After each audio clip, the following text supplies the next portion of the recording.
We're going to go ahead and start getting ready. These are questions.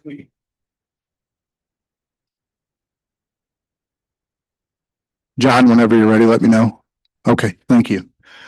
All right, I'd like to go ahead and open up the Board of Alderman for Tuesday, January 20th, 2026.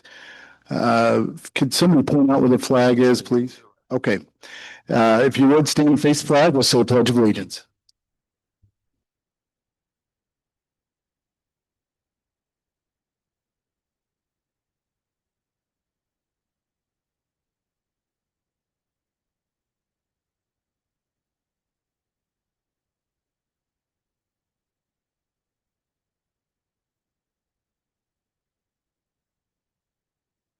All right, folks, if you can bear with us just a little bit, we got to get through a couple of issues. This is still considered a regular Board of Alderman meeting, so I do need to get through some housekeeping things before we move to the big item on the agenda. Ms. Rue, if you could do the consent agenda. It's from December 16th, 2025, and it's from January 6th, 2026. All right, give me one moment here.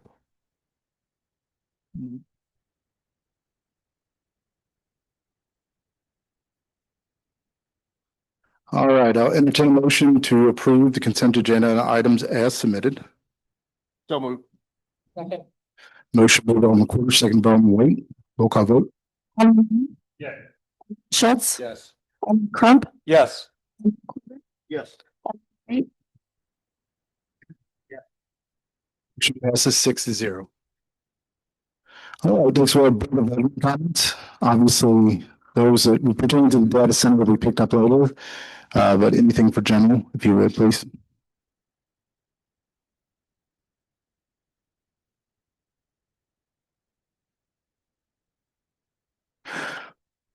That will go ahead and move on. Appreciate everybody coming tonight, whether side of the fence you're on. I know this has been a heated topic for quite some time. I just appreciate the input and I appreciate you coming. With that, we'll move on to Tim Burks, if you would come up and start us down this path.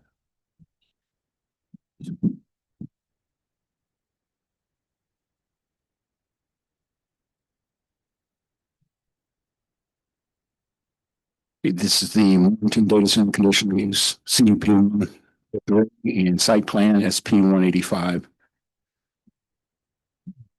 The applicant is Kimberly Horn. Location is 337.17 acres north of the North Service Road and west of Highway W. The zone is M1 light industrial.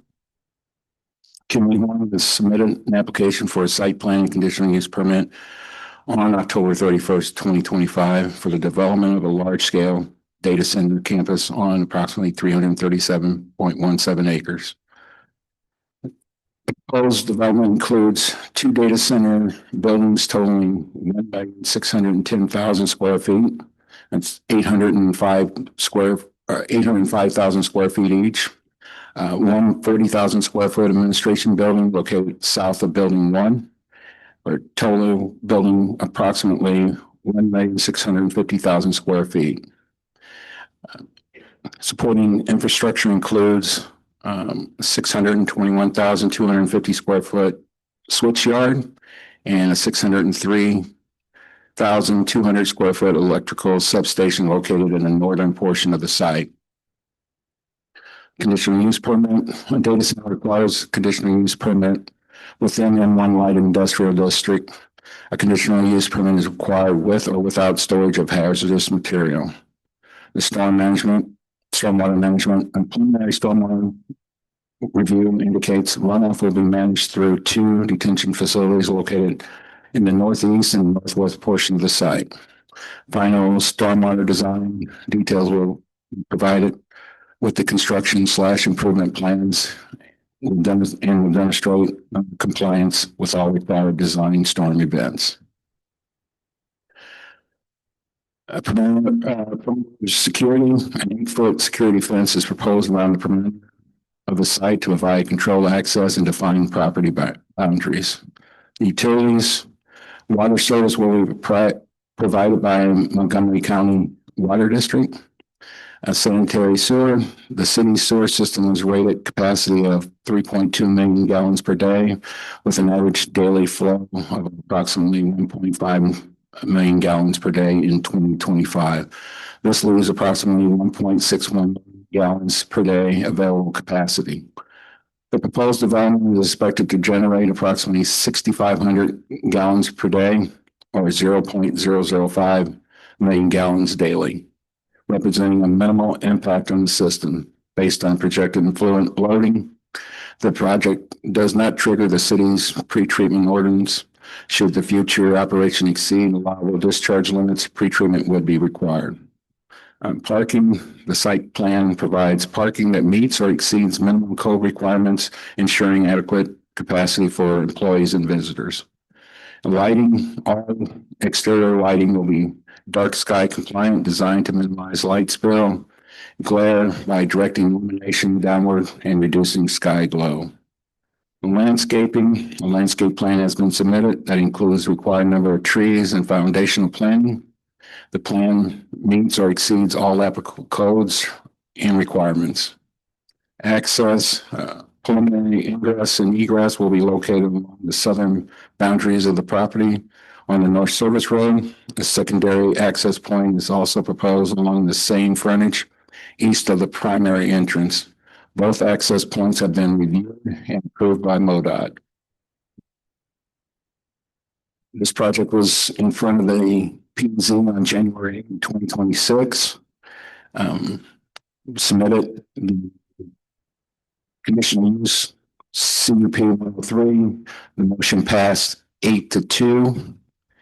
And for the site plan SP 185, the motion passed 8-2.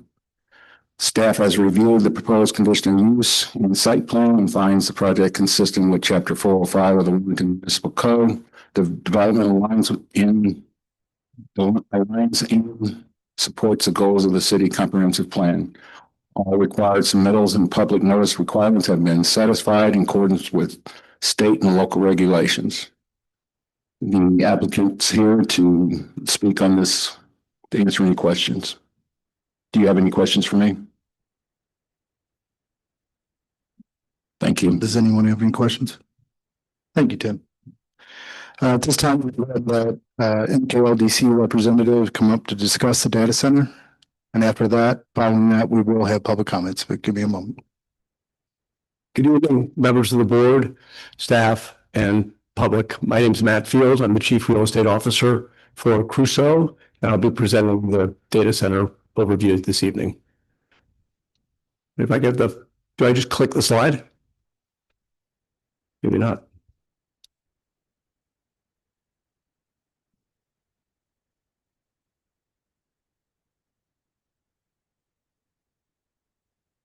Thanks.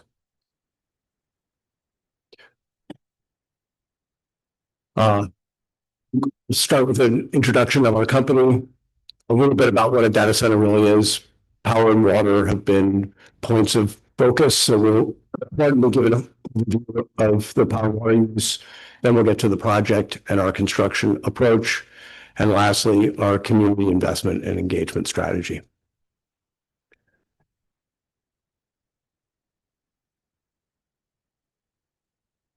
So what's the point?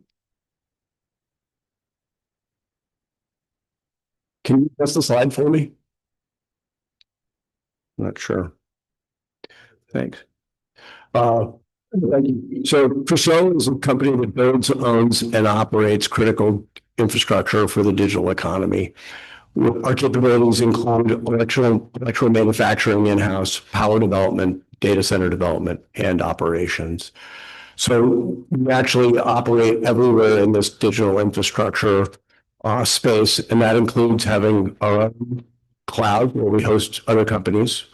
We release data center space to third parties where they can operate in. So that would be companies like Microsoft, Amazon, lots of household names.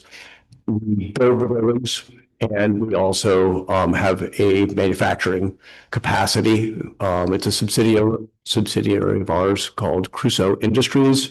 It's got about 500 jobs. It's 100% domestic manufacturing, and we've been growing that capacity rapidly over the last several years. The infrastructure we're building is enabling critical industries that we all rely on, and we're all obviously using our phones and digital infrastructure more and more. Obviously, the advent of artificial intelligence is accelerating some of this demand, and the drive from both the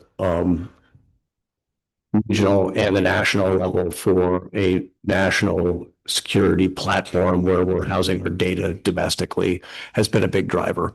And this also protects critical identifier information for all of us by keeping this information domestically. Next slide, please. Footprint that spans the globe. We've got operations that are both data center based, manufacturing based, and then we have offices. As I mentioned, the manufacturing facilities, those are in Colorado, Oklahoma, and Louisiana. We have data center operations across multiple states and overseas, and then we have offices in the Western United States. Next slide, please. Just a high-level overview of what a data center is, and I think there's sometimes a lot of mystery with what goes on, but this is just like a giant computer you have at home. It has lots of computer chips. Those are sitting in server racks, but much like your computer at home, it relies on those chips. It's got a power supply. It's got cooling. So when you run your computer at home, the fan kick on when it gets too hot. The same thing is happening here, but at a greater scale. And then it's running software inside of it to run complex tasks. And that could be everything from as simple as retrieving your photos to a business running its operations. The operations that occur inside these buildings are really specific to those users.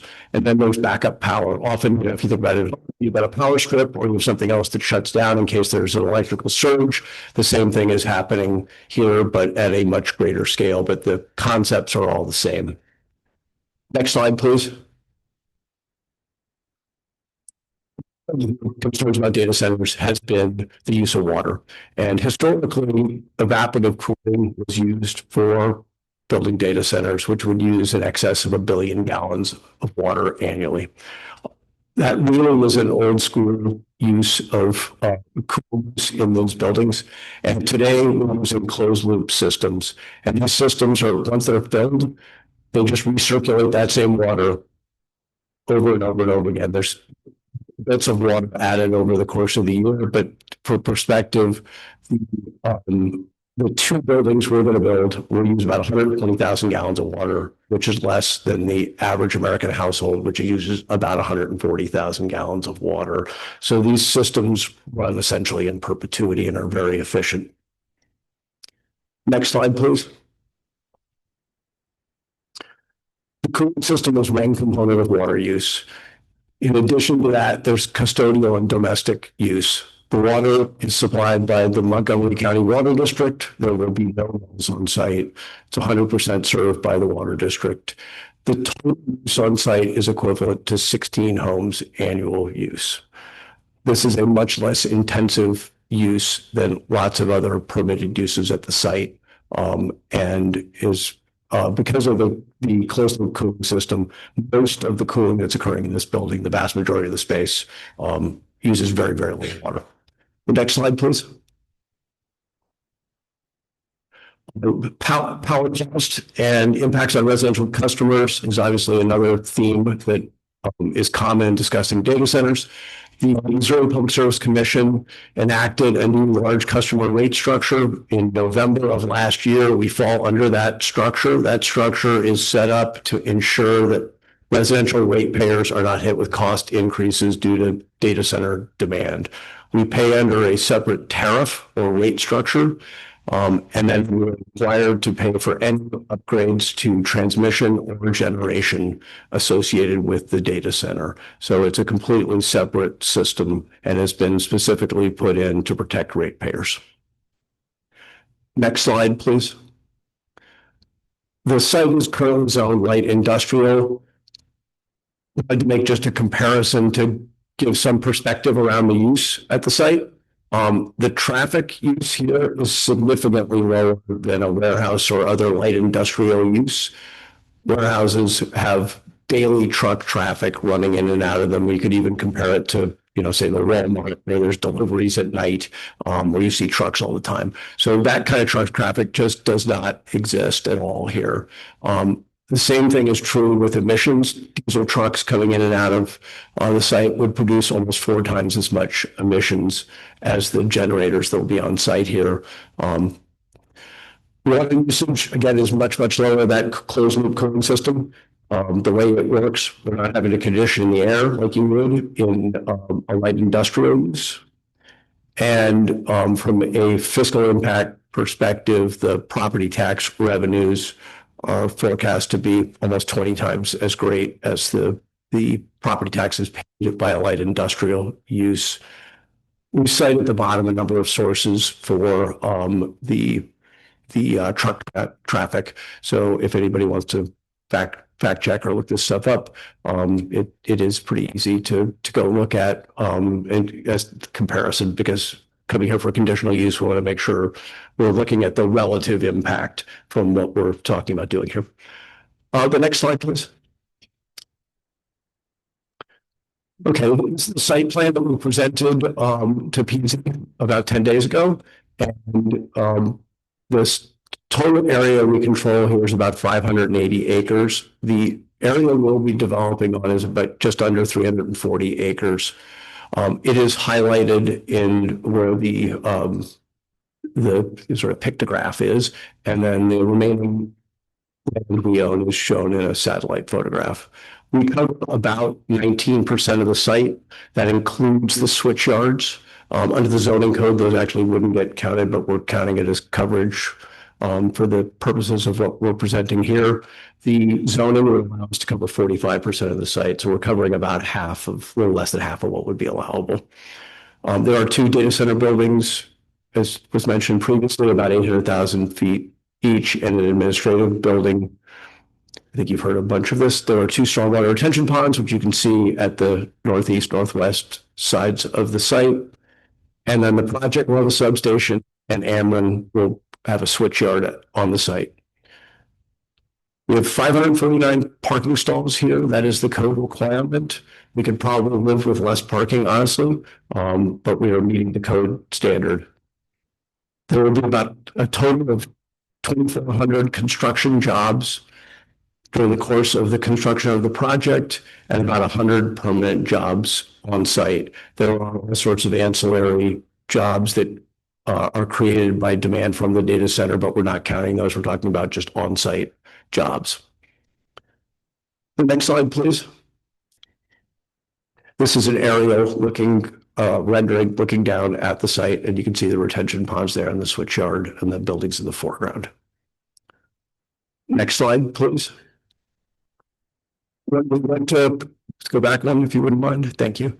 We went to P&Z, the site plan on the left, you'll see we were asked to add trees and landscaping at the front of the building. We have revised the site plan since that hearing to meet the request and the conditions of approval, and have added trees at the front of the building here in an updated version of the site plan. Next slide, please. So, 2 trees at the perimeter of the site, 100 feet deep, and you can see on the top right, that is a representative view of the trees at the perimeter of the site, and trying to retain those all the way around the property. And then planting new landscaping trees, and all of which are native species. There were certain species that planning requested us to use or not use, and we are meeting those standards. And I think planning mentioned that we are meeting the code requirements there. The next slide, please. In terms of screening, this is a perspective looking at both winter and summer from adjacent property, looking through that 100-foot boundary relative to being able to see the buildings. Obviously, in the winter, the trees will be thinner. There are a lot of evergreens in there. And this would be a representative view of what you would see from being close to the site right at the property line. Next slide, please. The required setbacks, right, both to the switchyard, substation, and the buildings. In all cases, we are exceeding the required setbacks. The switchyard to pond, there is a 50-foot requirement. We have a 150-foot setback proposed. Similarly, switchyard to the property line, the required setback is 50 feet. We're at 150. The substation has a 50-foot setback requirement. We're 400 feet from the closest property line. And then the building setbacks vary because we have to measure to all the property lines. Again, those are at 50 feet. We're not less than 500 feet and up to 1,500 feet. So in all cases, we're somewhere between 3 and 20 times, 25 times as what the setback requirements would be. And that has to do with us, again, not maxing out the property, being at 19% covered versus 45% covered. We have available site area to set the buildings back considerably further than would be the minimum required under the code. Next slide, please. In terms of sound produced at the site, which is another topic of conversation, we have done a study of all the facades of the buildings and the neighboring properties. And in all cases, we are lower than 60 dBA, which is the code requirement at the property lines. This is a fairly detailed graph, but what you can see in each case, we are measuring normal operations, we're measuring generator maintenance operations, and we're measuring in an emergency operation. So the difference between generator maintenance, we wouldn't be running all the generators at once. And in emergency operations, we could be running all the generators at once. Could I have the next slide, please? In terms of the generators, they are for emergency use only. We are providing backup for what equates to about 4% of the building's total power. And that's really there to keep the closed loop cooling system working, because we want, obviously we want pipes freezing, and we don't want the chemical treatment that is inside the cooling system to sit still. It needs to keep pumping. We also have a battery backup system here, so it will come on first and the generators will come on second. For perspective, in terms of how often this might be expected to happen, in the past 10 years, there haven't been any outages on the transmission line that will connect to the data center. And we're told by Ameren in the last 10 years, there have been 3 utility outages in Warren County between 6 minutes and 6 hours, 2 of which were caused by human error. Could I have the next slide, please? In terms of noise mitigation for the generators, all of them will be inside of sound mitigating enclosures, and those have acoustic baffling inside the enclosures to mitigate the sound. Leaving the property, they, in all cases, as you saw earlier, meet that 60 dBA property line threshold. There is regular testing required under the city code and under the national code. That is about an hour a month. It all occurs during normal business hour, weekday business hours, and there's 1 2-hour test required annually. That also occurs during weekday business hours. Could I have the next slide, please? And here you can see where the generators are located and their setbacks from the property line. Again, the requirement is 100 feet and from 470 to 2,200 foot setbacks. So to the closest property line, we're about almost 5 times the required setback. Could I have the next slide, please? In terms of lighting plan, at PZ, we presented a lighting plan. The lighting was going to be on 30-foot poles. We requested under the conditions of approval to try to make 20-foot poles work. We have come back with a plan with the 20-foot poles, and you can see there is a reduction of light throw by almost 90%. So we have updated the site plan to respond to the conditions of approval from P&Z 10 days ago. Could I have the next slide, please? This is a little more technical, but it's giving you a sense of what type of lighting we have and how it will work. All these fixtures are downward facing. The idea is to keep the light throw inside the property so that we're not hitting our neighbors. They will all be on motion detectors, so that except for the ones that are required by the fire department for us to keep on, because there will be safety lighting that we're sure that the fire department will want us to keep on. And in all cases, we're trying to get the color to meet the requirement that was requested of us at P&Z last week in the conditions of approval. So we've done a bunch of work on this. Each of these lights are independently addressable. I've learned a lot about lighting in the last 10 days. We can control each one of these lights independently. We control the dimming independently. We can set the sensors up independently. So we can be highly responsive to neighbor conditions, et cetera. And it is not just like walking in a room, the lights flip on and you don't have any say as to how fast it comes on or from how dim to how bright. Next slide, please. In terms of health and safety, we do have on the site fuel storage for the generators. All of that is in double wall containment tanks. There is a leak detection sensor on the tanks, which goes to the administrative building. The tanks are fire resistant, and the foundations which this all sits on are in an impermeable concrete mix in case there is any sort of leakage. So we think, multiple means of monitoring this. These are not huge amounts of fuel we're storing, but we do have to have storage on site. The generators require an air permit. It will be issued by the Missouri Department of Natural Resources. They're delegated that authority by the Environmental Protection Agency and will fall under their permitting. And there was a question last time about the treatment of the water. We are using polypropylene glycol, it's hard to say. And that is actually a food grade non-toxic. The water never have to empty the cooling loop. There were questions, what happens if you had to empty the cooling loop? What happens with that water? We will test that water, and if it's within allowable limits for us to put in the city sewer system, if we can't, we will truck it off site.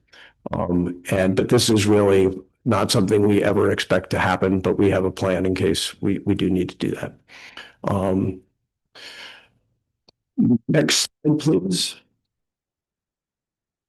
This just runs over again what we just talked about, which is we are meeting all of the conditional use requirements relative to the generators and the fuel storage. And I think, as you saw, we are exceeding the standards in pretty much every case. Next slide, please. In terms of construction, we plan to have a dedicated community liaison, both for residents and regulators. We will have an office that we have staffed full-time so that people can come in and meet with us. We'll also have on-site contacts. The traffic management here, because we have direct access off of I-70, we are able to handle deliveries directly into the property, and we have a very large queuing space that we can take into the property. We don't have to route trucks anywhere near the residential neighborhoods. Dust control is governed by the Department of Natural Resources again, and we will meet those standards. Similarly with noise, we are putting a perimeter security fence up. Our plan is to actually set that fence in from the property line. So that 100 feet of trees have a fence on one side of it. That fence will be inside the trees so that it appears the way it does today and looks more natural. And this safety compliance here will exceed OSHA standards. We've got a site-specific plan. We'll have an on-site medic. and safety training for all workers. We're using the same contractor that we're building multiple other facilities with and that we have worked with over the past 25 years, and has an excellent safety record, and feel quite confident in our ability to meet or exceed all OSHA standards. Next slide, please. In terms of the investment we're making in the community, which we take very seriously, we think this is going to be the largest private investment in the city's history. We touched on that it will create thousands of local jobs. The first place we will hire is locally. Our experience in other places is that anybody who is looking for a construction related job, we will be able to hire in a construction job, and we will continue to hire as local in areas we possibly can. There will be significant retail, restaurant, hotel sales and taxes from those construction jobs. Those are during the duration of the construction, so they're not permanent, but over about a 3-year period, there will be a significant increase from the construction workers that come here. There are about 100 full-time jobs that will be high-skill jobs that come here. That does not count things like custodial, janitorial, other jobs, or the fact that, food that we're buying from, we're not trying to count the multiplier effect, let's just say, by saying 100 people here will order a number of sandwiches, which then turns into another job. We're not counting that. We're really just talking about the hiring that will happen on site. We've done workforce development everywhere we go, and we're with the school district to do the same here. We also were asked whether we could commit to work with Tree City USA, which we would be happy to do. Discussion last time around incentives. We're here to commit to not seek abatement of real property taxes or gross receipts tax. We'd have to come back to the board for any incentives, but we are here to commit that we will not seek those abatements. We do intend to apply for state sales and use tax incentives.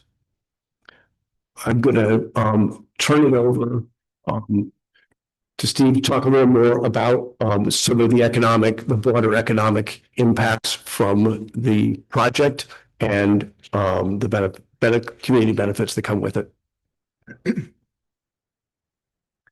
Thanks, Matt.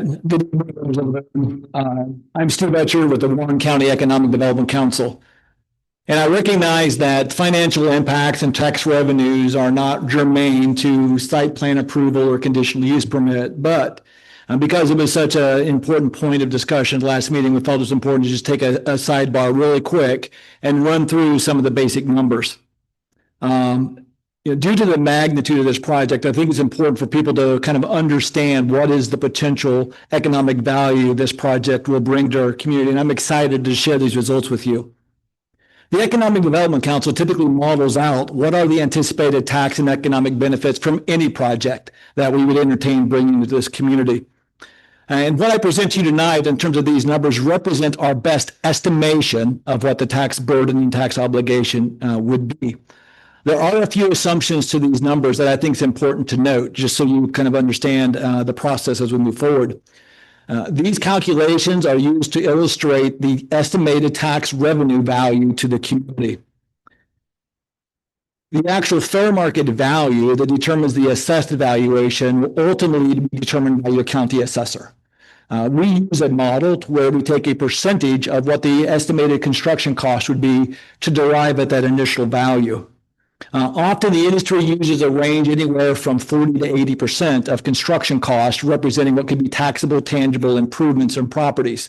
We're using a model here of 45% of the cost to represent what we believe is the initial fair market value of the project. So based on that, here's the estimated outcomes that this project will produce in year one. And as Matt mentioned, the company is committed to not seeking any real property abatements on the project. And these numbers up here represent the annual real property tax revenues that this project would generate. And I'll walk through those numbers in a minute. But in addition to that, you'd heard them also reference the gross receipts tax, or what you may be more familiar with as your franchise tax fee. There's no reduction, no abatement requested on that. Even at partial electrical load capabilities, the franchise fees will produce more than $10 million annually for the city of Warrenton. So that's another value to it, in addition to the property taxes. But we're estimating the property taxes of this project to generate $77.8 million of additional property tax for the taxing jurisdictions within this area. 44 million of that will go to your school district. 15 million of that will go to support your emergency services, both your ambulance and your fire district. To maybe put that in a perspective that might be a little easier for people to relate to, talking to the county collector in 2025, the county collected from all tax sources, real property, personal property, railroad tax, and utility franchise taxes. The county in its entirety collected $67 million in 2025. So this project alone increased by 110% the tax revenues flowing into our community. In addition to that, as Matt mentioned, this project will create over 2,000 construction jobs. We estimate that that will produce $1.3 billion in payroll benefits for direct, indirect, and induced jobs during the 4-year construction period. In addition, they will have an ongoing payroll generator of about $13 million for those direct employees working within the data center operation. So that's just to give you a little insight into the value this project brings.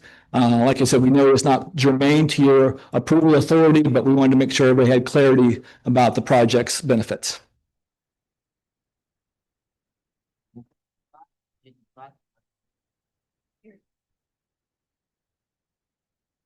Sorry, pardon, I didn't hear that. Not printed. It's on the digital. We'll send a copy to the city to make sure it can be distributed to all of you.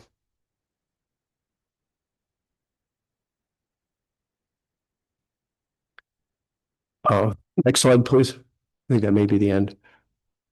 Steve, did you want to present the pie chart?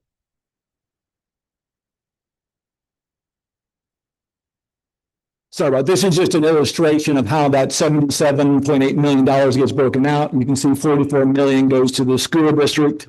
You'll see that 1.8 million goes to the Warren County River Fund, 4.9 million will go to Warren County General Operations, 10.4 million to the fire district, 4.7 million to the ambulance district, 4.7 million to the city of Warrenton, 1.6 million to your SB food board. The state gets 300,000. The library will get $2 million a year, and county general operations will get $400,000 a year. And then the state surtax on real property will generate $7.7 million a year as well. So that's how that 78 million gets allocated out. Any other questions? I'm sorry, I should have paused for that before I sat down. Okay, thank you.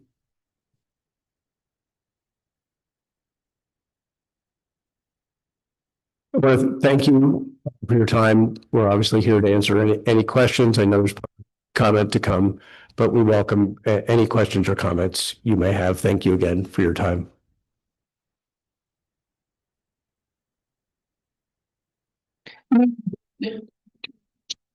Have any comments that you want to address, please do so on the microphone because of Zoom.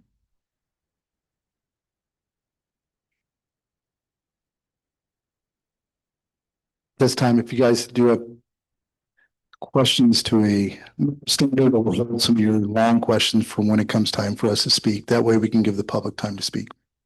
So your choice.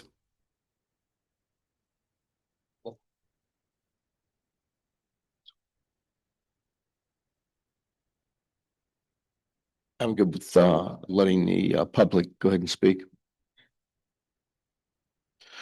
All right, at this time, I'd like to go ahead and set some ground rules. A couple of things I do before we set the ground rules. Thank you. We set this date a long time ago. I just want that for clarification. I think that was asked by some people of why we didn't adjust our time. What? Oh, my apologies. I did skip over you. Forward, I'm sorry. Thank you, sir. Good evening. My name is Tony Wycombe. I'm not very good at public speaking, not as good as these two guys anyway, so I might look like I'm talking. I apologize for that. I am a field representative of Labor's Local 660, and I am a member of the Missouri-Kansas Labor's District Council. We have over 255 members who work and live here in Warren County, and about 1,500 members in a 25-mile radius of Warrenton. I am here to urge you to follow the lead of your planning and zoning commissioners and approve the data center project led by Caruso Systems with the mandate for a project labor agreement or a PLA. However, I want to be clear, our district council supports the comments of Commissioner Scott Costello, who voted against the project. Commissioner Costello recommended that this project should not seek any tax abatements or subsidies. We agree with that. This data center project, as currently drafted, could bring between 2,000 and 2,400 jobs, construction jobs, and another 100 permanent jobs to the area. These jobs could be career-sustaining jobs to the local workforce, our members, if the city council ensures that Caruso hires local workers, signs a PLA to ensure that local workers have access to good wages, safe working conditions, and benefits to support themselves and their families. However, if they are not willing to sign a PLA, nor commit to any responsible bidding practices for subcontractors, we are clear that this project should not move forward. Labor protections, grid protections, and clean water for the working people of Warren County should be our community's top priority when it comes to approving or rejecting development plans. Thank you for your time. Thank you, and please accept my apology for missing you on the agenda. I apologize. So to get back to saying before, we did have this scheduled a long time ago. I hope people do realize that this wasn't something we just brought up or tried to put on a schedule to contradict what Forestell was going on. We've had this slowed down for a while. I know the aldermen know that, but I need the public to understand we have selected this date and worked with the school district to have this site for to accommodate a larger crowd. So I know there was some back and forth last meeting about that at the P&Z. It was not set to try and split and divide. That was not it at all. We actually have had this date set for a long time. With that, I'm going to go over some ground rules, please. Public comments. The public input is valued as part of the meeting, and we invite residents and others to speak before the board of aldermen. For anyone who wishes to speak, we have the podium in front. We also have a table in the back set up for handicap accessibility. You may want to use that as well instead of walking all the way down the stairs. Anyone with a speaker card will be called by name and we will receive them. After going through the cards, we will ask if anyone else would like to speak. Please speak into the microphone, state your name and address before addressing the board. To make certain that everyone is able to be heard, speakers must limit their comments to 5 minutes and may not allot their time to anyone else.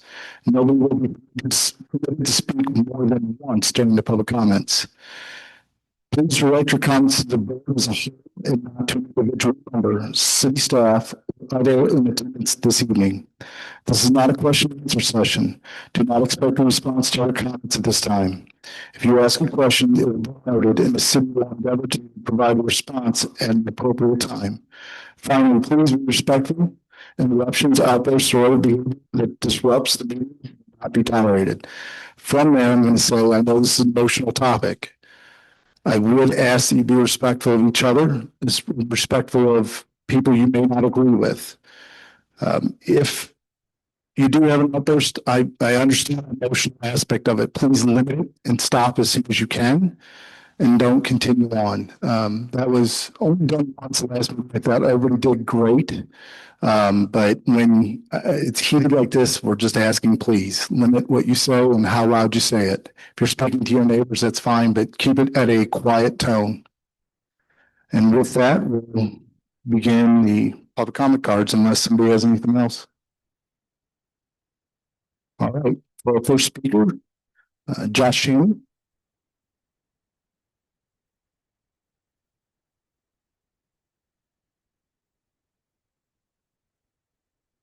name's Josh Chandler. I live on Roy Avenue. I can't tell if it's working or not. Okay. Josh Chandler, Roy Avenue.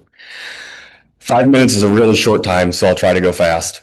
There are a lot of opinions here tonight, and I've already given mine previously. I want to focus on what conditions need to be in place if a data center is approved. Crusoe has referenced locations on the property of adjacent landowners to justify conditions on their site. Any point within adjoining property as a reference point for any measurement is wholly unacceptable.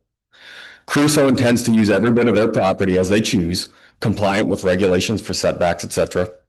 Why should any adjoining landowner be told it is fine at that side of the nearest structure on their property? Those landowners were there first and have the right to enjoy their entire property with minimal impact due to new property use. Lighting is a big deal on a large-scale facility like this.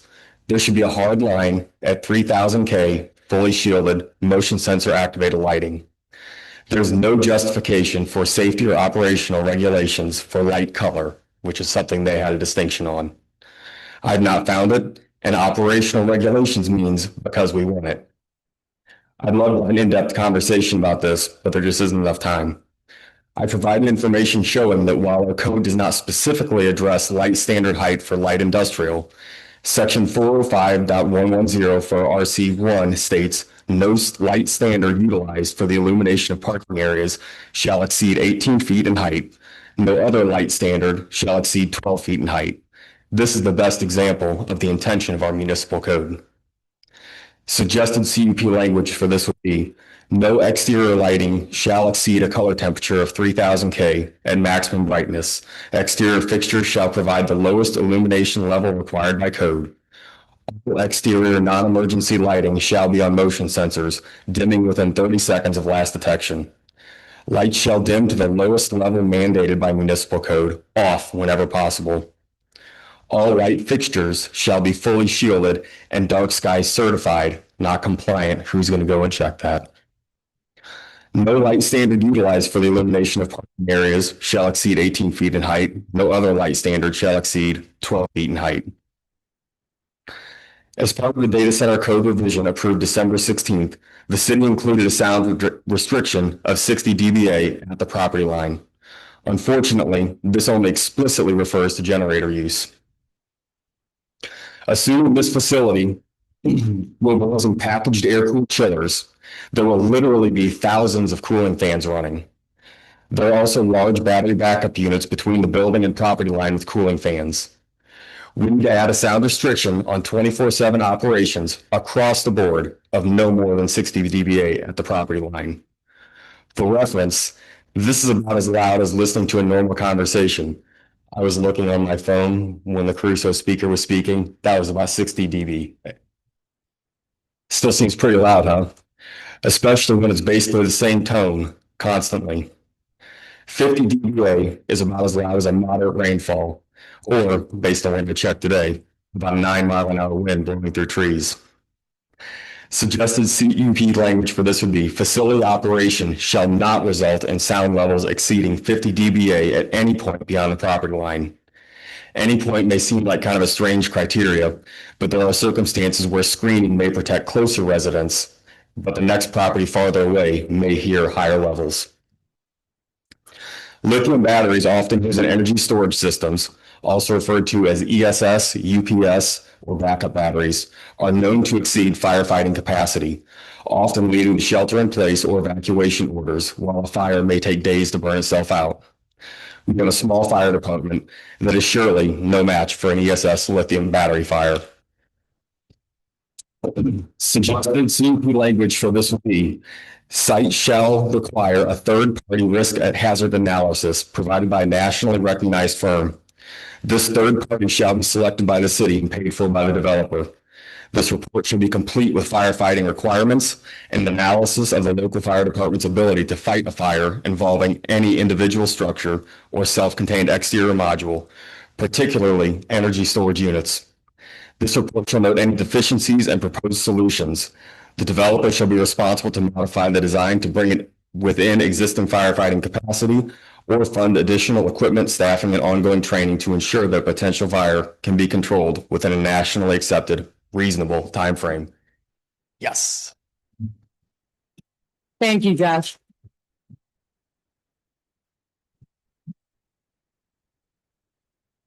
Next, we have Dave Pope.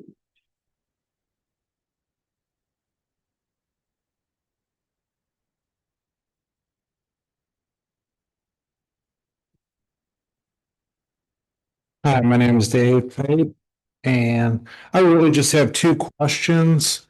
There's the 100-foot setback for the trees, but there's actually a drainage ditch, sort of a natural waterway at about 250 feet from property line east to west. I didn't know how that would be addressed. And that is very close to the easternmost edge of the battery storage wall. In fact, by my calculations, the edge of the battery storage wall would be right on that existing drainage ditch. And then in the paper, January 15th, Warrenton Record, it says that Mr. Field said all existing trees on the site would be retained, and noted along the eastern side of the property, there is currently a 100-foot buffer of existing trees that will remain. And I can be comprehensive this. It's actually 400 feet from the eastern property line of trees. So I don't know if that means this is currently 100 foot, if no one knows that, or if they're going to take out 300 feet of trees. So that was my two questions. Thank you very much.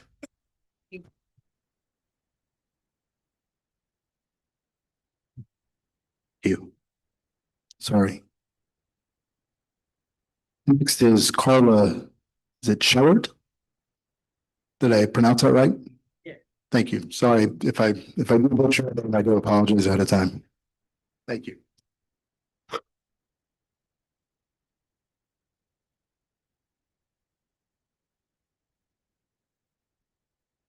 Hi, my name's Carla Schellert, and I have a couple questions about when it's extremely hot or extremely cold.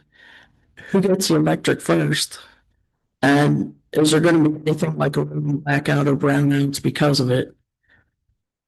And then my next one is once this goes into motion, because I fully expect it to, what happens when things start surfacing that weren't either said or were said? It's not, I don't know how to explain it. When I say something is going to be done and say it doesn't get done for whatever reason, what are the recourses for us? Does it stop the construction? Does it not? I'm concerned about that because everybody says one thing and some other stuff always happens. So, those are my questions. Thank you.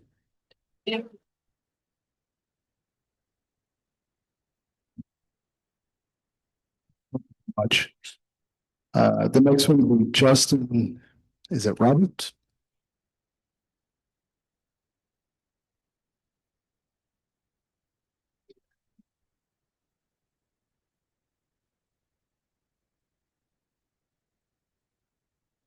Hello, my name's Justin Roberts. I live on Leo Lane, which is the northern boundary of the property. We are bordered by two sides of the projected project. I came before you guys in October of 24 with concerns about the zoning. We were never notified, neither were a lot of the neighbors. I get it's done now. You guys have done nothing for us about it. I spoke to Matt and his team. First time I talked to them, they came out to our property and looked at it and agreed that part of my land was annexed into the city. You guys did absolutely nothing about it, which is sad. And that's really it. Matt and his team have been great to work for. And you guys have really let us down. I appreciate the time. Thank you.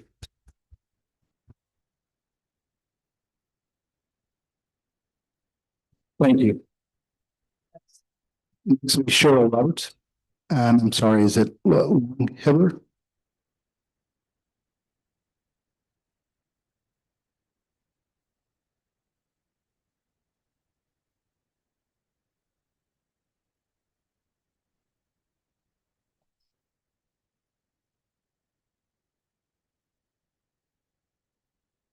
Good evening again, Board. Cheryl Roberts, Long Hibbler, Leo Lane. As Justin said, we have addressed issues on this for quite some time now. Some things we have gotten answers to, some things we still haven't received answers to. We were fortunate enough to meet with Mr. Fields and his team, and within, I'd say, a matter of an hour, a lot of questions that we had were answered and addressed. I feel like they have been listening to the people talking. They've been following what's going on in the county. And with their plan they presented, they've addressed a lot of those issues with the boundaries and setbacks and things.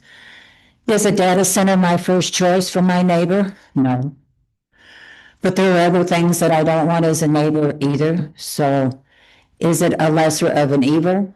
If someone keeps their plans intact and supervises what they do, then I think it could possibly be a good working neighbor. Ideally, I would like to see the property the way it is and has been for the last 50 years that I know. But I also realize that there's change coming. But I think a lot of the problems that have been with people is a lot of the information from the internet has been old information on data centers. Apparently, ones are a lot better. I'm not a tech on that. So I have to go with faith that they're going to put in something that will work. But I also have to put my faith in the board that you're going to make them uphold to the rules and regulations that we put into place. And I thank them for coming out and talking to us and answering a lot of concerns. I thank you for being allowed to talk at the meetings. I know I'm a county resident. And you'll see a lot more, because I have learned that you have to go to all these meetings in order to know what's going on in county and city and stay on top of things. And I hope a lot more people will. Thank you.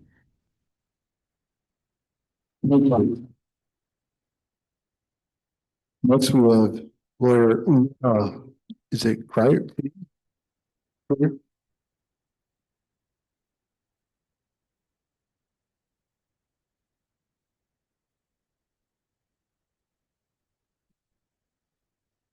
Good evening. My name is Laura Gear. I live on Shamrock Lane. The western edge of my acreage directly adjoins the eastern edge of this proposed data center.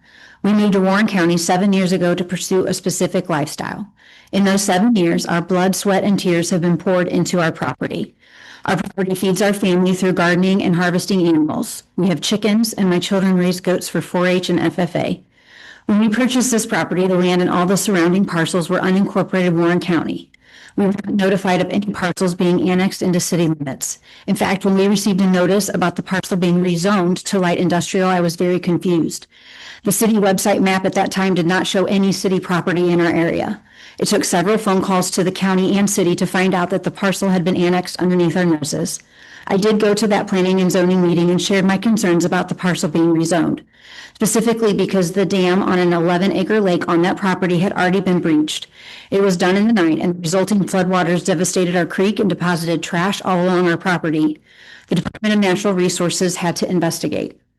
Regardless of how the property came to be a part of the city, it apparently has been done and rezoned, and we are now faced with a data center in our backyard. But the reality is the majority of people in this room will not be living next to this huge, loud building. The county residents surrounding this parcel have been ignored and forgotten. The city took this parcel without as much as a notice to the neighbors. As such, I have many concerns. What is the recourse for the surrounding residents if Crusoe does not comply with required tree buffers, sound levels, lights, all of the things? Noise level, how will the decibels be measured? Decibel can be measured in A or B or Z. Decibel A is only the human ear. What about those B-level low frequency rumbles that we might hear the whole time? What happens if they go over that level? What stops them from increasing the sound later on? How often will those sound levels be checked once the data center is in operation? Do they have any studies that show how various decibel levels, including those low frequency sounds, impact wildlife and livestock in the area? Constant noise stresses animals and leads to behavioral changes, stress, communication interference, predator-prey mismatches, and habitat degradation. Crusoe does have an additional center in Abilene. While that area is different, the board can ask for data and information from that operational center. How were the property values impacted around Abilene? How much money did the city of Abilene receive in taxes? Did it match what they were promised? How many jobs are at that Abilene center, and how many of those employees were local residents?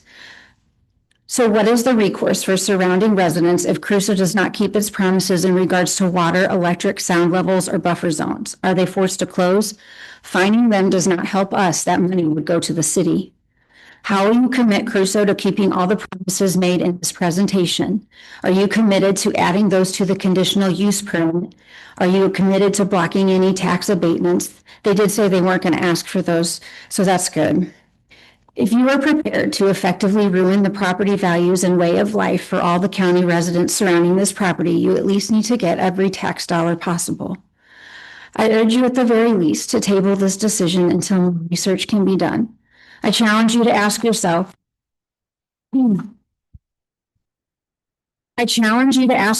if you would be voting yes if this was your backyard. If your greatest asset, your home and your property, were at risk of losing immense value, would you vote yes? Or would you table the discussion for more research? Would you beef up the conditional use permit with strict standards that protect your community? Tonight, you will go home to a building far from this proposed data center. I go home to the prospect of listening to a hum all day, the wildlife leaving, diminished property values, and my way of life permanently altered. At the end of the day, this board has a choice to make. You can pass this project, and I unfortunately am assuming that you probably will, but this is essentially stealing my property values and lifestyle in exchange for tax dollars promised by a company.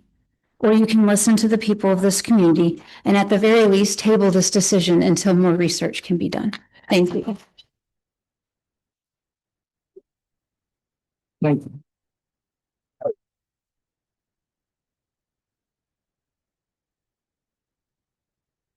So the one thing that we'll ask is, and I know it's emotional, but I know some people are, that young lady is, or I'm sorry, Laura, had the opportunity to speak, clap in the middle of it. It kind of stops people from what they're speaking. If we could hold that till the end and then clap all you want, but that way we don't get somebody off track when they're up here. I know it's nerve wracking to try and speak.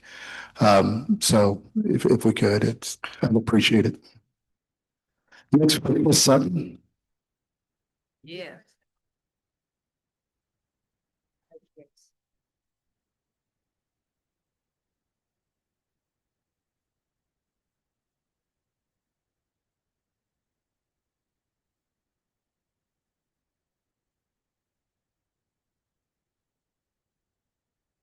My name is Chris Sutton. I've lived here since '88.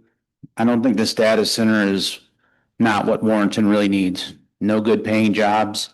It takes land that would be better fit for other things. And I don't think any of you on this board are seriously thinking of the people of Warrenton. You don't live close to it. You live miles away from it. So you don't know what kind of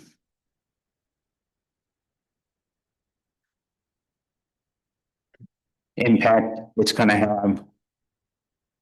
It's going to be for the people that live right next to it. You say 60 decibels is not that bad. And maybe it's not for 15, 20 minutes, maybe an hour. But it continues 60 decibels to people who live around it that have their homes for the privacy and the peace and quiet and the wildlife. They won't have that no more. And they won't be able to sell it because who wants to buy a house right next to this? And you think you're going to get all this money for the schools, fire department, the police department. But if you don't have any of this in writing, a person's word anymore doesn't mean anything.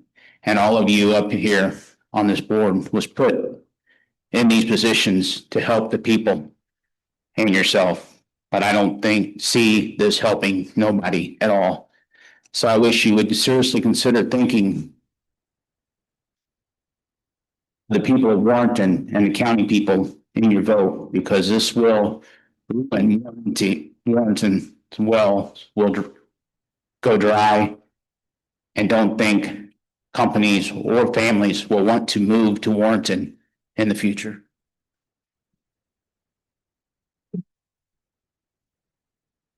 Next, we'll have Jess Sutton.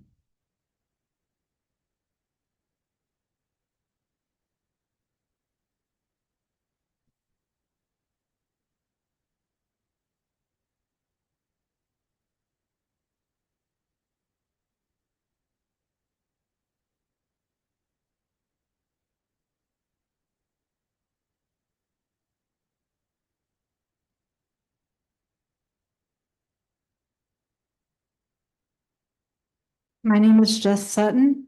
I live in the county, out very close to this.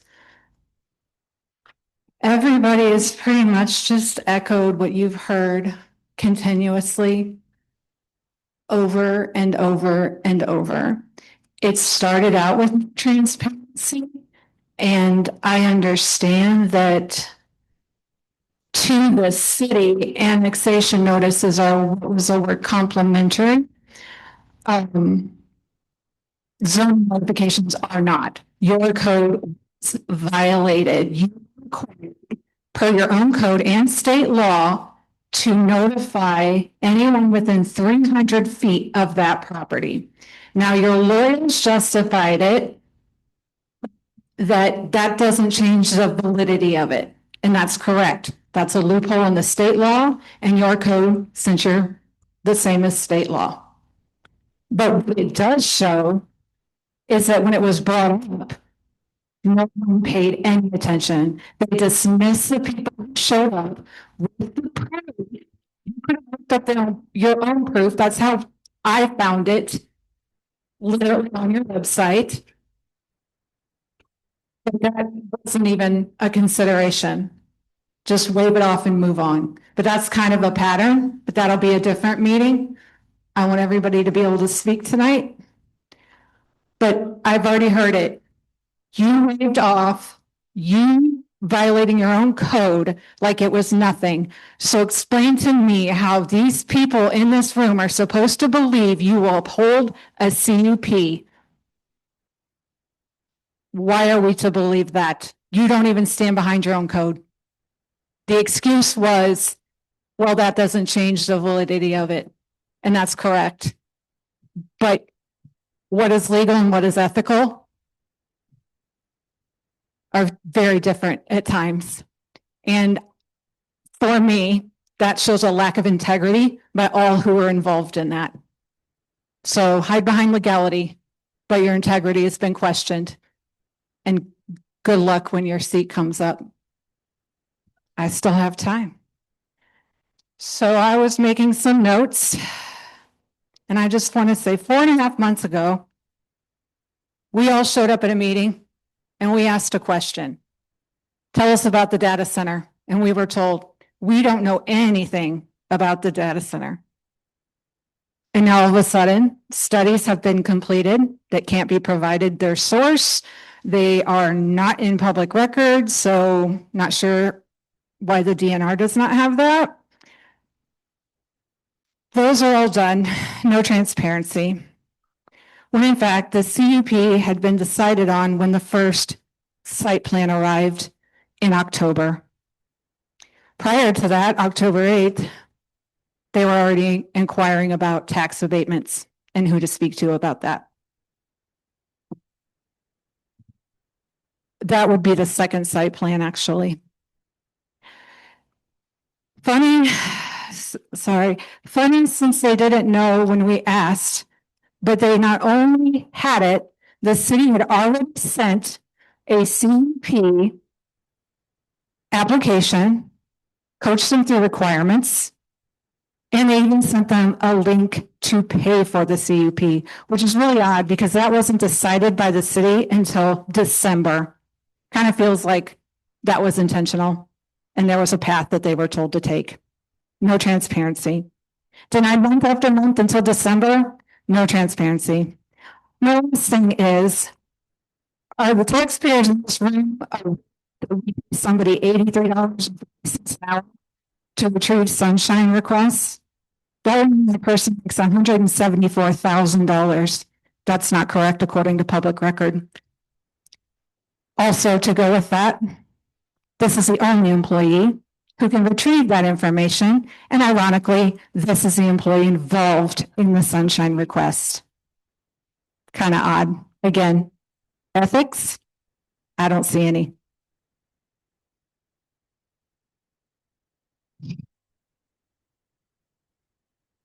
So basically, it started with no transparency and it's ending with no transparency. Vote accordingly, guys. Thank you, Jess.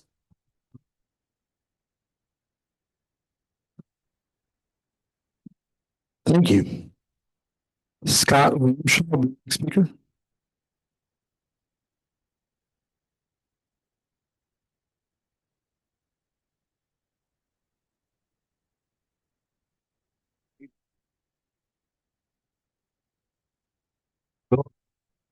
Scott Ramshaw. I'm with the plumbers and pipe fitters out of St. Louis. I handle the government relations and business development for them. We cover 67 counties on the eastern side of the state of Missouri. And I just wanted to address the job opportunities that will come up from the data center as you guys decide which way you're going to move with this. So just to give you an idea, there's probably anywhere from 5 to 8 data centers going on right now in Missouri, Iowa, Nebraska, Kansas, the 4 states. It's a big thing, not only in the 4 states, but across the country, as you know. Give you an idea, on our apprenticeship program, we have 850 apprentices in our apprenticeship program.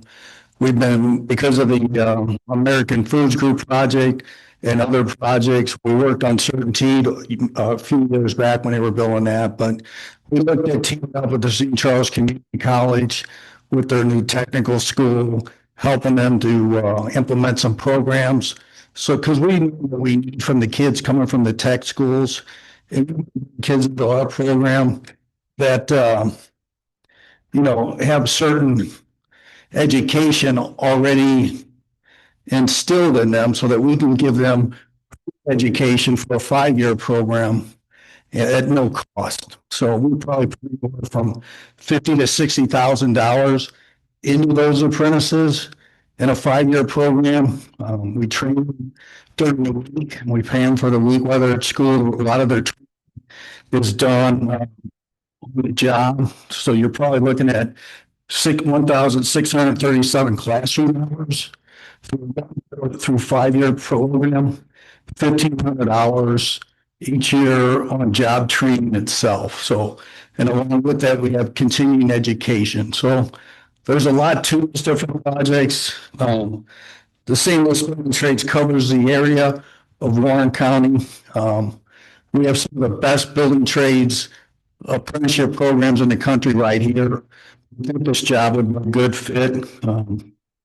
There's a lot of things when we talk about we're located in our city, but if we talk about the plumbers as a whole, we help to bring the water in from the river, goes into a water treatment plant. It goes through a distribution system, goes into a hospital, school, medical facility.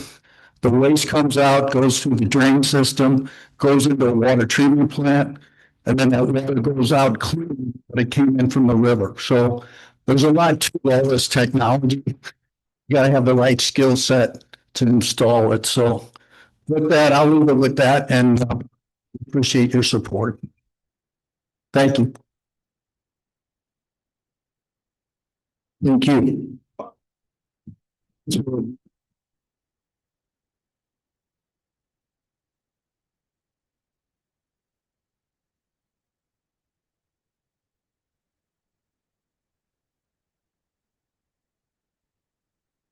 Good evening, board and mayor. My name is Leland Maloney. 2299 South Spady Lane. I'm here on behalf of Warrenton Oil Company, a company that's been in the community under its current ownership since the early 80s. This is a tremendous opportunity for the community, and I believe that it'll benefit the Warrenton community without giving up the small town bedroom community feel. There are 2 points I'd like to make. First, Steve pointed out the tax revenue that this project will generate. What I think the other aspect of it is that with that sort of revenue coming in, that those taxing authorities, taxing agencies, can, hopefully limit or freeze or potentially reduce increases the tax for all the other residents in the community. I think that's very important, a huge benefit for all of the residents. I think it also allows those agencies to better serve the community. The other point I'd like to point out is, we've talked about the construction aspect. I mean, 2,000 to 2,400 people employed on this project. Hopefully they're all local, but to the extent they're not, they're going to be here in the community. They're going to be visiting our restaurants, staying in hotels, having their car worked on here in town. And I think it can be a huge economic benefit to any business or anyone that works here in the Warrenton community. I appreciate your time and thank you. Thank you. Next one.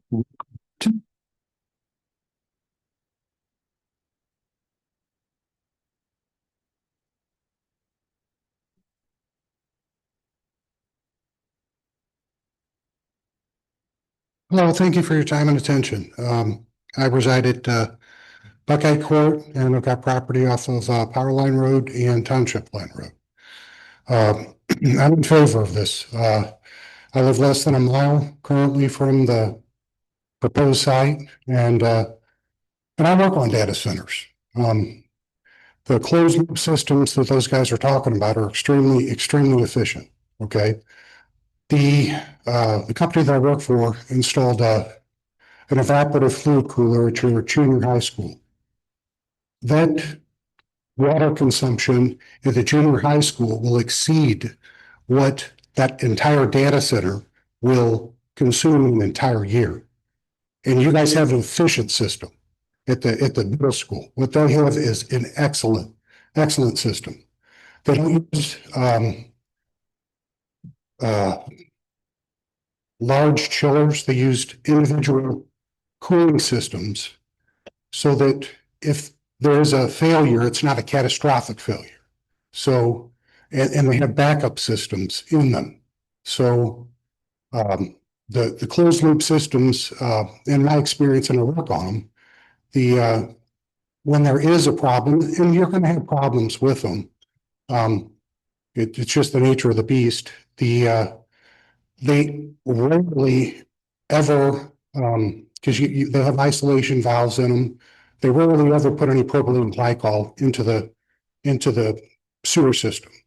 When they have the problem, we drain it, we put it in containers, we fix it, we pump it back in. That's what's been done at every data center I've ever worked at, because propylene glycol is expensive, the inhibitors are expensive. But when stuff like that happens, that's the process of what occurs.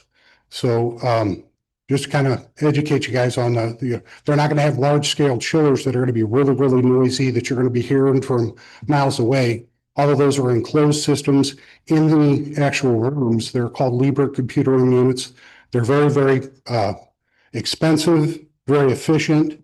But that's also my bread and butter. And I'd love to see it, less than 2 miles from the house, because I work on those, and it would provide, jobs for me and people like me. So thank you for your time.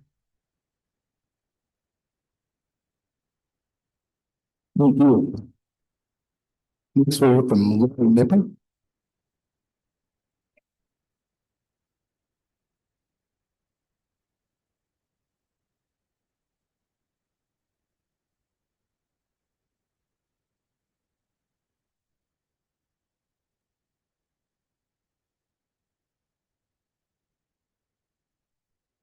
I really don't have a whole lot to say, so this is going to be really quick.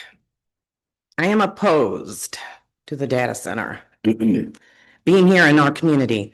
Unlike a lot of these other people here, this data center is not in my backyard. So I really feel for them. However, I am still affected by it. I'm within 3 miles of it. I still worry about the noise. I worry about the electromagnetic forces coming off of it. I worry about our electric bills skyrocketing again. I worry about my health. I worry about my grandkids' health, of what it's going to do in the future. I worry about our property value declining. I worry about moving the wildlife out. We've all been hearing the same things.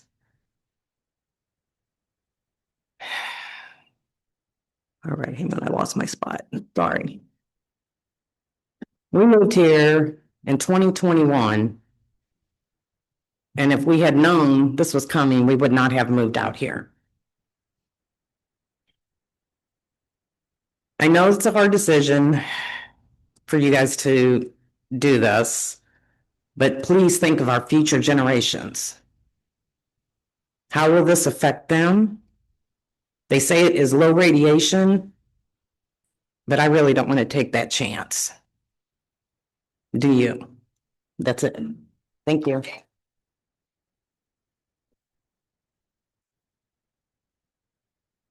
Thank you.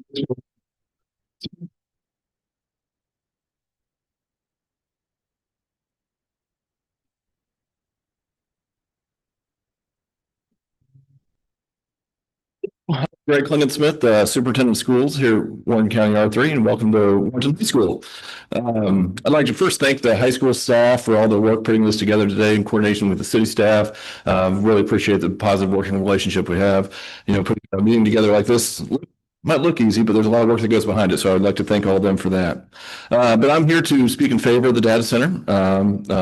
As you can imagine, seeing $40 million coming to the school district would absolutely transform the school. The narrative here in Warrenton for a long time has been teachers would come here for a year or two, then go to the east. And I think that's similar to a lot of the public agencies, police officers, firemen, that sort of thing. This would completely flip that script where we will be able to recruit and retain the best people, the most talented people in our area. For example, in my neighborhood at one point, we had 3 teachers that lived in my little 6-home neighborhood, and 0 of them worked here in Warren County R3.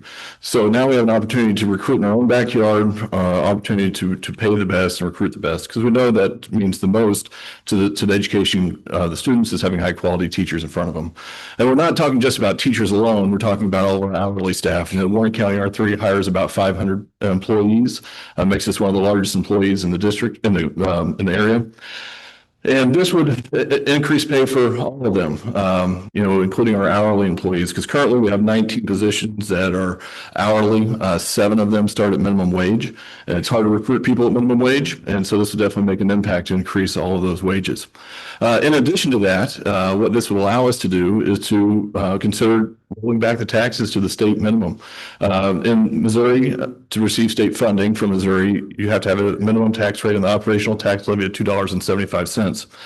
This would give the board the opportunity, and be my recommendation, that we would roll that back. The school district would lose locally about $3 million from local people, but that would easily be made up by the $40 million that we would be receiving. So that would be a benefit for literally everyone in the community that pays taxes. So that'd be about a 15% decrease in the tax rate that we would have. In addition, I'm talking about employees. I looked to see how many employees have a 63383 address, have a Warrenton zip code. And 266 of our employees have that zip code. That doesn't include Truesdale or Hawk Point or people just in the right city side. That's just a 63383. So those people will definitely see a positive impact in their wages going up, for sure. And then also we can do things that, just are kind of annoying, really. Like parking fees for high school seniors to park in the schools, paying to come to games. We can make all of that free for people. And all those little things that we do, fundraisers, after school, latchkey, and potentially even free lunches for all kids. That's be a great thing that we could do. So there would be a tremendous amount of revenue that would come into us. And then also this enable us to build all the facilities that we would need, the upgrades that need to happen around the district, like a new middle school, new early childhood center, tornado shelters and all the buildings, all those facility things that need to occur could occur. And all while potentially lowering the tax rate. So I'm again in favor of this.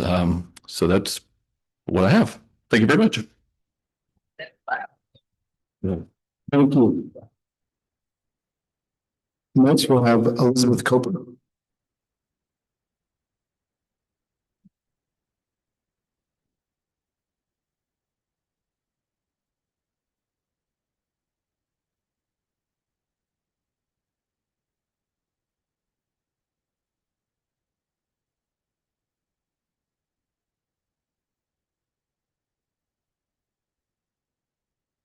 Hi, I'm Elizabeth Coper. I've lived in Warrenton since 2010. And you know that old adage, those who can't do, teach? For the last 12 years, I coached the speech and debate team. I taught public speaking and debate, and yet I love to help kids do that. And I'm a terrible public speaker, but I coach it and don't teach it anymore. Recently, I actually had to take a step back from coaching because when we broke down our hourly, I was making $1.84 an hour. That was for student council as well. We have the best coaches, the best sponsors, and they don't get paid for all the wonderful things that they do outside of school. And Greg is excellent at his job, and he did all of the numbers. And I wrote this really great speech, and then I deleted it all, and then I rewrote it, and then I deleted it all, and then I went to sleep, and I rewrote it, and I deleted it all. And so I think one of the things that I love to teach the kids is that debate is organic. It moves, it changes, it evolves as the debate evolves as well. And as we saw tonight, a lot of the answers or a lot of the questions from planning and zoning were addressed. They were acknowledged, changes were made, and that's the beautiful thing about debate. We have some really great, I'm not going to call them residents, I'm going to call them members of this village, people who are invested in this community, people who have lived here for a long time. We have a wonderful small town, and people don't move to Warrenton to run away from anything. People move to Warrenton to raise their families here. That's why I moved here with my husband. His family was local. I was a transplant, but immediately I learned in order to be a part of this village, you have to be involved in different things. And I know the ethics of the men and women in front of us have been questioned, and quite nastily, if I might say so myself, in the past. But these people sitting in front of us have put their heart and soul into this community over the last, if we combine Mr. Schluter and Mr. Schultz together, they've got 50 years of laying their life on the line in this community. Mr. Quarter and his wife came back after graduating from Warrenton and opened a store here in town where they put on community events for extended learning. Mrs. Waite ran on, the pledge that she was here to help the infrastructure and education. And she had a great partnership in, her son with special needs, from what I remember in her card. Mr. Romaker and Mr. Crump, you guys are here for the community. We have Knights of the a third degree Knight of Columbus, I think. And Mr. Crump, we have, and Mr. Romaker, we just have so many wonderful things that these ladies and gentlemen have done. Mr. Lang, I don't know if you know, but he's an advocate for people that are vulnerable to homelessness and figuring out housing developments for those people. And so I stand here as a member of this village alongside people of this village who have asked for things and had those things answered. And I think the greatest thing that we can do for this community is think about our future children and, the ethics that we display both on social media as well as the promise to them that we will always do better and make changes organically as things come up and continue to do that. And I think,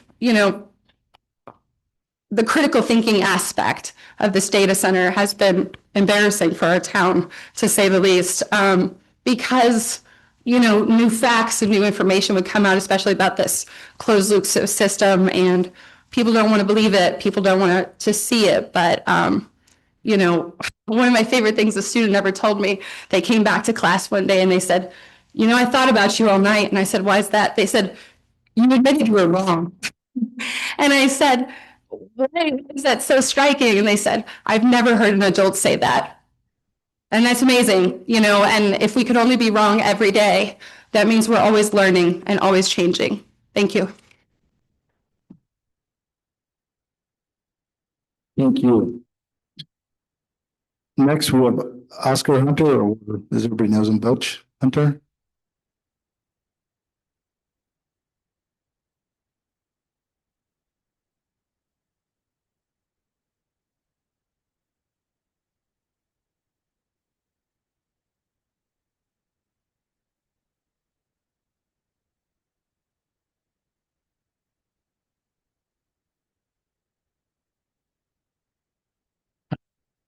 Speak tonight. I've just got a couple quick things to say. I'm not a native, but I've been here over 50 years with my family. I've been very active in both Warren County and the city of Warrington. I've just got a couple quick things to say. One of them, I hate to waste my time on, but I think it needs to be said.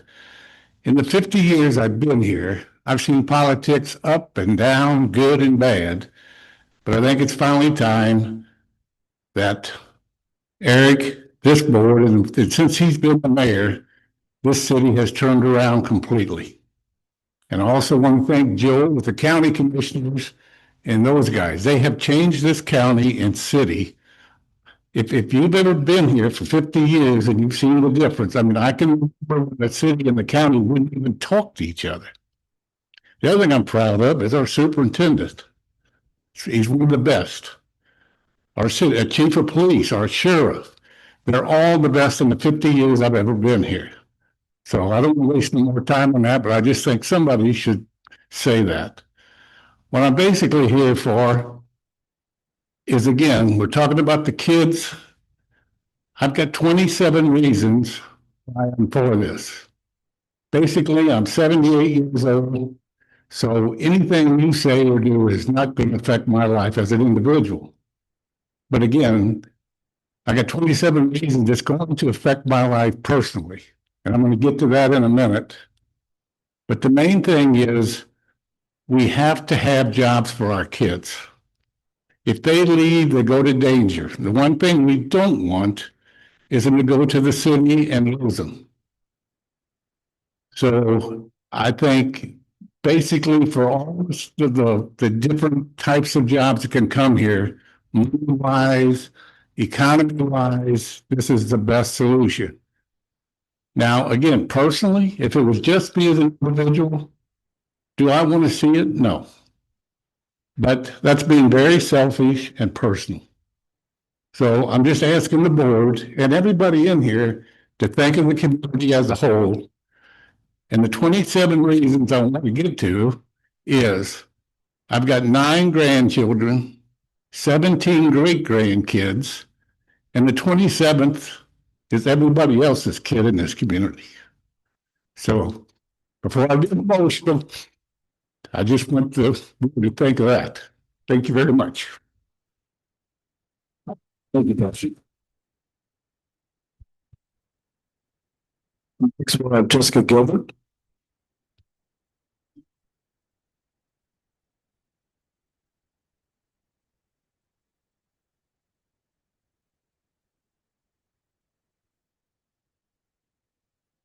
Is this working?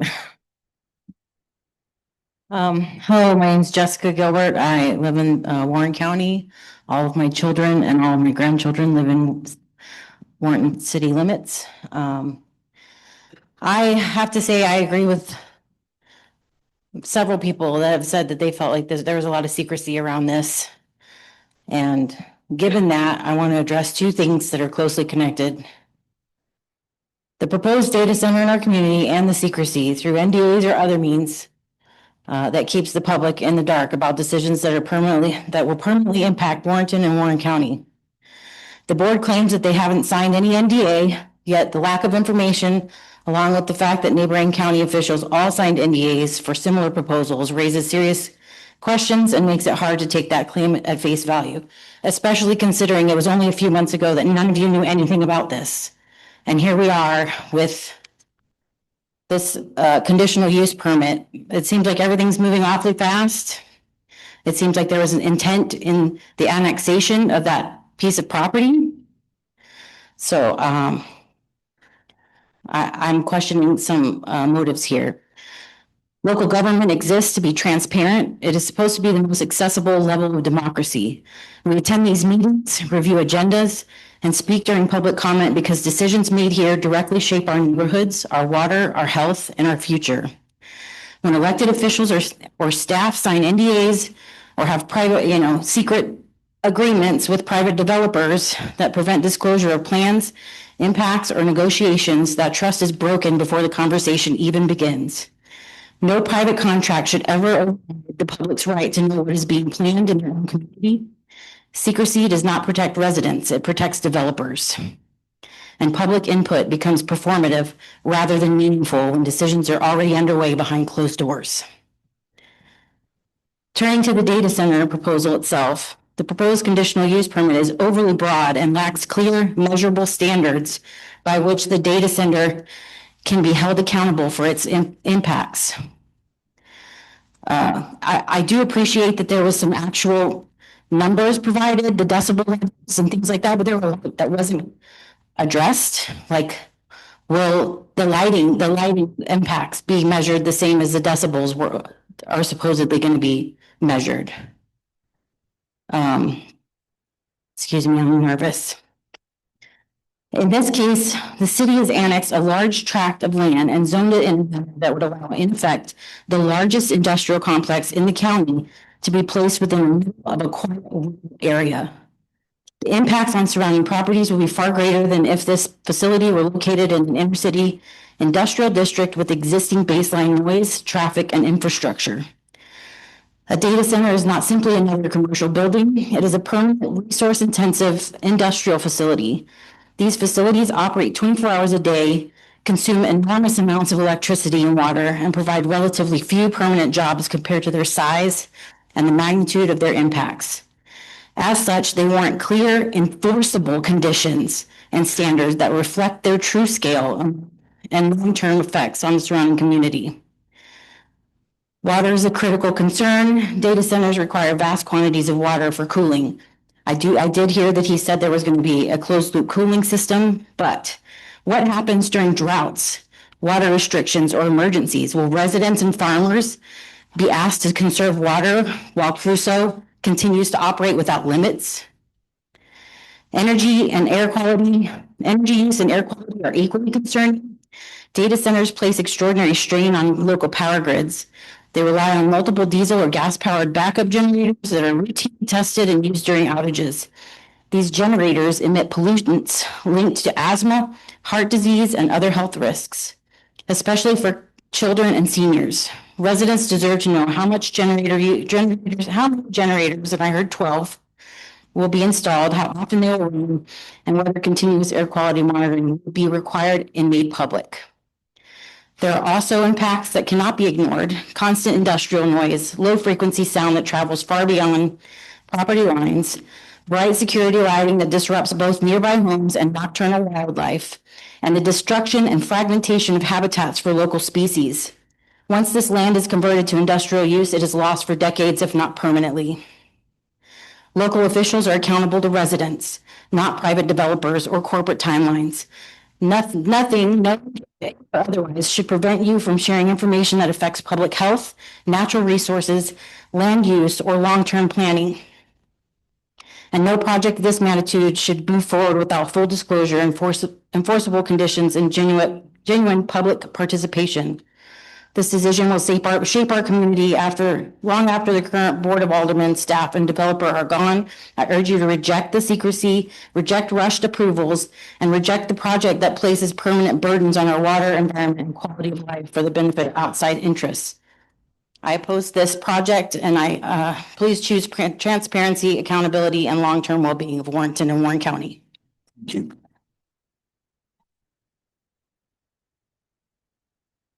Let's speak about I believe it's team.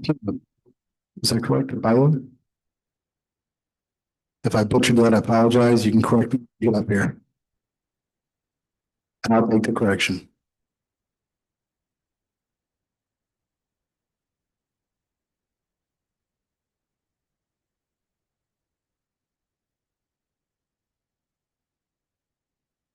Well, my speeches aren't near as good as anybody else, but I just have a few points I wanted to go across. I've lived in Warren County for over 50 years. I raised my kids here, raising my grandkids here. And I have seen personally how this is affecting our family. And I can't go into detail on that. But I'm also a victim of Coldwater Creek. And because of the safeguards, or because of the lack of safeguards that the community had for that, I had cancer. And let me tell you, it's no fun.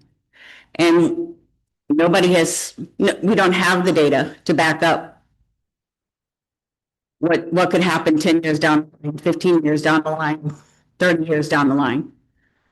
You know, this is where my family wanted to end up. I mean, this is where we wanted to raise our family, have our generations, you know? And I see the same thing here that I ran away from. And the other things I wanted to talk about was I appreciate what the school board, Mr. Klingensmith or whatever said, you know, that about giving the money back. We just passed a bond issue for the fire department. Are they going to give the money back? You know, what about the ambulance? Are the police, are they getting money? They should be included as well in that cut. The other tax abatement guarantee, can you guys give us a guarantee that there's not going to be any breaks? That you guys aren't going to, you know, decide down the line? Oh, that's okay. They don't have to pay that. They came out here, they're going to give us plenty in the long run. You know, I've seen so many things. The outlet mall was supposed to bring so much money to our community. That all got pushed aside. You know, one of the reasons why it took so long to pass that bond for the fire department was because everybody in Warrenton has said one thing and done something else. All the money gets redirected. We don't get, you know, the school board, whenever they had the trailers here, you know, it was like a big threat. We don't have the money to build another school. All of a sudden they found it. You know, what's going to stop them from expanding? You know, and if they expand, how much more water is that going to take? And I'm here to tell you that not only do we have to worry about the noise that the building's putting off, but the electrical lines to supply it put off a whole lot of noise. The waste water, the daily wastewater or whatever that they use, are they going to do some special treatment to that water, or is it just going to go into our systems and our kids get to drink that? You know, they can suffer the consequences later. Our real estate value. I already know mine down. Nobody was there to stick up for me. They did what they did. You know, I think we have this in writing. All the tax abatement, everything, it all needs to be in writing. It needs to be clear before anything is ever voted on. And on your website, it clearly states, let the welfare of the people be the supreme law. But we're the welfare of the people, we're the people.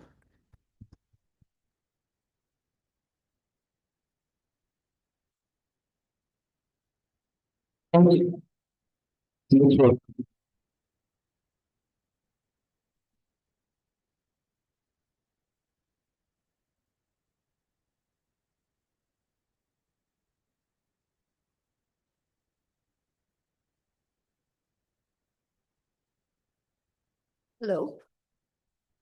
My name's Renee Lambert. I live about 3 miles down W. We built, this is going to be our 5th year there, and we sure would not have built if we knew this was coming in. We would have went to Troy. That was the 2 choices. We are, what's the big phrase we use in Missouri? Show me. Okay, if we're not going to hear these sounds, let's do a test that all of us can hear. I'm 1.4 miles from the center of that site. Let us all know when we're going to do the test so we can hear it or not hear it. I'm hoping we don't hear it.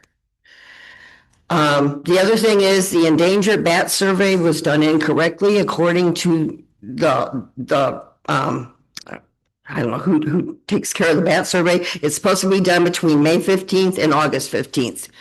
And if you're cutting down any trees, you are not supposed to cut them down between between April 1st and August 13th because they are having babies and that will kill the baby endangered bats.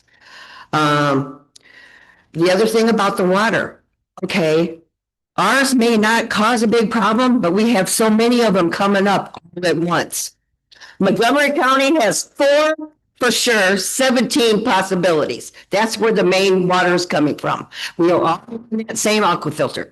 Whether they say it or not, we will all be hurting. And we have one here in Winter, we have 2 in Estelle, and we have one in Wright City, I believe. That is my big concern about the water. We have so many of them coming at once, they're all approved. Where's our water going to go? To them. We won't have any. Thank you.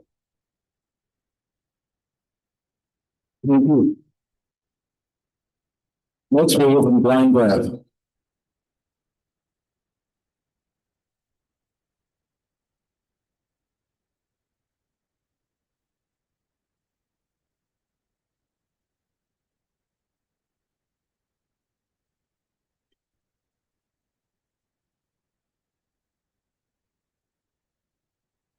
Our very own President Harry Truman once said, "It is amazing what you can accomplish if you do not care who gets the credit." That sentiment is what I see as I stand before you this evening. And I thank you for placing the best interest in this community and its future above all else. The proposed project represents meaningful progress for Warrenton. It brings much needed investment and opportunity to the school district, infrastructure, family services, just a few of the areas that stand to benefit in lasting and tangible ways by this project. The careful, fact-based approach taken throughout this process deserves recognition. From comprehensive studies on electric costs, the Public Service Commission price requirements designed to protect individual homeowners from rate increases by ensuring the burden rests appropriately with the industrial user, to verify analysis of water usage demonstrating consumption below that of a car wash or a golf course.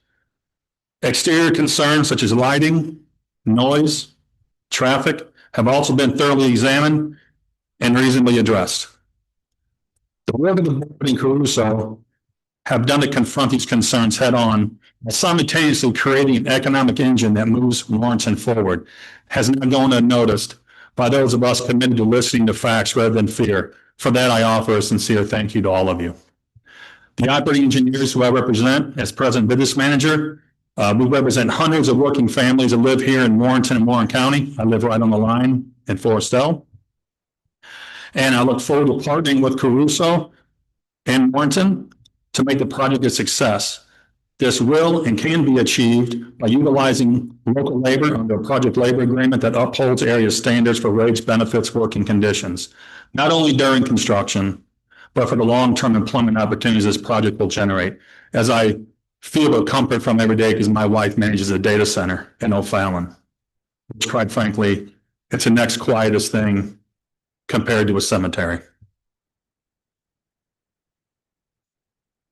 So welcome to show us how the meeting.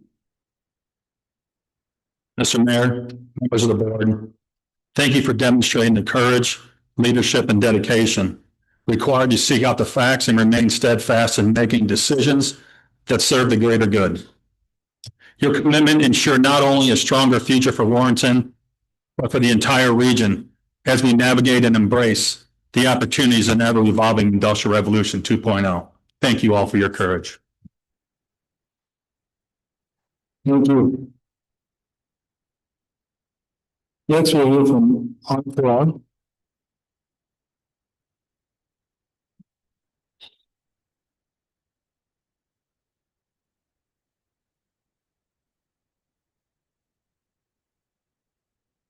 Good evening. I'm Farrar. I live off of Lakeview Drive, and I'm here to ask you to table the Warrenton Data Center conditional use permit and site plan for at least 30 days before taking final action. This is not a routine conditional use. This is a 1.6 million square foot, 24/7 industrial facility on roughly 337 acres at the edge of an existing neighborhood and working farms. For a city of about 8,000 people, this is a once-in-a-generation decision that effectively sets a new standard for how big and how intense our industrial development can be. Under your own zoning code, a conditional use permit is not a box checking exercise. A CUP process exists precisely because some uses, while allowed in the zoning district, may have negative impacts on public health, safety, and welfare, on the value and enjoyment of neighboring properties. Your CUP rules give you 3 important powers and responsibilities. You must decide whether the use is consistent with the policies and intent of the comprehensive plan, not just the bare zoning label. You must ensure that it is designed, located, and operated in a way that avoids, minimizes, or mitigates adverse impacts on the community and neighboring properties. And you may deny a CUP or impose additional conditions when the applicant hasn't carried that burden or when impacts are not yet fully understood. So tonight, I'm begging you to please actually use those powers. First, based on the comprehensive plan, the plan talks about preserving Warrenton's rural character, protecting environmentally sensitive areas, and making sure growth is phased with infrastructure and neighborhood compatibility. It includes environmental and watershed maps for a reason, so that you can see where large-scale industrial development will permanently alter the habitat, drainage, and rural edges. Looking at this site, we are talking about paving and lighting a massive footprint in an area that still has tree cover, wildlife habitat, and natural drainage corridors. That affects birds, bats, pollinators, and other species that cannot show up to this microphone. So we have to be the voice for all forms of life that this development will affect. Yet in the public file for this project, there is no standalone wildlife or habitat study visible and no clear cumulative environmental analysis for the build of this scale. If such studies do exist, they have not been shared with the public ahead of tonight's vote. So my first set of questions is simple. What environmental or wildlife studies were conducted for this project, if any? Why aren't those studies in the public packet tonight? And how can you make a defensible finding that impacts are avoided, minimized, or mitigated if those documents have not been made a part of this record? Second, on process, notice, and landowner rights. Many of the families who border the site have said on the record that they did not know this land was being moved into the city and rezoned to be an industrial use after the fact. Since then, they have shown up meeting after meeting trying to catch up to a process that always seems to be one step ahead of them. State law recognizes that at times landowners need an extra layer of protection. For certain zoning changes, if 30% of owners within 150 or 185 feet sign a protest, it triggers a higher supermajority vote. And that is a tool meant to protect people when big land use changes are being pushed through faster than they can respond to them. And that tool was never clearly explained to the neighbors most affected by this project. They've had to discover it themselves by reading the state statute and by digging through the code online again themselves. At minimum, this is a failure of communication, But it also means that without more time, people may lose the practical opportunity to even understand whether that protection still applies to the changes before them now.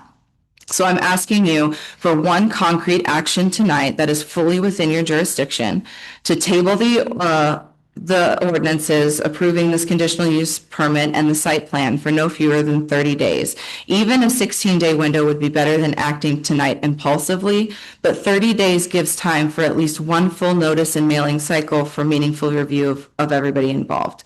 In that process, direct staff and the applicant can provide a public list and copies of all environmental, wildlife, noise, light, or cumulative impact studies prepared for this project, or a written statement that none exist.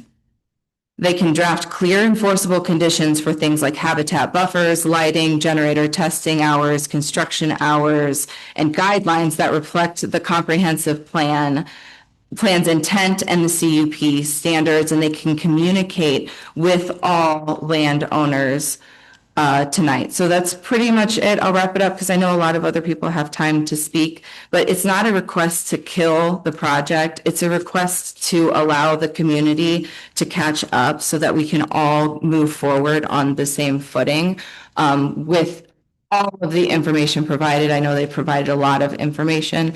I still don't think for something of this magnitude, it's quite enough. And I do think that we should give it a little bit more time. Thank you.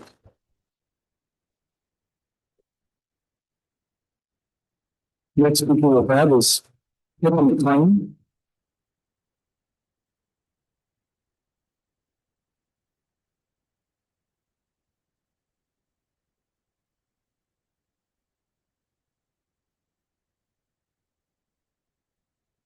Good evening. My name is Penny McLean. I am a resident inside Warrenton, just down the road.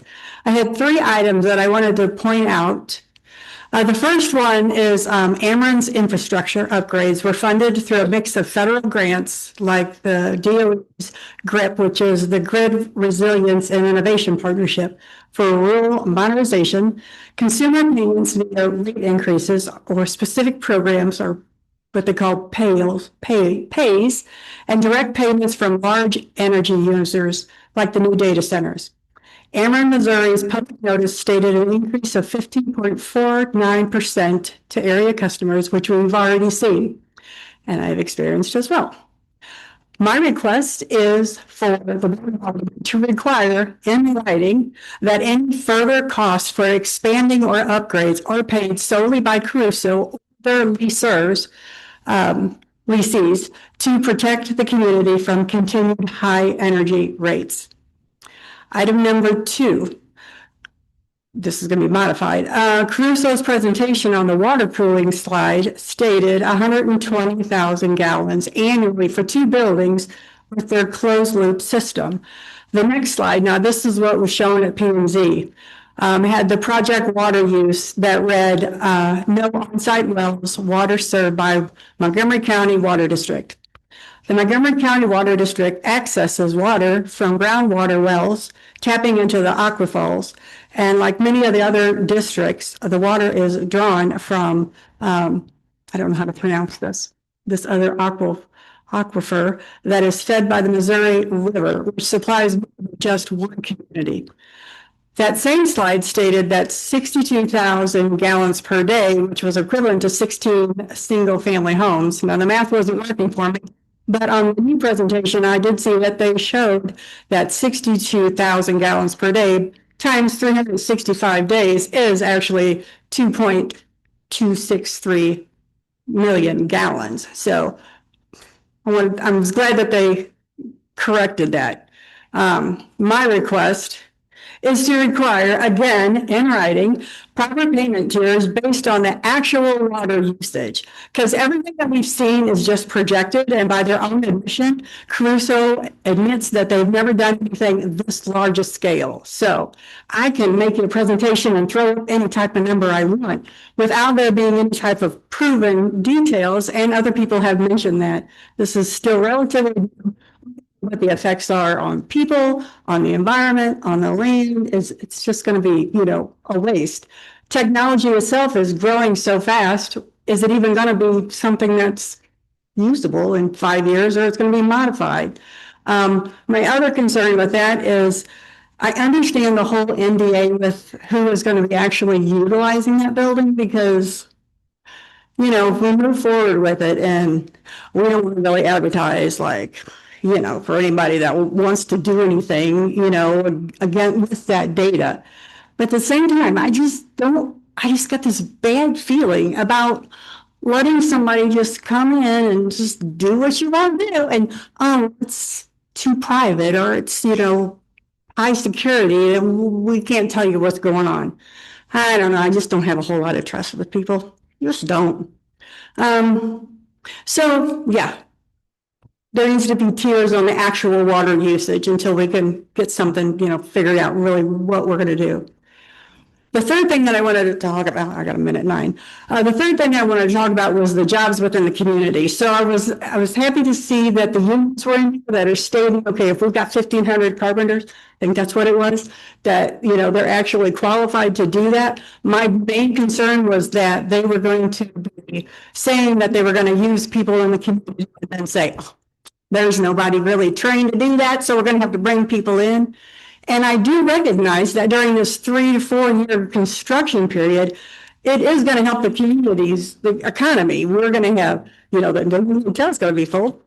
The other hotels, the gas stations, the restaurants, the stores. I get that. I totally understand that. My concern is, okay, so when it's done in 3 years, then what?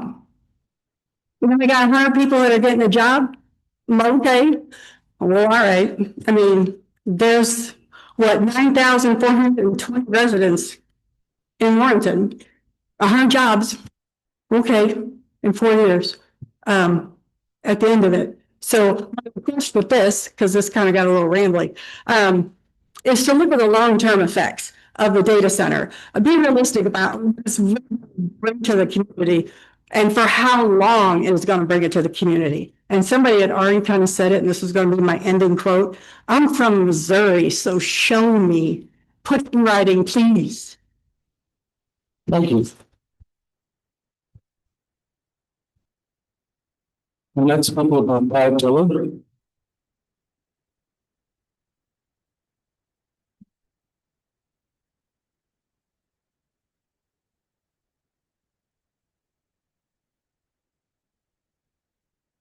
All right, good evening, Paul Diller. Thanks for having me. So before I get into my prepared remarks, I just wanted to mention a couple things, Dr. K, Mr. Chandler, and a lot of general concerns that have been brought up tonight. A lot of good commentary. Great to see the democracy in action.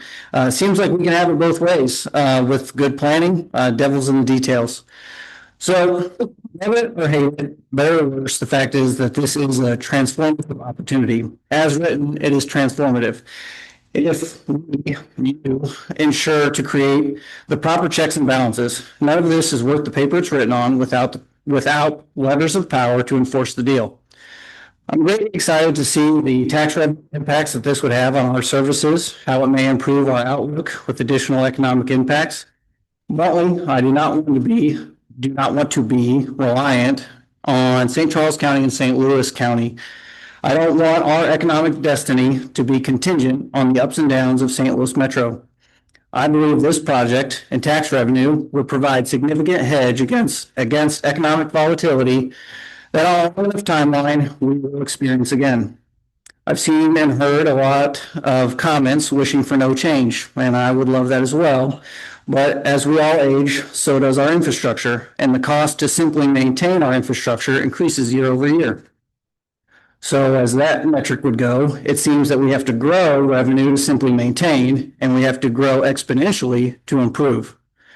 So you have a terribly impactful decision to make, and I don't envy you. I am cautiously optimistic that this could be a transformative opportunity if we, you, as our representatives, are able to secure the project with clear checks and balances, clear language to enforce the deal as advertised.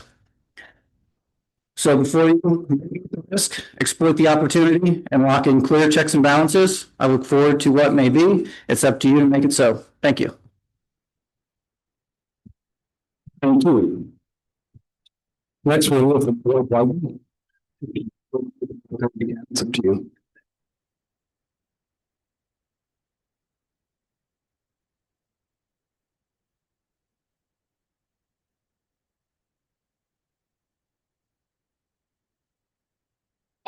Well, y'all, thanks for the opportunity to present in front of the board, and thank you for the community for their attendance, pro or con. I'm just glad you're here exercising your rights. You know, the United States was founded by a constitution that is the creator of a constitutional republic. And the difference between democracy and a republic, and most of us do know this, is that a constitutional republic protects the rights of the individual. After hearing some of these things about using loopholes to get in an annexation, maybe we want to relook at that. You know, I'm a longtime resident of Warrenton. I do live in Room 1. Thank you, guys. I am opposed to this and also ask that you table this. Now, I love this community. I grew up here, fought like heck to get out of here as a kid to try to find opportunity somewhere else in the United States, and growing up and getting an education in this school afforded me an opportunity to follow a professional career that took me to some amazing places. Some of those places were kind of dark too, like the boardrooms of Monsanto and dealing with Bayer and large corporate giants that have more money than our community could ever escrow together. A point of enforcement is if there are penalties for breaking the rules, most fines that a county like our city like ours would put against them, that's chicken feed. They're not going to care. I mean, you can break rules over and over and over. So whatever those punishments, if you decide to do that, need to actually hit the bottom line. Man, I had so much and so many people said a lot of the same things. So let me zip to some other good points here. You know, I'm opposed to the placement of a massive data center. How much time we got? 3. I better read fast. What concerned me mostly was all about the transparency. And what I'm seeing in the community is it's tearing people apart. It's turning neighbors and family members against each other. And that's just bad. It causes people, when they feel like they're at the edge and have no other recourse, they resort to a limbic brain. And when they do that, that's when fight or flight kicks in, and that's when negative things start to happen. We're starting to see that on social media. We see that in confrontations, even just let's start off as general conversations, get a little escalated. And I think that comes to a point because of the community's distrust, not necessarily you guys, I'm not pointing a finger there, but just in the way things have worked in the city in the past. By that. Looking at things like conflicts of interest. I don't know, and it was just, this is my independent individual viewpoint of it, is how can you have people sitting on boards that either work for an entity that benefits from the taxation or on board of directors that directly benefit are the ones making the decisions to say yes or no to this? And in return, I'm not saying anything directly to, it's just about fiduciary responsibility and optics. I love a lot of you guys. I mean, we're friends. A lot of us are friends. Some of you I don't know as well. But what my concerns are is a decision made today, if an investment goes back into an entity that they represent or work for, there's opportunities there for obviously pay increases and things like that, which I think are justly deserved. But that's why I think that there needs to be some sort of provision that removes those people that could influence to the negative viewpoint of one that's opposed for making a decision to make this happen. And dealing with a company such as Crusoe, I don't know much about you. The data I could figure out, and from working with subcontract work I do with NGOs, former spec ops people that have built their own companies, I get to help put lipstick on the pig when stuff goes sideways. But looking at investors, if in fact the Founders Fund, NQTEL, groups like that, Peter Thiel, and Palantir, that would almost indicate to me that this is going to be an intelligence gathering piece, which could create a situation with a domestic act that could adversely affect our town. So take that in consideration with your security planning, if in the event that this is going to be more data related for U.S. government and our military, which I think is needed from the security standpoint of the nation. But at the same time, is it what we need inside our city limits? The big thing I really want to go back to is those people, man. Clear and transparency. It's got to protect the individuals. And if we went and found a loophole, I say we, you as a representative of us, we elected you, so it's we. If we used a loophole to push this through, then shame on us. We need to reevaluate that. So that's why I'm asking if you would please table this for at least the time frame that Anna had stated And then with that also, I just want to say thanks. This is not an easy decision for any of you. It's not an easy decision for everybody that's in this room. I look at a person like Anna, I see her get made fun of sometimes because she has a nose ring and the way that she speaks, but that's an example of an individual taking leadership and care in the community. So for her, I want to say thank you. You go set a standard. Thank you.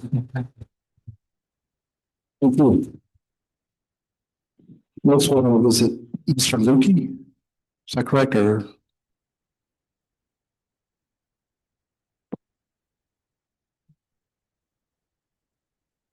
Was that correct for your last name or no? Great, thank you. I'm going to make this really simple. How many people up on the stage are for and against this project? Can you raise a hand? No? Okay, then that answers the next question. Is this a done deal? Yeah, I think it's a done deal. The reason I say that is the first thing we see is a pie chart and the money's already spent. I would rather have seen you say, yes, we're going to make $75 million a year on this. And you know what? We're going to look first at cutting taxes. We're not going to look first at how much money we can spend and where we can spend it, because if we do that and we set out a pie chart, then everyone in that pie chart is going to pressure everybody they know to pass this. Okay? It's government. Simple, dumb as a bag of hair. Okay? A guaranteed tax cut would be really good. So, and what if you're wrong? Really, what if you're wrong? It's not going to come out of your pocket. It's not going to come out of they're not going to come back and get the money from the pie chart. You're going to come back to us for more money. Period. It's just how it works. So thanks for your time. Thank you. Next we'll have Matthew Matson.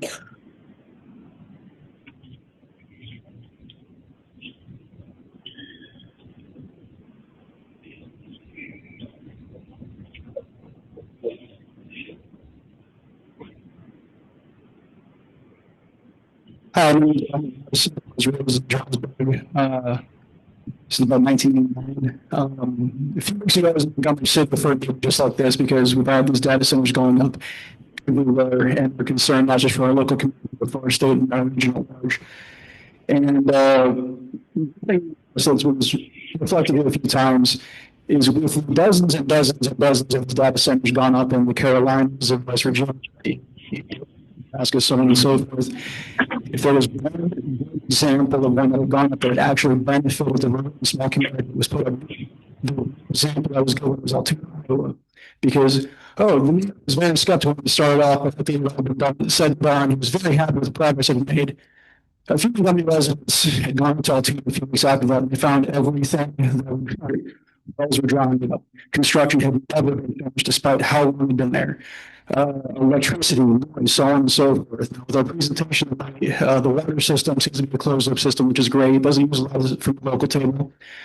However, all this is considering A, the plan was complete. Thousands and thousands of factors was considered, very difficult to do. B, the plan was presented in good faith with this much money behind it, and the timetable is on. I'm skeptical. And C, was followed to a T if everything was presented in good faith and completely covered. And never goes wrong. I see enough assurances that this is going to go quite as well as it should, and I'd like to wait the 30 days table so the residents can look at this because we don't have the information ourselves. Thank you, Tim. Thank you.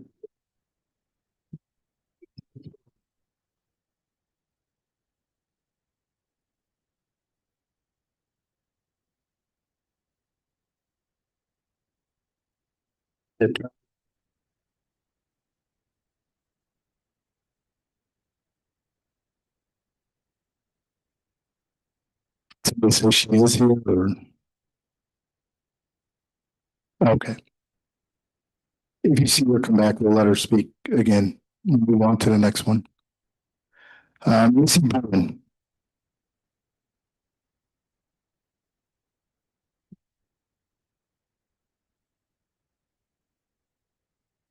Hi, my name is Missy Bowman. I live in Roy Avenue. I've lived in Warrenton for about 20 years. I brought my little piece of artificial intelligence because I'm an AI user and I have a lot of people, or I meet a lot of people that allocate a lot of mystique to AI that isn't possible, really. And so it's like I encourage everybody, if anybody wants to learn about it, I'm always available. I give my information out. Some of the things that have been brought up tonight seem very strange to me. People are concerned about light. When we have like Schnucks and Walmart and the old Kroger area and some church signs that are really, really, really bright, but they're not really like held under any kind of accountability like these people are being made to be held accountable for. And it's like, and what they're talking about doing at the data center is going to, have a lot less light than what's currently available right now. It's like at Schnucks and Walmart. It's like those are probably like the brightest places that we have. Let me grab this really quick. Anybody that hasn't seen the dark sky project in process, the process before, it's like if you've ever gone out to the Grand Canyon, it actually has like, you can actually see like how the lights are actually directed towards low. They're like directed back towards the ground. They're spaced a certain amount, a certain way around the area. And it's like in Schnucks and Walmart, they don't do that. Did they have this same kind of parameters that we're putting on these people that I don't think is necessary? Because we already live with like lots of light pollution. We can't see, I don't even think the farmers can see the Milky Way, but you can see it like out by the Grand Canyon. So it's like, if we're gonna go, dark sky, we should just do it like all over the place. It would be better. I'm concerned about when people talk about the sound being a problem, it's like I always think about the highway. The highway is really loud. I can hear it from my house, and I live about a mile away from the highway. So it's like, it's like it could be like 70 decibels It's like around 300 feet away from the highway, but it's like, it's just a concern. It's like I was just like, the highway's already there.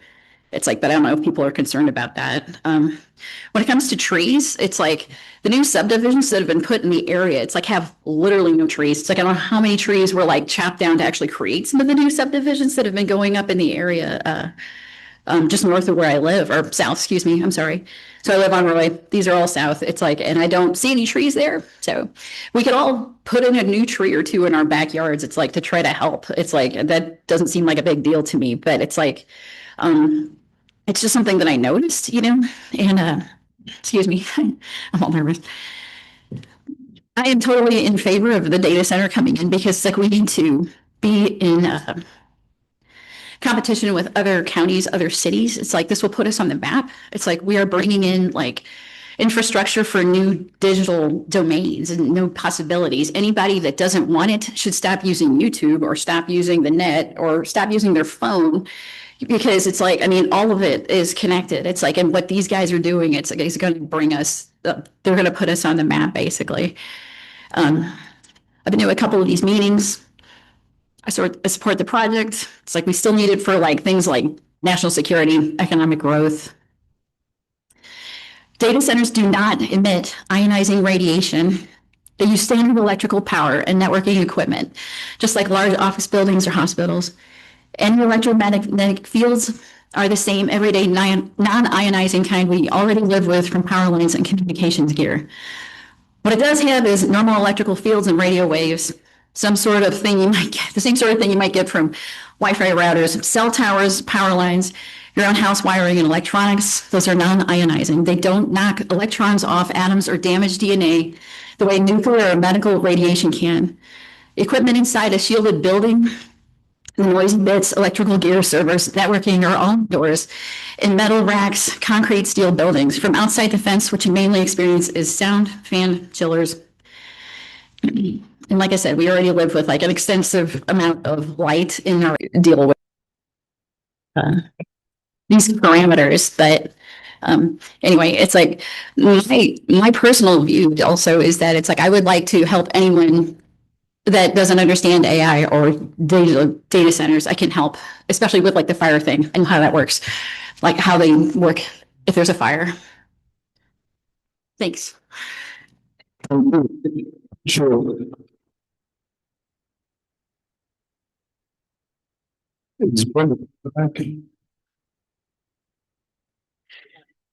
a look. Good for you. Who's here? All right. Is there anybody else who would like to come up and speak? Please come forward and state your name. We'll give you 5 minutes to speak.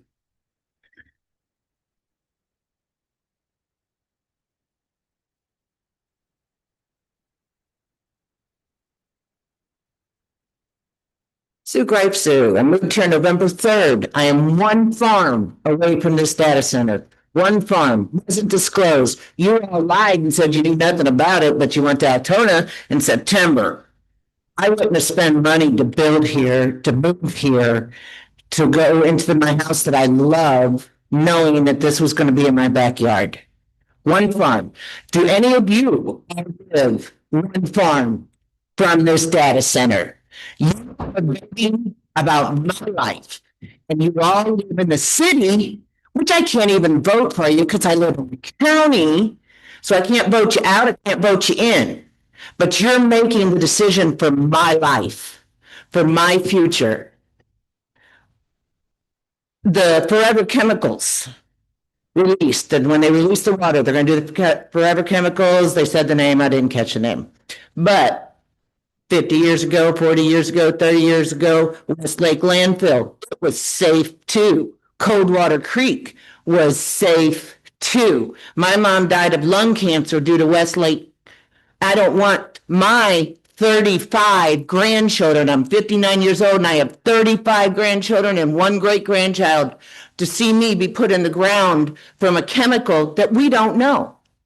They all said fluoride was safe. I got all kinds of fluoride treatments, hated them, but they're now bad for us.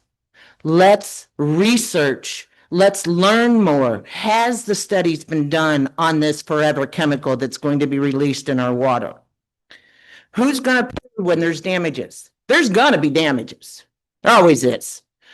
You build a bridge, they count ahead time. How many are going to die while they build that bridge?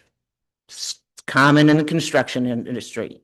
Talking about the construction industry, these are outside, out of state contractors that are going to bring in their workers.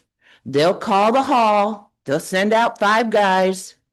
You have a few plumbers. Supposedly, we're not even going to have plumbers in 6 years because the plumbers union won't bring in 2 apprentices to every 1 journeyman.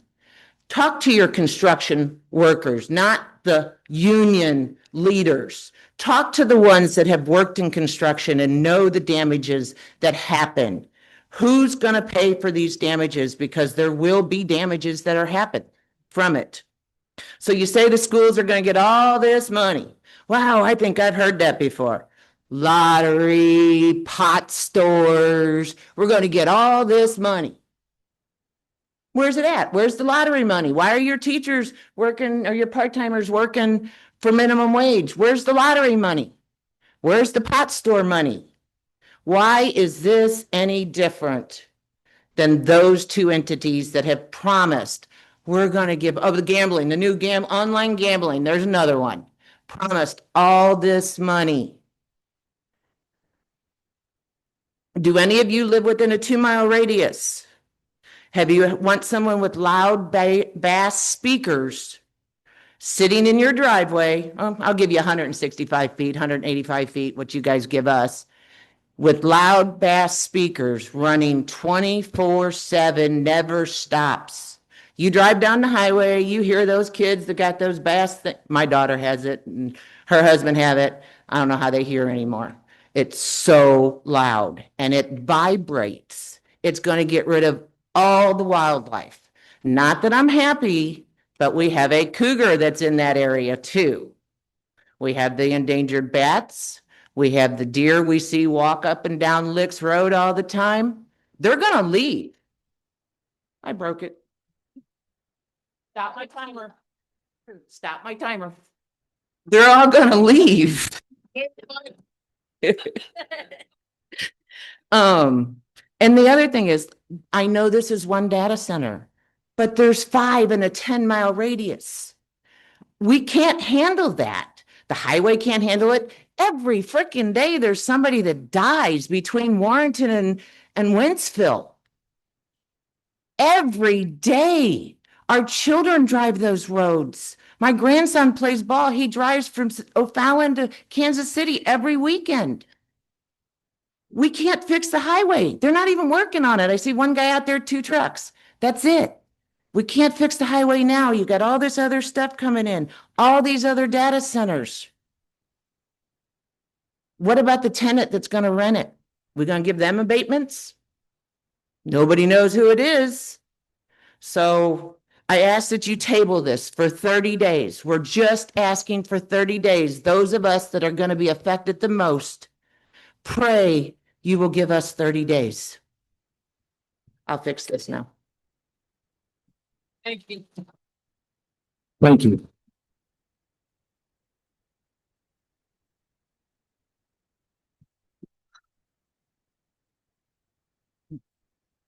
Anyone else would like to come up and speak? I believe the young lady actually came up.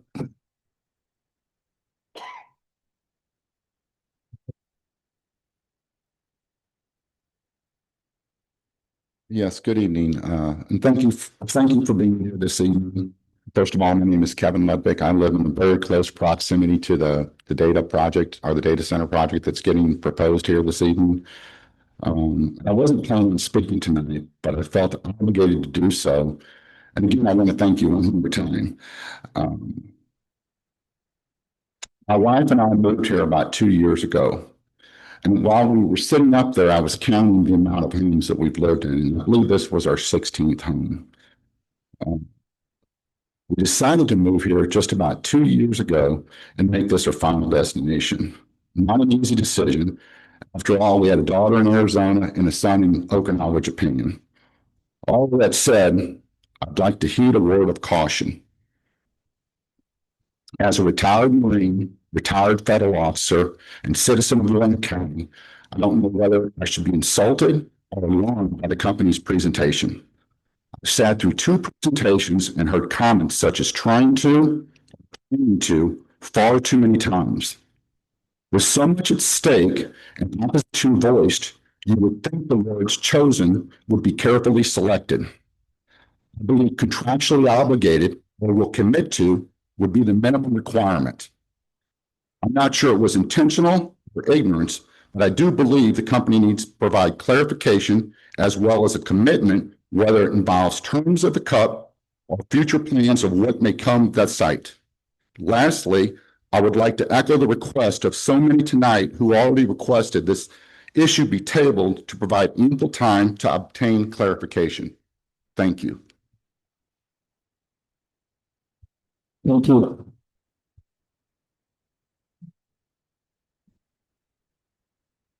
Go ahead and come forward. My name is Abby. Thank you for letting me speak. I am from St. Charles County, where we recently stopped the data center going through. One of the things I've been hearing over and over again is we need to beat China. We need to beat Russia. In what aspect? A lot of these data centers are using to get the people around them their information for surveillance. China surveils its citizens 24 hours a day in every capacity. Do we want that? Other data centers are just to mine Bitcoin. That doesn't help the country fight China or help its citizens.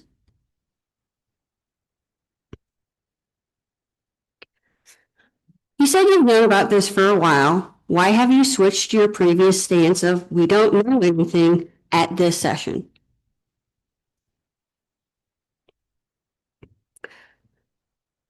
As I mentioned last time, what environmental studies have been done, by who, and for how long? Has the Missouri Department of Conservation come out to do any studies? They're the biggest local environmental group that we should be working with. Why do citizens have to keep repeating the same questions and you still don't give them any solid answers? such as the end user. We know there's an end user. Why would you build an empty building with no end user? Why do citizens have to keep paying for sunshine requests to find out all this information? You could have been honest and upfront from the start, not just now. Why did the planning and zoning set up more regulations or stipulations for the CUP other than quoting, planting pretty trees, which will take at least 15 years to hit 20 feet, and changing the light fixtures height? That's nothing. I could go on forever. The research is out there. It's everywhere. I want to know from that sales pitch slideshow, where is that data coming from? I want the hard data, and the public should have access to it. We keep talking about how great closed loop systems are, but I have yet to hear you mention about the second loop that goes with the closed loop that's open. It is not just one loop. Closed loop systems, if they're not using a lot of water, they're using a lot of electricity, and vice versa. There's no when it comes to data centers getting their energy. We haven't seen any hard data about data centers and increased school fundings, just about the tax abatements that seem to cut any positives when it comes to taxes helping the state and the local community. Like everyone else here, I am asking, just table it for a little while, 30 days, 15 days. We want the research. We want the hard facts. Do what's right for the people and not for the corporations. Thank you.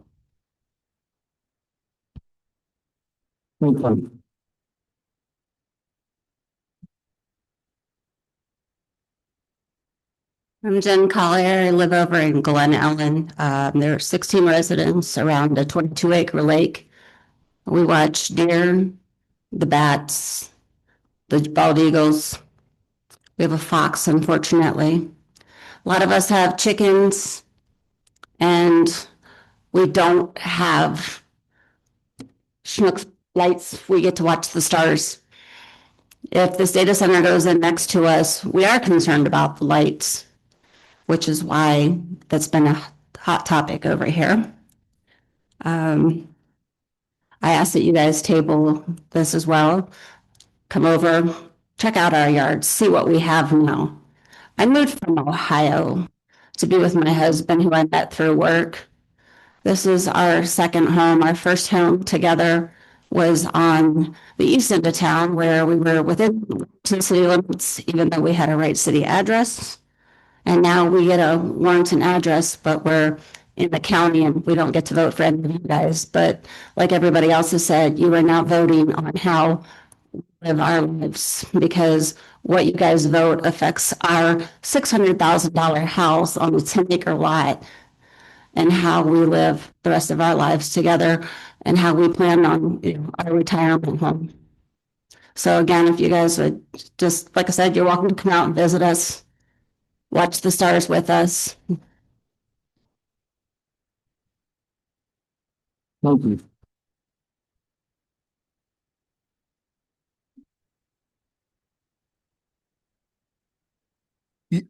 Yes, can you go ahead and, if you want to take a seat up front, we'll get to you next. Go ahead, sir.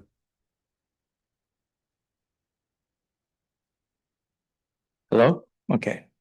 My name is Guy Schreck, 309 Richmond Drive, 300 feet from Interstate 70. So we got sound. We got lots of sound. First of all, I'd like to thank the members of the council, planning and zoning, Steve Etcher and his group. Steve Etcher has been looking out after our community for I don't know how many years, and he's always been dependable. He always gets the facts. He always knows what's going on. I was gone when the planning and zoning meeting was taking place, and I came back to hear that some of the planning and zoning members were being vilified for their stance. One in particular was Rich Barton. If you know him, there's not a nicer, more Christian person in this town. And it makes me sick to hear that people have been talking against him. But besides that, Warrenton Grove, I grew up here. 73 years, well, except for 4 years when I taught in Southwest Missouri. It was always exciting to see the town grow. McDonald's came in, we had a parade for McDonald's. It's always been exciting. And we've always expected growth because we're right on Interstate 70. Anybody who moves here and doesn't realize there's going to be growth on 70, I'm sorry, but it's going to happen. I'm also concerned about the schools. We had a big joke when I was teaching here. We called Timberland High School Warrenton East because a lot of our teachers couldn't afford to stay here. So they went to Woodsville where they could get maybe $5,000-6,000 more a year working there. This data center coming in would transform the schools. It would give us our teachers with the pay they deserve and other people that work for the school. I hope we build it. I hope we build it. Thank you. Thank you. Just grab if that's okay.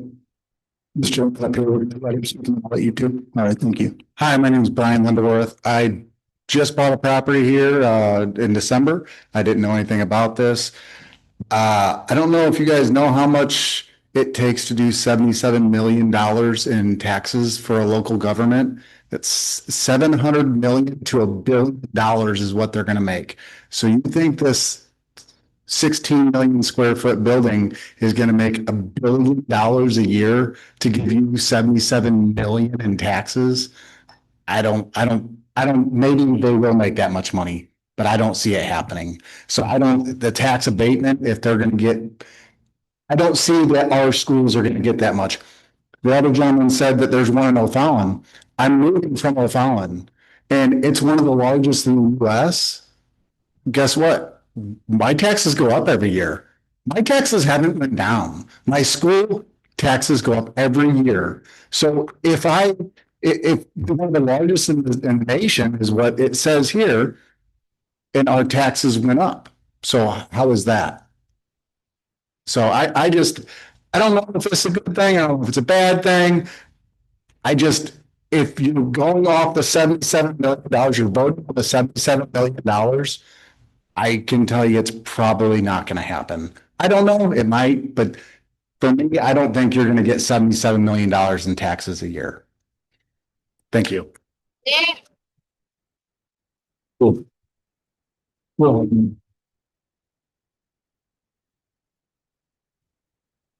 There. Thank you for the opportunity to speak. I'm not going to pretend to be an expert on this subject, but I have been able to put a few questions together that I think the wildlife would ask if they had a voice. The closed system uses the same fluid instead of evaporating off water. Could there be a wastewater implication for the additives used to kill bacteria, the biocides, and corrosion inhibitors, the phosphates, that are added to the recirculating water? The internet mentions high levels of nitrates, salts, phosphates, metals, and I hope I say it right, glycol.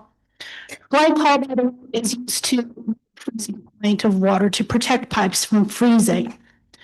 As a matter of fact, antifreeze is a glycol-based liquid. If discharged, glycol can cause oxygen depletion in waterways, which is dangerous to fish. So my questions are, will operators bleed a small each month and drain down for repair? Will there be leaks? There are leaks from connection points in the system. Will refrigerants enter the cooling circuit by failure? Solvents and oils enter our sewers, wastewater stream. Will any of these additives be present in your closed loop system? If so, would you consider on-site treatment plant to neutralize contaminants before discharge? Would you assist before enter sewers? To do this,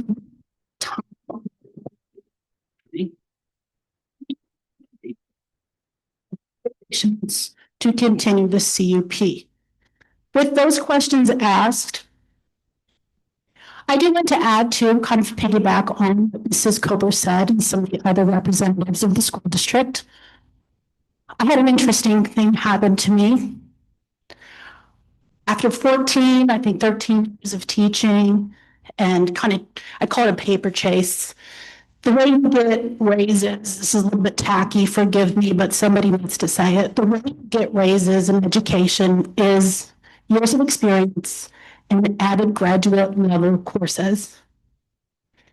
I live it. So what I did was I chased that paper. I got myself the master's plus 30, and I continued to go with the experience years. I was so excited when I got that raise. I thought, well, I'll finish out and have the 2 masters, and that'll feel good. And I'm finishing it this semester. And you got a payment estimate that's the same amount of the increase that's going to come into the bank account after all other expenses are taken. For example, expensive health insurance, state retirement, taxes.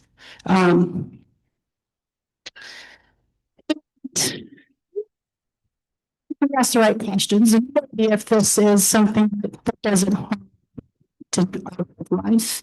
Look at insurance, tuition reimbursement, and salary increase for teachers. So I stand here with a question today, like, did I do all that work for nothing? Did I get those degrees and climb that salary chart, kind of chase that paper for nothing? Because if I wanted to justify that payment, I would drive 15 minutes east and higher salary that would take care of that pay increase, which ended up being a wash. Thank you very much.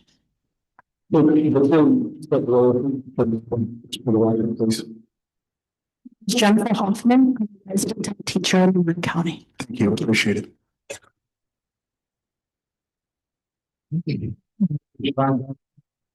I'm in Wilson. I want everybody to look up here. Skin goes right now.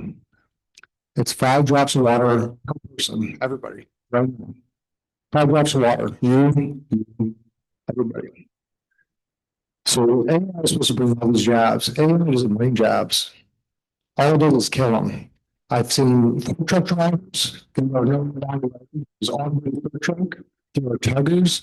And then one gentleman spoke about his grandchildren. You're a high school student, and usually flips burgers. You're single mom that's a bartender, serving. It's become automated. It doesn't make jobs. It kills them. They're all gone. So all these temporary jobs that they're all saying you got 2,000 jobs worth of construction, it's temporary. You're 100 people in the facility in the factory that it's running. That's 80. But that's there. It's jobs than you'll ever realize right now. We're lazy as Americans. We put an iPad from their kid. We say, here you go. That's it. We're lazy. We need to step up to the plate. For so long, I've been able to use AI. Everything else, I can find the information I need. I've never had to use AI. For how long have we been doing this? I don't know. I mean, since I haven't been around that long. I'm 36 years old, but I've had AI search.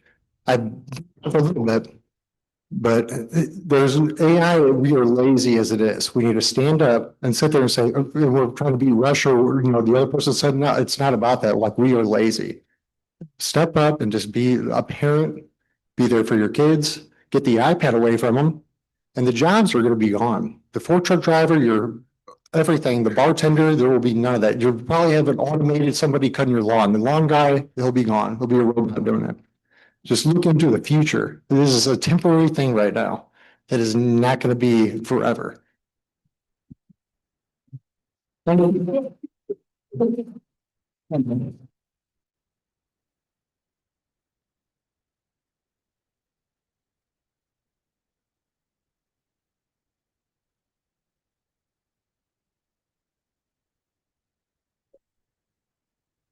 John Cornell. I am a lifelong resident of Warren County and about a 20-year resident of the city of Warrenton. I come in front of you with no notes to guide me and no wife to restrain me, so I may just as surprised as you are with what comes out. Water usage, electric usage, lighting, you guys have all the information in front of you.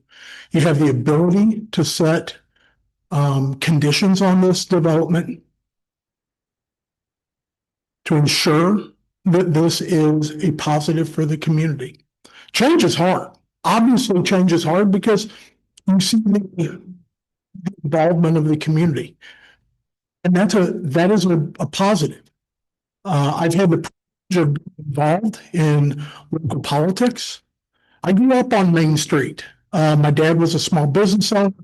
Between my father, my mother, my stepmother, myself, and my sister, our combined years of service in public service, 120. We put the time. And with that comes a little bit of privilege. My privilege is that I know everybody sitting on the stage on this side too. What privilege gives me is the ability to know that whether I agree with you in your positions or disagree with you, I know that you're coming from a place of honesty. I would never ask you how much money you voted for, whether or not you're in favor of this data center. Whether you're in favor or not, it doesn't matter. I'm a policy and process nerd. I don't excuse or dismiss the fact that this is emotional. This project, if it goes forward, will have impact on the entire community. Let's face it, it's going to impact some more than others. And I don't think you can dismiss that. When it comes down to it, you're in the hot seat. Your decision is easy. I will give props to Crusoe. They have made an effort, and I believe have done a good job of taking everything that came from planning and zoning, requests and concerns, and they have addressed nearly every one. I don't believe that abatements are a requirement for them to address, but they stepped up to the plate tonight and addressed the abatement issue. Props to them. I think that they know that the eyes of this community are on them if this moves forward, and they should. But I also take them for their word that they want to be an integral part of this community, to be a good neighbor. The questions that have been asked of them and the steps that we've asked them to take are unprecedented in all of the time that I've been on a city board. The business comes in front of us. The consideration isn't how much money are you going to pledge in taxes, right? The question isn't, are you going to be able to make it? Is this really a viable business? We want to ask people that because they're allowed to come in front of us, meet the requirements, put the business and chase their dream. The steps do not change. The scope is certainly different than anything we've ever experienced. The steps do not change. Look at the standards. There are 10 standards that they have to meet to obtain a conditional use permit. I would argue they have checked the box on each of those 10. So put conditions in that you feel are appropriate to protect the community. Put the safeguards in to enforce those. The vote is easy. One is comment on Altoona. I was privileged to go on that trip. And one of the the comments that stuck with me aren't about the taxes, how clean the data center is. It's about the city staff learned the process and they can handle it now. Our city staff has been maligned, inferred to be dishonest and distrustful. There have been missteps, without a doubt, but their integrity should not be called into question. Thank you. Thank you. There goes the gentleman in the back. You want to speak?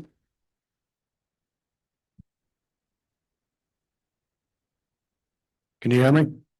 So I run a business here in Warren County, and I've been living here for 7 years. And probably about 3 years ago, the county got wind that I was doing it, and I would not grease their pockets with money. So then they fought me every step of the way. And within that 3 years, I was making or bringing gas prices were 42,000 out of my pocket. So that's a pretty good incentive for just being here in Warren County. And now it's very hard to survive because I won't be a corrupt person in Warren County. And I am for the people of Warren County, and never mind, you guys don't care. Actually, for the record, good.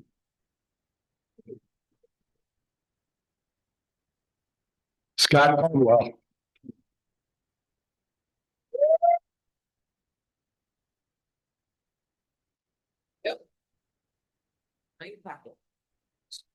Okay, want to make sure it's next road. I was gonna let this go through without me coming up here and talking to you. First of all, I want to thank Alderman Lang for getting the information that the mayor was supposed to help me get. It's the property I do step backs. At the time, got me in touch with Crusoe. Crusoe actually sent me information, so I'm thankful for that. The only thing I want to speak about today, because speak about let me tell you, this is my backyard. Okay, I live in the sector. This proposed project is 50 yards from the property line. Now, Crusoe has made an effort to step back from the property lines. But another thing that really concerns me is the decibel level. This, Crusoe was with the question of, hey, is this going to be a crypto mining? And they answered. They chose to say, no, we can't say that. We have, NDA, non-disclosure, whatever. If they say, if they refuse to answer, that tells you that's going to be that. And that's that low frequency drone that people have talked about. Okay, that house sits probably about half to maybe 3/4 of a mile from this site. Okay, and on those quiet nights, am I going to hear that low?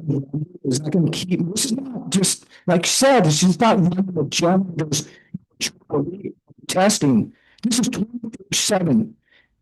I want to thank everybody. I want to thank Jess. I want to thank Josh. They come to everybody, myself, Cheryl, and her son. They come to these meetings. Okay. This on us in the past 4 months, and still, like I said, the conditional use permit, I think it's too broad. I think you need to review this one last time, okay? Because ever hold this on your plate, good, bad, indifferent, whatever the case may be. If it goes south, your names are always going to be attached to this. Now, I think you owe this community at least the decency to take 30 days and step back and make sure that you get everything right. Because when you don't get this right, I got one last thing to say. Look, all I want to say is God bless us. And I don't know who in here is a praying person, but I tell you right now, God on our side. Because they cannot drop a data center in the middle of America and not expect it to have a negative impact. It's been proven through the research that's been done by everybody in here. It's been proven that you cannot do that. Whether it's water, power, okay, but again, going back to what I said, God help us on this one. Thank you and appreciate your time. Thank you.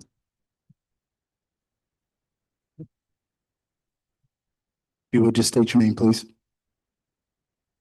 My name's Tanya Caldwell. I live off of Highway EE. I can hear the highway from where I live. And I feel like this data center is gonna be 10 times louder. And when did we make that area city? When it was county. You guys changed that and then here comes the data center. Why? Was that on purpose? Yep. I mean, it's kind of, why don't we get a hospital? Why don't we get something that we actually need instead of a data center that employs in the future 100? A hospital employs 8,000 to 2,000 people. High schoolers can even work there. I did when I was a kid. When I was in South County, there was a hospital. I was working there during my high school years. It's called Let's Grow Slowly but Surely. Let's get what we need first instead of getting a data center that we don't need. Thank you. That's all I have to say. Does anyone else who would like to speak?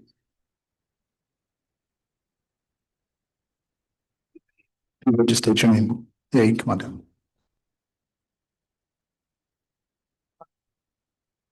Members of the board, my name is Subhash Ayers. I was with an organization called Missouri Partnership. If you're not familiar with that, we work to attract companies to the state to create jobs and investment for Missourians. So thank you for giving me the chance to speak today, and thank you for holding this today, accommodating the high school and letting everybody voice their opinions. So today, we're in a new chapter of economic development. I've been doing this for 30 years, and we have to win this economic development race. We have to seize this opportunity. We were committed to work with data center partners that adhere to the highest standards. I was at the P&Z meeting a few days ago, and I saw the Caruso presentation then. It was one of the best that I've seen, and I've seen more of it today, and I believe that they are going to hold this project to the highest standards. We need to work with those that operate as true partners, and that would be supporting local initiatives and something that contributes positively to this community for decades. I get it. This has a lot of questions, and people should ask those questions, and we appreciate this opportunity to give a venue for those questions. But I believe by taking a balanced approach here in Warrenton, that we can secure the tech investment while safeguarding this community's way of life. We need to get this next generation of tech investment. We have to seize this opportunity. We can't let it pass us by. We believe that this project will benefit both. We really think this is a win-win for the community, and we need to show that Missouri and Warrenton to the rest of the world is open for business. Thanks again for your time today.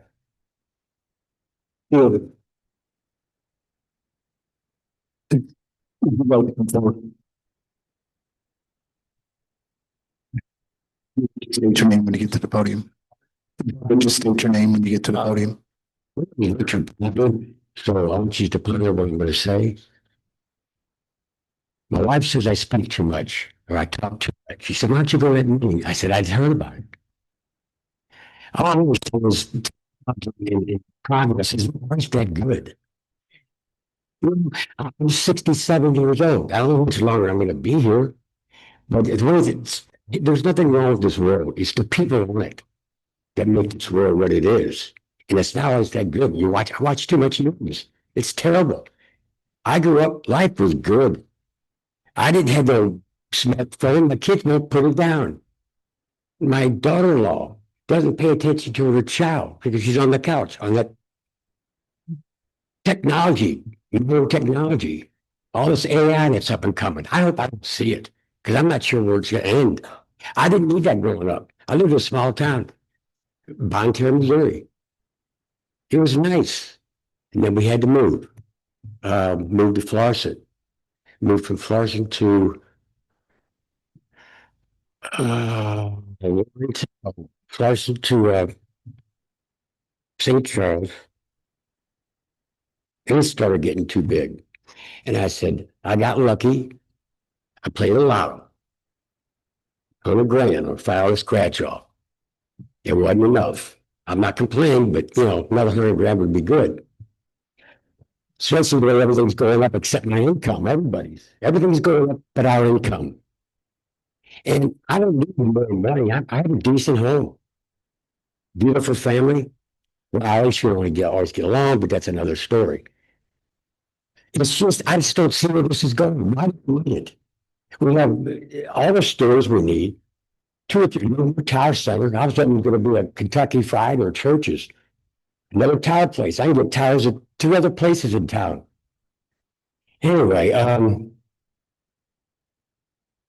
I just, again, I didn't know about this technology, and I'm here. When is it going to end? Is technology going to take over our daily lives? Get rid of the iPads. I'm kind of addicted to it. I wish I'd never picked one up. And the phones. Which phones still left the house, you were bothered. The stores are getting too crowded. You wait longer in line. You wait longer to stoplights. There's more accidents. People are always in a hurry. I love this place. It was just, I think the past 5, 6 years, it's like it's quadrupled. And I think they're building another 130 homes. It's just going to be, you're going to be set in traffic. You're not going to enjoy living here. That's my personal opinion. But you guys, use vote with your heart, not your pocket. Because you can't take it with you. This is all borrowed. It's all on borrowed time. We're just here for a short time. In closing, and I'm also getting to see now, so I forget. I worked in construction. I was a pipe fitter. I had a number of different jobs. I loved it. I loved building stuff. It was something that was actually necessary. I miss working, but I'm past that point.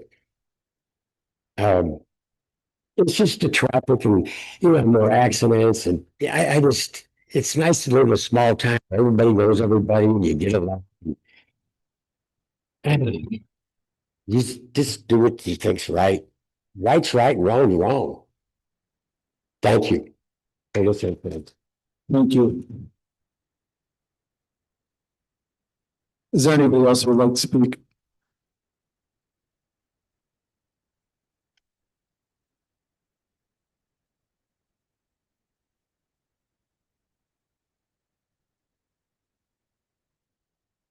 Good evening. My name is Kevin Moss. I live on Nicholas Lane. I've been here for about a year. My in-laws have lived here for close to 30 years. I plan on retiring here in a few years and probably buying here. So I'm all to this community. I want to start by saying clearly the concerns being raised here are valid. Worries about water usage, power demand, noise, and long-term impact on our community are reasonable and responsible. When people care enough about where they live to ask hard questions, that deserves respect. This issue is not abstract for me. I live here. This is my home and my community. Decisions made here affect my family just as much as anybody else. In addition to being a resident, I also work in technology sector. I'm vice president of regulatory and compliance for a global telecommunications company. Every day I deal with data centers, communication networks, and emerging technologies like AI. But my role is not just about technology. It's about making sure it's done responsibly, legally, and with proper oversight. I've seen projects like this handled the wrong way, and I've seen them handled the right way. I want to be really clear. I live within a few miles of the proposed data center, and I have 4 grandchildren living with me. When I talk about water, power, noise, environmental impact, I'm not speaking in theory. I'm speaking as a neighbor and a grandparent who cares deeply about the decisions of affecting our daily life. Nearly everything we rely on today depends on data centers, the internet, voice calls, video calls, television, emergency services, healthcare, banking, and government. This is how our society operates today. From a national security standpoint, data centers are critical infrastructure. Secure, well-regulated facilities located here help protect the communications and services we depend on every day. Having this infrastructure domestically under strong oversight is far better than pushing it elsewhere. Acknowledging the need for data centers does not mean dismissing their impact. Concerns about water usage, power, strain, noise are real, and they must be addressed. In my professional experience, when those concerns are ignored, communities pay the price. But I also know firsthand that data centers can be planned and operated reasonably. Modern designs can reduce water consumption, improve energy efficiency, and minimize noise when developers are held to clear, enforceable standards. The community benefits matter also. If tax incentives, infrastructure investment, and long-term revenue are structured to benefit the local community, schools, roads, public safety, all those things win. This doesn't have to be a choice between progress and quality of life. It's a question of planning, accountability, and management. You're right to be worried, but it's also true data centers are needed. These two things can coexist at the same time. As neighbors and residents, I want to ask one more thing. This technology is complex, and it's not something most people deal with their day-to-day lives, and that's okay. But it makes it even more important that we slow things down and rely on real facts, not rumors, not social media posts, and not claims that cannot be backed up. I've heard exaggerated and inaccurate statements from people on both sides of this issue, and that only creates fear and division.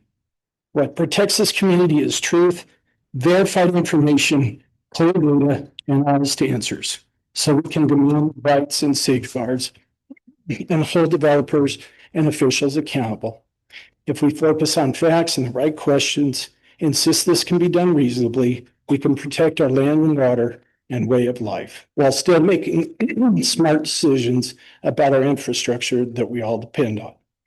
I was encouraged tonight by Caruso, hearing some of the open communication channels on concerns. I applaud that. I hope that continues. And I wish the best because this is a very, very difficult decision. Thank you. Thank you, sir. Is there anybody else who would like to speak?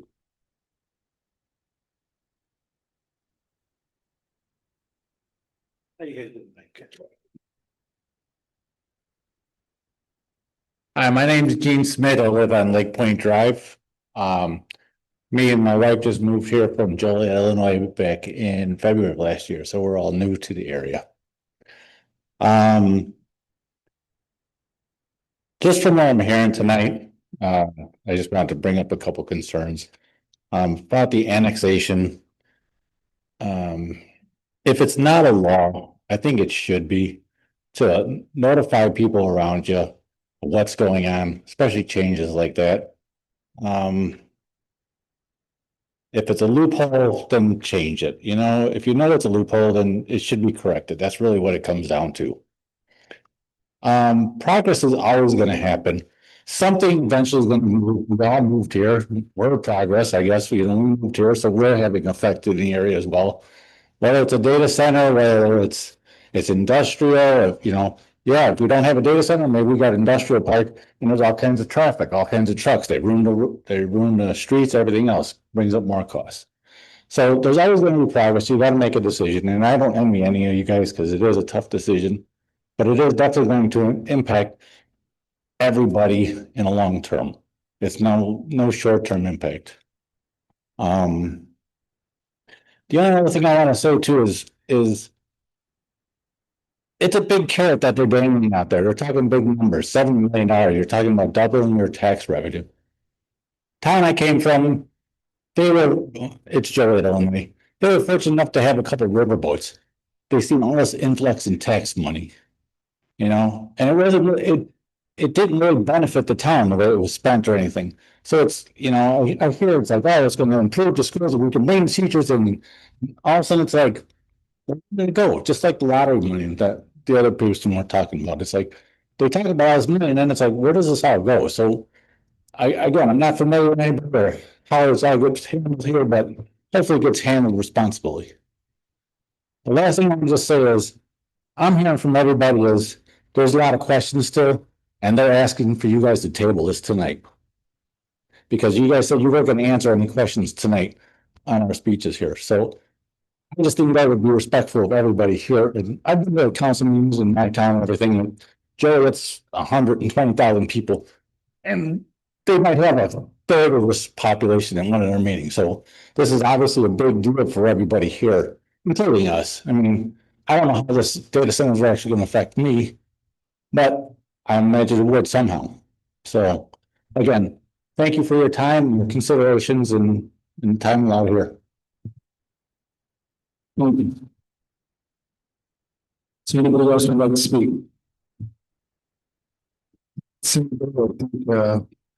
We could take about a 10-minute break and come back. I think probably people probably need to use the restroom or what be it. So I'm sure people out there as well. So we're going to go ahead and take a 10-minute break. Back at 9:23. Thank you.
Nice.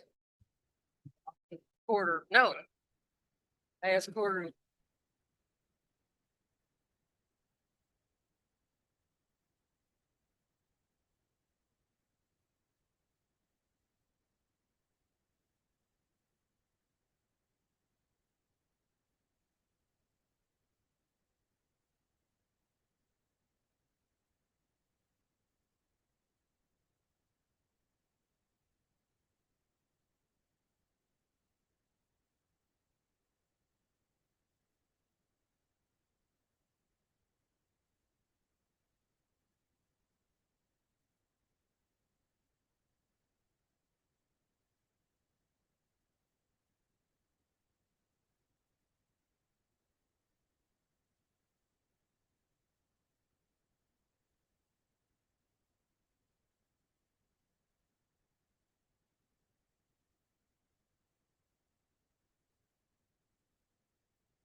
All right, folks, are we getting close to getting back to our seats?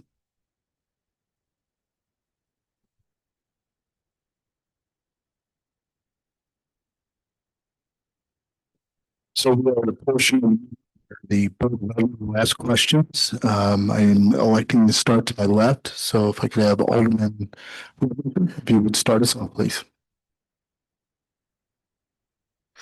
Thank you, Mayor. I have a couple of comments I'd like to make first, and then a couple of questions. I received a question this week about the substation going in on South 47, how it was related to the data center.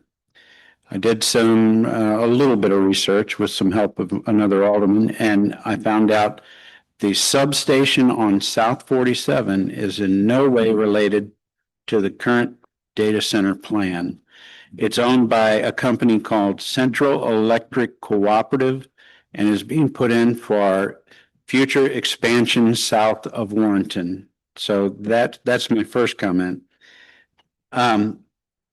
Secondly, I have to say I've lived here. I was born here. I learned to walk on Market Street. So I've been here since 1959. A lot of changes, and it's going to continue to change. Unfortunately, if you don't like change, you can't do anything about it. It's moving forward. So my question we have to think about, knowing how this property is zoned, if it's not going to be a data center, what do you want there? There are a lot worse things that could go there. And I can tell you that a hospital is a business and it has no interest in being in Warrenton at this point in time. Maybe in the future it will. We would all like that. A college, an urgent care. We can't even keep an urgent care in business at this point. We're not at that point where it can self-sustain. So if you're not going to put a data center there, that in my opinion is one of the less obtrusive things we could put there, what would you want there? A truck stop with 300 running diesel trucks all night? It's just something's going to go there. Unfortunately, for the people that live around there, I feel so bad for you because you were in a rural community and now it's not going to be. And the zoning is already done. Something's going to go there that's going to be intrusive to your property. And I apologize for that. I'm sorry, but that's going to happen eventually. As far as questions, I had a question about fire safety, but I'm going to wait. Another alderman's going to address that later. The tree line at this is for Matt. The tree line at the service road, is it possible that we could make that tree line along the service road evergreens and it would kind of disguise that fence and that property? Could we use evergreens there? You're referring to the frontage along the service road, just that side. Yeah, we can have our planting plan working with city staff to pull together our final planting plan. We can plant the trees to whatever specifications that we need to, as long as they meet the city ordinances. So I just think a nice row of evergreens there they stay green all year. So that was my question. Next, from existing data centers that Crusoe has, do you have any sort of anecdotal data even about what property values, what the sound level has been? Are there lighting complaints? Are there water issues at any other data centers that you know about?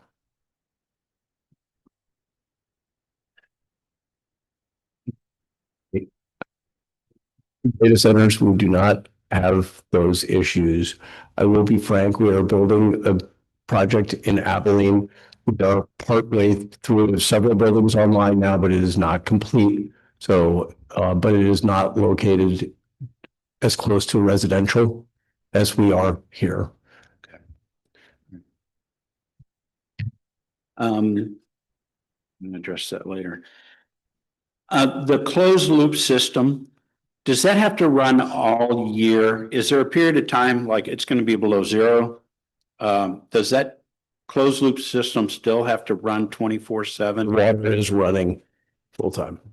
So even when the fans may run not as hard, but the system is running. Right. Okay. And as far as you know, has there ever been at any data center a catastrophic failure of a closed loop system that leaked tons of fluid into the environment? There's going to be a technical question that they'll be better to answer. Yeah, I'm not aware of any such instance. I can speak to some of the provisions that we have in place that will be able to mitigate that risk. The piping systems have valving integrated in them so that small sections can be isolated off. One intent of this is so that we can minimize the impact to a leaking valve or a leaking fitting. And it shuts down, only isolates small sections so that we can still keep as much capacity online as possible. The additional benefit of that is it does limit the volume of water that would leak out of the system should one occur. Okay. Don't go away. I think I got another question for you. Okay. Does that system ever have to be drained and refilled for any reason? And if so, how often? So a full drain and refill, no. If you were maintaining a piece of equipment, then there are procedures in place to isolate that piece of equipment or that section of the system, drain it. Like somebody in the public comment section said, the majority of the time, your maintenance crews are going to collect that fluid and locally in containers. Okay. So that would be a contained drain. Okay. As far as trees, we have oak wilt here and we're losing trees rapidly. Do you have any provision to replace or otherwise maintain that tree line that you're going to not take out? Some of those trees are going to die. Is there any provision to replant any of that? I haven't been asked to do that before, but I'm sure we'll entertain doing it. So if that was a condition you wanted to impose. Okay. Next question. The motion activated lights, we talked about them going dark after a period of time. Will they go completely dark or are they only going to be able to be dimmed?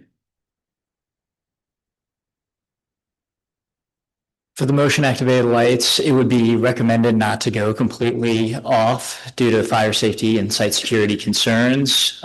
Typical ranges that you see are below 50%, and we can work if there's any set standards set forth that the city would like to see, but is not our recommendation to go completely have a dark site. Okay. I think, Roger, can I take you back off of that? So the recommendation was, you said 50%, but it could be less than that. Is that true? Yes, it could be. So you can do any kind of ramp down or ramp. Okay, so, but currently you have not decided, or you want us to decide what we want to see on that? I feel straight that we have the fire department regulatory for keeping the light on full time, but we'll work with you other than that. Okay. I think that's all I had for right now. Okay.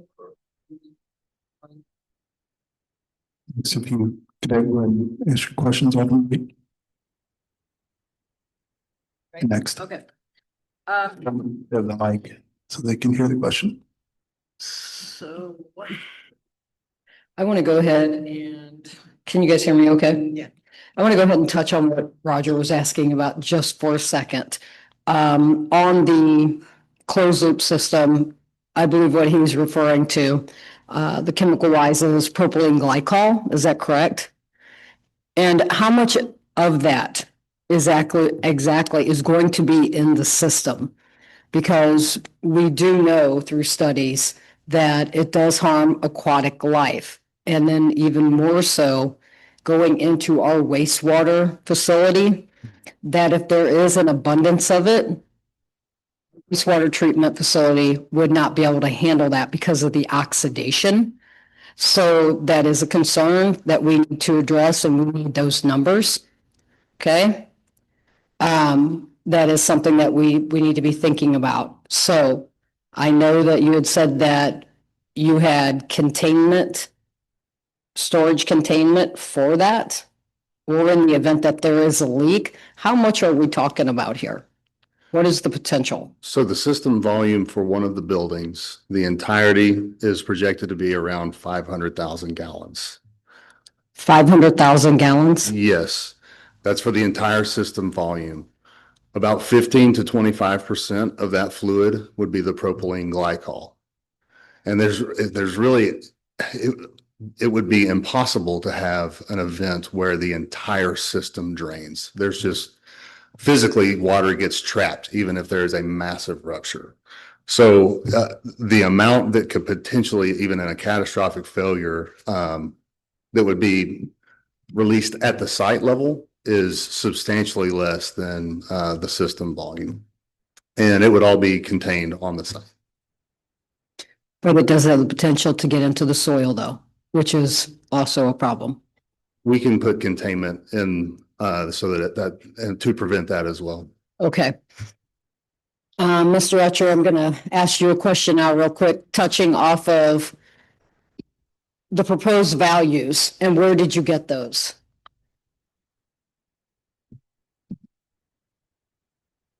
Yeah, great question. As I mentioned in my notes, we take the projected capital expenditure and we put into a factor of what is the soft cost that would not be taxable, tangible improvements to the site. The norm for most businesses that we've been working in the industrial space is 60 to 80% of that actual expected capital expenditure becomes taxable, tangible property. We reduced this one by 25% further, showing an equation of 45% of the actual projected capital expenditure, resulting in a taxable, tangible improvement to the site. So that's where we got that number. Okay, so was there a cost analysis done by your company to come up with these figures? Because I'm kind of having a little problem here with trying to understand, to project tax revenue from a proposed data center that lacks an end user. A municipality should focus primarily on property tax by working with assessors to use the cost approach to valuation and by considering potential personal property tax on the equipment that will eventually be installed. So how can we do that, come up with that value if you don't know who the end user is or the equipment that's going to be in that building?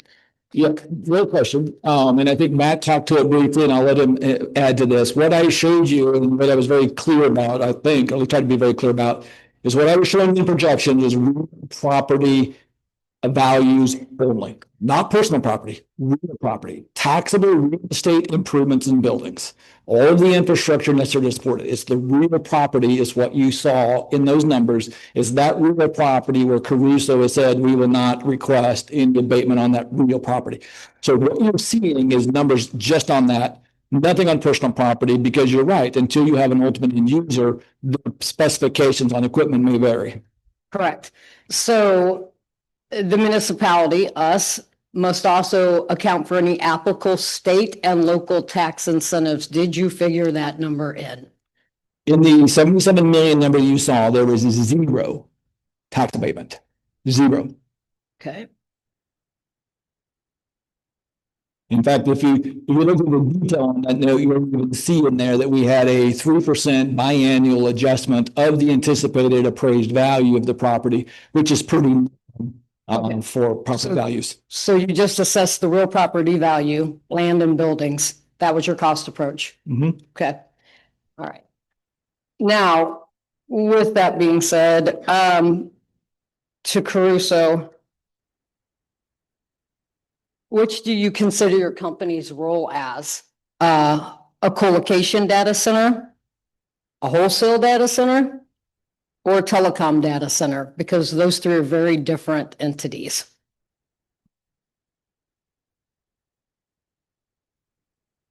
This would not be a co-location facility. Okay. And actually, it would be helpful if you're going to make this a distinction between, when you say wholesale, does that mean we have a single tenant in the building who will in turn run business processes out of that out of that facility. That is our intent, is to have one user per building. One user. Okay. Hopefully we'll have one user for both buildings, but our intent is to have it not subdivided below the one per building. And this person, well, this end user, And it wouldn't be Bitcoin, just I think there was a question about Bitcoin mining, it would not be Bitcoin mining. I'm trying to I was going to ask that. It's not going to be Bitcoin mining. Okay, so no data mining. Yeah. Okay. Now, I'm also having a little bit of trouble with the fact that, so let me just ask, is the land being leased and who's responsible for paying the taxes on the real estate? You or the landowner? Have you entered into a contract or a lease agreement with this landowner? We'll have a contract to purchase the land and we will close on and own the land. Okay, so you are buying the land, not leasing it? Correct. Okay. Okay, is the tenant aware that a CUP is a zoning exception tied to the land and not just the person, and that both the landlord and the tenant must understand and comply with the CUP's conditions, as violations can jeopardize the permit and the property's ability to host that use? We do not have a tenant, and we will obviously make any tenant aware of all the regulatory encumbrances on the property. Okay, with no tenant or end user established, and you being the owner and landlord, have you negotiated any comprehensive agreements or community benefits agreement? And if so, with whom were they made? No.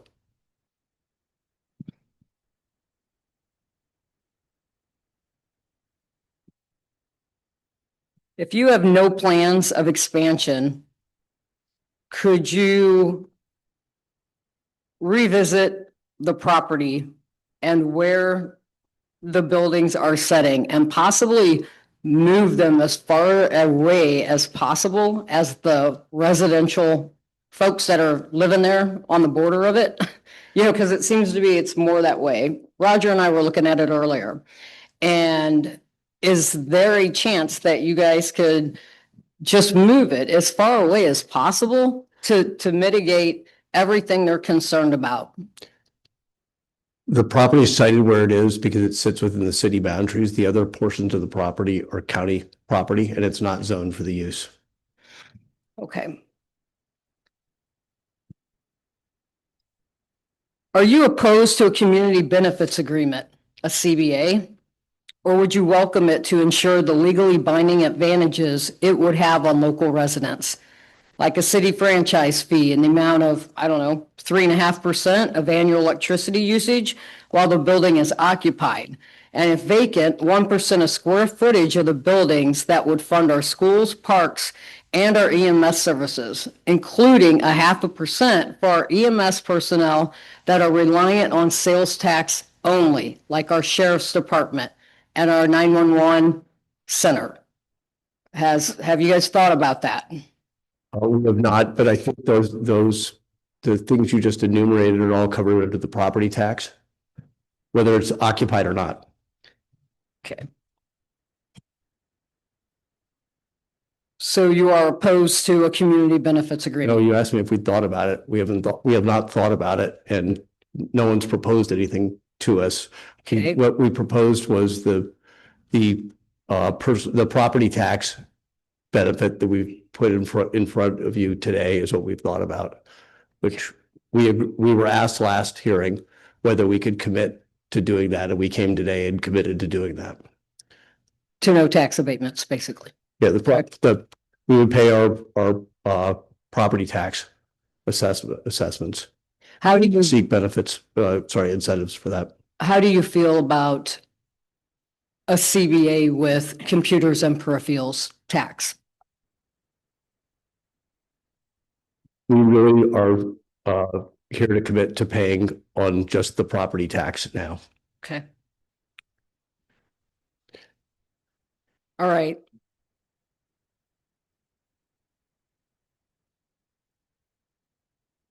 Is your company willing to fund or partner with our local schools for for vocational programs to provide customized job training and upskilling for the local workforce. Yes. Okay. Hiring local and offering a wage comparable to prevailing wages. I think in our presentation, we said we will hire locally and I'm not the contractor, so I got to be careful about what I'm committing to, but we will use both. We've used both union and non-union labor in projects across the country. Are you willing to negotiate for improvements to roads, utilities, and construction of new public facilities like parks or community centers to accommodate the increased population and activity brought in by your company? We want to see what it is that you're thinking about. Okay. I think one of the, it's both a criticism and maybe a benefit of this is we're not bringing a lot of people in terms of burden, but to the extent we damage roads or in the course of our construction, we will certainly commit to repairing anything we damage. Okay. With that being said, will you address potential negative impacts such as environmental concerns with specific funded mitigation plans that exceed basic legal requirements? I don't know what they are, so if you have specifics that you're thinking about, that would be helpful. But would you be willing? I just don't know what you're gonna, it's hard to say, would you be willing to?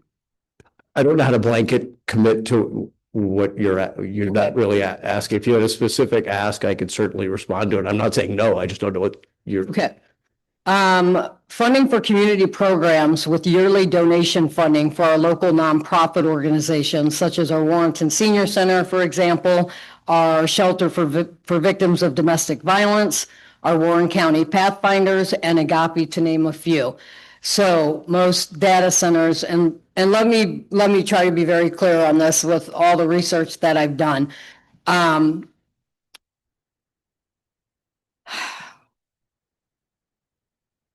I feel that governance and community engagement towards data facilities are lacking. I feel that with good governance, you can deliver real value beyond just property taxes. Okay? Being good neighbors, being community citizens. I feel with proactive planning, proper governance, and transparency, a data center can offer a genuine community partnership. Do you agree? Yes. Okay. Communities want assurances that their power and water won't be compromised, that the light and noise generated by this facility will not have any negative impacts on them. They want to understand what's in it for our community beyond just tax revenue, especially since the tax incentives provided by the state are massive benefits for operators such as yourself, while taking away that revenue that would otherwise be distributed to our schools, public services, and sources, and our state's general fund. They want to know that if more infrastructure needs to be built to supply energy to a data center, that the data center will not only pay for those upgrades, but design it with 150% of the required capacity so the excess will be available for residential and commercial development, grid reliability, capacity for future growth, and resilience against outages, because we all know the power demand is real, and it's imperative that investments are made that strengthen regional infrastructure for everyone. Do you agree with that? That was a pretty long statement. What I will say is that the tariff that was put in, we agree with, and it is designed so that residential ratepayers do not see any increase in rates. And it is designed so that data center developers pay for transmission or generation upgrades required. And that, sir, is the good governance that I'm talking about. So there has to be rules established. I'm just saying that the rules that were established in November of last year, which was the new tariff, we were falling under, which is, I'm sorry if it wasn't clear in our presentation. That's okay.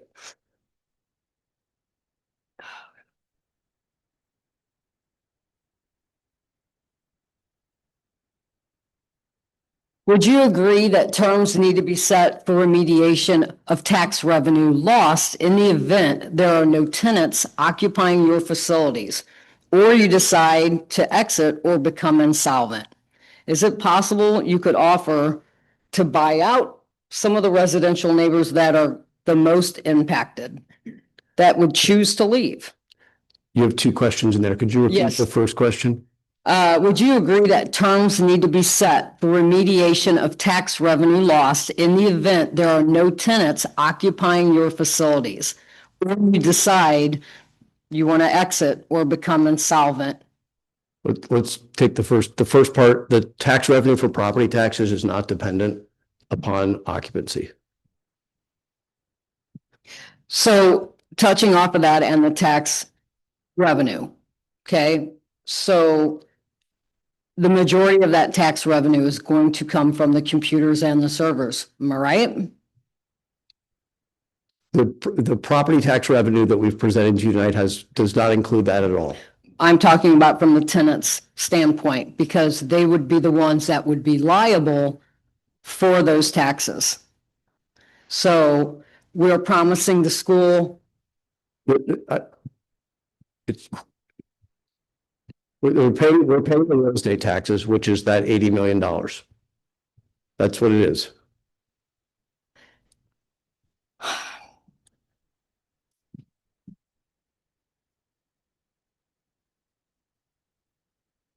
And how do you feel about a computers and peripherals tax? You're just stone cold personal property tax, that's it. And what kind of assurances? State tax. Okay, what kind of assurances can you give the city? Like the same way you signed an agreement with Ameren for an exit contract. You're held accountable for X amount of dollars if you decide to exit within a 10-year time frame or whatever it was set up as. How do you feel about doing the same thing with the city of Warrenton to guarantee that that tax money is there? Well, we're effectively doing that when we build the building and you tax us. I'm talking about on going forward, year after year. This is why most data centers have to pay a computers and peripherals tax. That's where the majority of the revenue comes from. And then it's depreciated by the equipment that is in there. I think we're confusing two things here. It is two things. And I think the real property tax is assessed, and I think, Steve, just to be clear, on yours, you're using 45%. So his assessment, just to be clear, starts with, if we had $1 of cost, he's assuming in his analysis, only 45% of that is showing up as taxable, which is the $80 million. Okay. And you already answered my questions as far as we would see a lot of revenue from this, assuming we see the revenue, assuming that we end up getting a tenant and that you guys. Assuming we build it. If we build it, you assess the real property tax on the improvements that we make to the site. And his numbers assume that you get 45 cents on the dollar. It's a pretty conservative assessment. Okay. Now, let's see. She's asking questions, please. So commercial, I thought commercial was 32%. So the city of Warrenton tax on real and personal property is 0.4277. Is that what you assess this on? This is a different thing. So if the cost of the building was $100, just as an example, his assumption is $45 of that 45% is what is being assessed that tax rate. Okay. I think it's 32%, but let's not cut hairs here. So anyway, all right. Steve. It might be helpful to pull up the graphic from prior, but you'll see on that table of calculations, we are using a 32% assessment ratio for industrial real estate. So that's what my numbers are based off of. And for the city, it was the 0.4277 tax assessment ratio. Okay. And that is on the real property. All right, thank you, Steve. Okay, so we've already covered the coolant factor. We've already covered that you will not be using this or renting it out as a mining facility or Bitcoin. So I can assume this is just data storage or cloud storage. And the reason why I say that is because, and where's our heating and cooling guy? Okay, so the reason why I'm asking that is because, one thing affects another. And it's the crawl system that you'll be using. I guess they say crawl, the acronym Computer Room Air Handler, correct? Okay, so the chilled water and the advanced liquid cooling and all of that for the data mining. And the reason why I asked this is because of the increased sound decibels that it creates because of the fans having to moving at a higher RPM. So that runs into the sound and the decibels and getting that hum. I know there's nothing that can be done about the transmission lines, but from the equipment at the facility itself. So those are concerns. RF emissions are concerns from the high vac units. Have you guys thought about what you were going to do about that? Will you be using active and passive filters to control the harmonics and the VFDs that it's going to be emitting? That's going to reduce that hum and that low frequency that an entire building is going to generate, and it's going to be a lot. And we may not hear that or feel that or be sensitive enough to it, a couple of miles away. But somebody living along there can definitely be affected by that. So what mitigation steps have you taken? So we are putting in active harmonic filters. A lot of the new equipment is actually coming with harmonic filters. The specific concern that you brought up is an issue in the industry. And a lot of manufacturers are coming to the table with solutions. We're finding out whether other data centers that we wish we had them in the first place. So we're going back and putting them in. On this data center, we'll put them in on day one. The crawl units that you brought up are a problem for harmonics in the building. We realize that, and we will absolutely address that. Okay.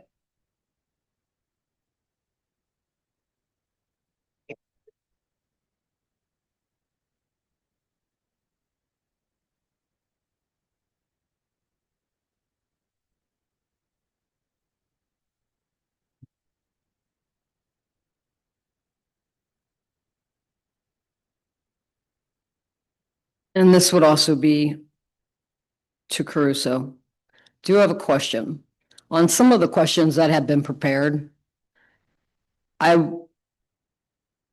didn't get an answer to, and I think other people had actually asked about this from the audience, and I would also like to ask this. Do we have access to all the environmental surveys that were done to the property?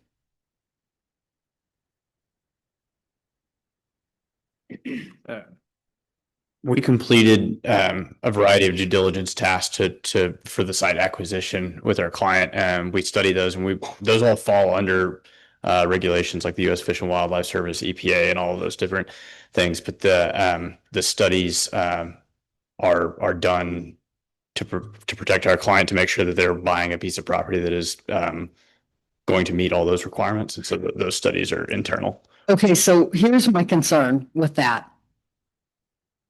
So it said the ESA findings suggest that it is unlikely that any potential contamination should exist or would impact the redevelopment of the property or pose any risk to the health and safety of the community. A variety of other relevant studies and reports have been conducted or have been received from the seller, including hydrology, soils, species, and others. For confidentiality purposes, Caruso does not plan to make these reports publicly available, and that is very concerning. Why would you not make those public? Why would you not want us to see them? Because it just screams to me there's something in there that you don't want us to see. We cannot make them publicly available because we obtained access to the site through confidentiality agreements. Our hands are tied. We would be in breach of those agreements if we shared those reports.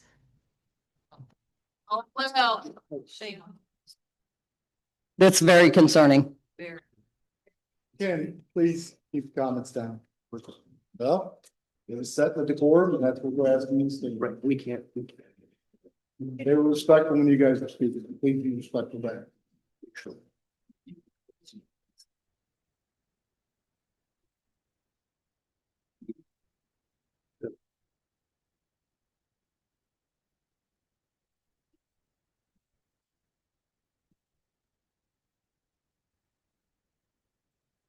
I have a quick question follow-up. That's on her same question. Will those ever be available at any given time? Those environmental studies, will they ever be available? The issue we're having is that we agreed to maintain confidentiality with the seller's documents to us that we can't breach. We would not develop on this site if there was hazardous materials or other things of that nature. We would be breaking the law if we were doing that. So I'm happy to go back and look at this more thoroughly, but the ESA, that's an environmental site assessment. What we were looking at there was whether there was existing contamination on the site. The site hasn't been developed. So the underlying risk that every time you buy a property, you do this, whether it's developed or undeveloped previously. Sure. Obviously, a brownfield site is going to present much more concern for redevelopment. In this case, we have a site that is undeveloped. And we agreed to keep confidential reports that were furnished by the seller. That is really, really, really common. And sellers don't want to be sued for representing something to you that turns out to not be accurate. Okay, and the reason why that jumped out at me, obviously you guys are from a different state and you're wanting to come in here. I get that, but we all live here, so we kind of know what goes on. So we do know that I guess the property owner had drained a pond or a lake and cut that dam, and in the middle of the night, it did flood some properties. We did have a lady speak about that, and there were refrigerators, icebox, so there's Freon coolant, antifreeze, whatever that could have been in there. So it's only natural, I think, for people to put two and two together. Why would he not want to disclose that? Or he should be more than happy to say, sure, Caruso, here, I had all these studies done. Here you go. Feel free to use them. Feel free to, to show the public. So I am still concerned about that. I do understand the concern. I would just tell you that it is 99% of the transactions we're involved in, sellers do not want things disclosed. It's just how it works in these things, and we have to make our own assessment. What they would tell us is we make our assessment of the property and the suitability of the property. They don't want to get sued because we told them something was okay and it wasn't okay. So that is why they are limiting access to those things and telling us to make our own assessment. Okay. So, do you want to say something? Yeah, I was going to that particular pond draining instance. That was coordinated with the U.S. Army Corps of Engineers prior to. So.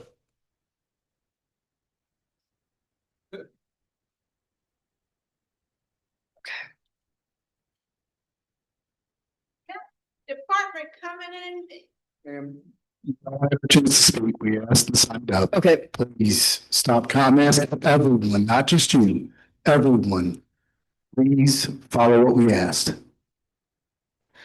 okay, so in correlation with Ameren, or anyone else for that matter, are you making indirect investments toward the development of any new energy projects or plan to? Relating to this, is that a question like relating to this project? Sure. No, no. No, okay. Do you feel that the overall grid carbonization and improving the grid mix for local residents and businesses is something you would strongly agree to? We've done this, if you look at our company, we've done this. In fact, our original, originally we were using surplus, like flared natural gas out of refineries. Yes, So, I read that. yeah, so That's neat. So, yes, and, we don't, as you probably know, we don't make the grid mix. The utility decides the grid mix, at projects. To the extent we have access to renewables that we can mix into projects, we do that. Okay, I was just wondering if that was a part of the power purchase agreement that you had, No, and whether you guys felt like you wanted to go above and beyond and actually, because these days, a lot of the data centers are trying to set standards above and beyond. They're going to power companies and they're saying, no, no, no, we want more renewable energies. And it does say something when a company does that, and it does give the community a little bit of solace and comfort knowing that, hey, they want to make this better and they want to make our community better. That's why I'm asking all these questions. Understood. I think, But I'm done now and I'm going to let Larry take over. Thank you. Okay, thank you guys for your time. Thank you, Christine. Just a quick couple of questions. Is the enclosed loop system, is it more, is there more noise than the evaporated system? Is it a louder system? Which one of them? Or is it equal? No, Go ahead. no, the closed loop system, the directed chip cooling is a quieter system. It doesn't have fans running inside the building. Okay, so it is a quieter system. Okay. I have a question for the fire department. What was your recommendation on the lights as far as being 50%, 100%, or?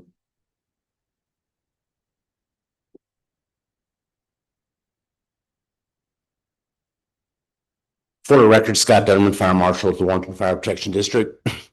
The scene lighting is really not a major concern for the fire district. Let's say, I feel that's more of a security option for them. I say because if they're having motion sensor lights, we have some type of incident on the property, there's going to be enough activity that lights are going to be coming on. So, but yes, that's really beyond our scope. Okay, that's Appreciate it. Question. One more quick question before you leave. As far as fire protection, is the Warrenton Fire Protection District equipped to deal with lithium battery fires? And can they adequately contain a fire at this facility? At present time, no, because we've not had training on things this large scale. We've trained on, lithium ion batteries that are fueling electric vehicles. That is something that we see as a potential common hazard in our daily operations.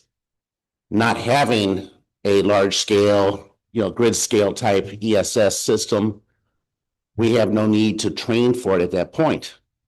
That'd be equivalent to having our guys train for shipboard firefighting. It would be nice, but it's not something that we're going to be able to utilize. We'd rather invest training dollars in other fields. So it's just a matter of training, you have the equipment? There's gonna be some specialized equipment that's gonna have to come along, yes. To the extent the fire department needs training or needs equipment, we're prepared to support whatever that is to make sure that the facility is safe. Yeah, we know, so to the extent that the equipment is needed or training is needed, that's in everybody's interest.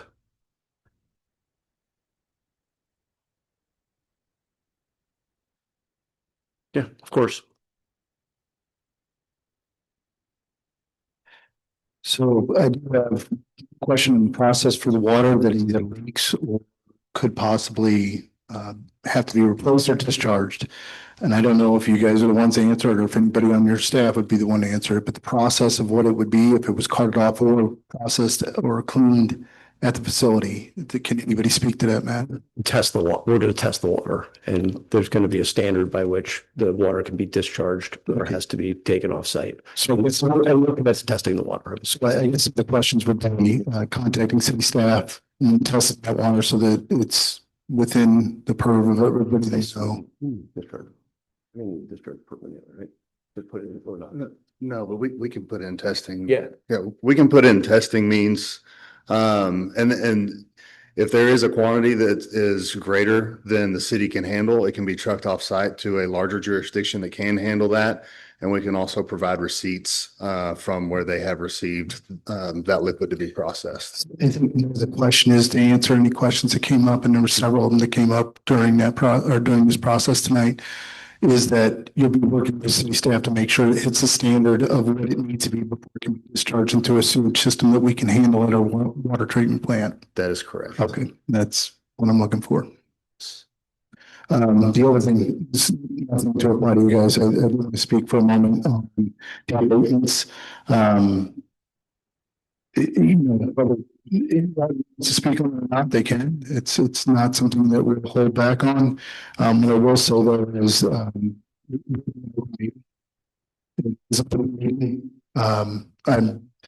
not going to tell you or say the answers are yet because we haven't set that date or set down a time, but we will speak about that. But what I will ask and I will demand is that any entity that is affected by the taxes and the abatements you're asking for, they will sit at our table with us alongside of us. Let you know what the problems or issues would be with that taxing entity and what we could do in lieu of if need be. Supply them with anything that they need, whether it be schools or emergency services that may affect your guys' facility or any of the neighboring or places in town. Just throwing it out there that it's something we have researched, but there again, I'm not going to speak for those entities. I don't believe it's our job to speak for those entities. We want them there at the table to speak for themselves. And I will defer to you.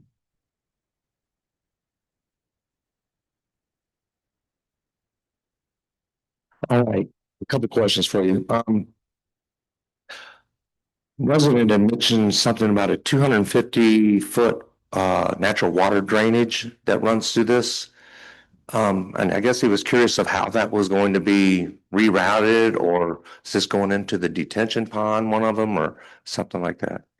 Just looking for some more clarification on it. Yeah, I'm not sure about the 250-foot measurement specifically, but yeah, the natural drainage pattern for the majority of the site is to the east, and there's a detention facility at the northeast corner to mitigate that back down to the existing conditions. Okay. And then I guess another question was, they had also mentioned something about the tree line, I guess it backs up to the property.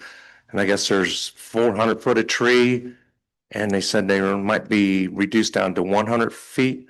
Yeah, so we committed the site plan in the back, and what we've discussed in the presentation is a minimum of 100 feet will be preserved along that eastern property line. There's actually a gap that's being farmed currently, where the site plan in the back also shows proposed trees to fill that gap.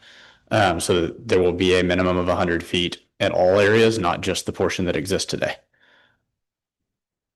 Oh, but yeah, that 250-foot drainage ditch east to west. easternmost edge of the battery station wall.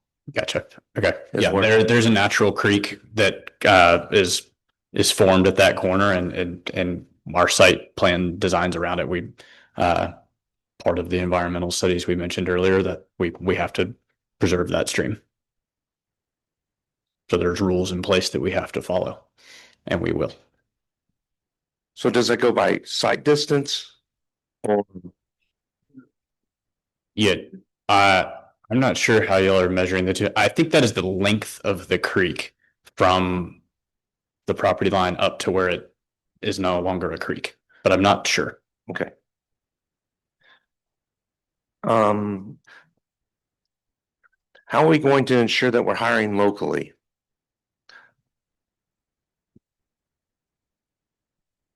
There's two things of hiring. There's hiring for construction, there's hiring for permanent jobs. In the construction work, we'll have an outreach program to labor halls. Like there was, I think there was some speculation we're going to bring in people from out of state. That is the most expensive thing we can possibly do. So we're going to hire as many people as we possibly can locally through outreach for skilled labor for this type of development. And it will be local to statewide. So they're the ones that would reach out to like the local unions and stuff like that? Yeah. Our general contractor runs that program, and we're running it anywhere that we're building. Very good. It's the most efficient thing we can do, and we'd rather rely on local labor and, get back to the community and be the most economically efficient way to run the project. Thank you. My final question is, someone had mentioned something about with the closed loop system that there's a second loop hooked into this. Is that true? No, it's not true. No. Okay. All right. There are systems where you could have a secondary loop, but that's not true here. Not true here. Okay. Thank you. Alderman Schultz, yours. Many of my questions were already asked by other members. So do you plan on having a planned labor agreement? We have not planned on having a PLA.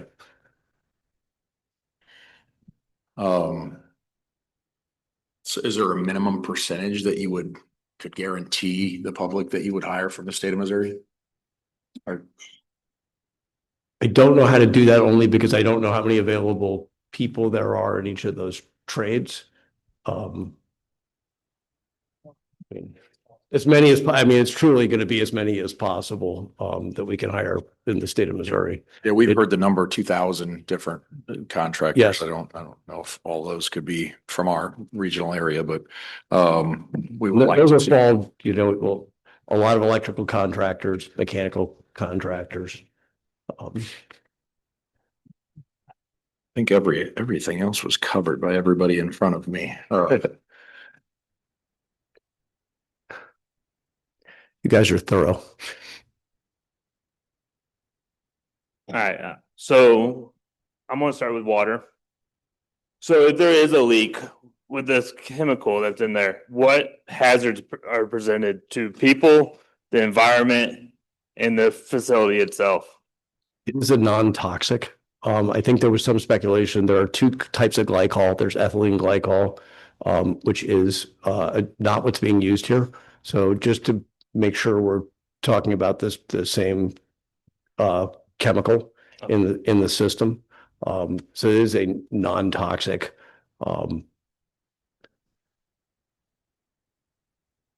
Okay, so my next question would be, if an emergency would happen, tornado, earthquake, anything like that, do you guys have like emergency plans, mitigation plans for anything like that? Every building operate will have a plan like that. And it'll depend on the natural hazards we're dealing with in that location.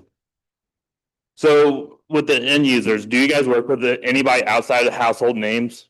No. Nope. Okay. So with the switch yard, I know you guys don't control that, it's Ameren, but with the substation, are those going to be the same downward facing 3000 K lights that you have everywhere else in the facility? We can't commit to the Ameren standard, but we can commit to the standard on our property. And we'll work with Ameren to get them to do it, but they have standards that we don't control. All right, I'm gonna stay on the lighting. So with what the fire marshal said, how low on a dim are you guys willing to commit to on the lights?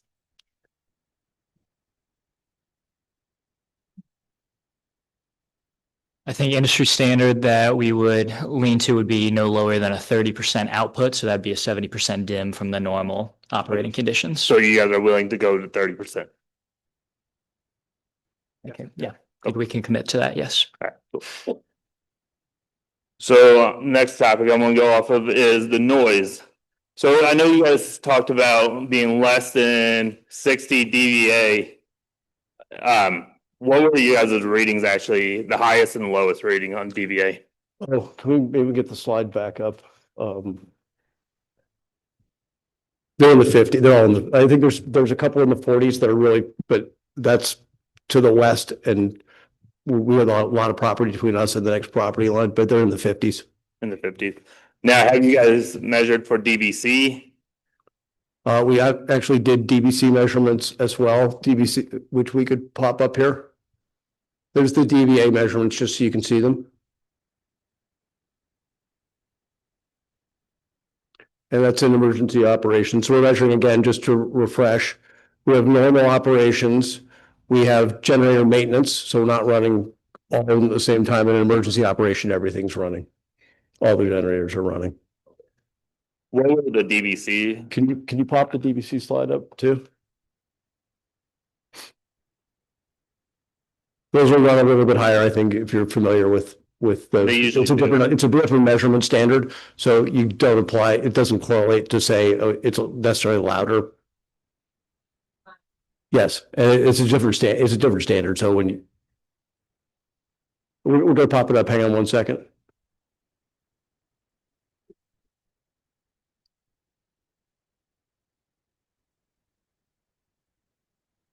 I think that's the highest one is 68 in emergency ops, which is obviously shorter run. Oh, there you go. And you can see in normal operations, slightly above 60, which you would anticipate. I think most places, there are a few places we can find that have DBC standards. They are typically running probably 15 dB above the DBA standard.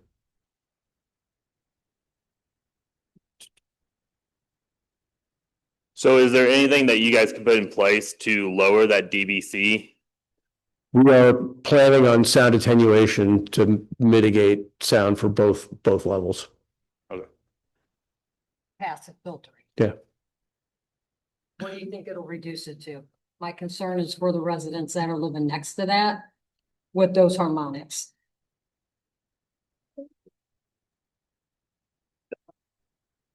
So what's typical for the equipment we're putting in is that the manufacturers measure at the highest peak operating condition. Almost no manufacturer publishes data for lower operating conditions. Very few publish their DBC data.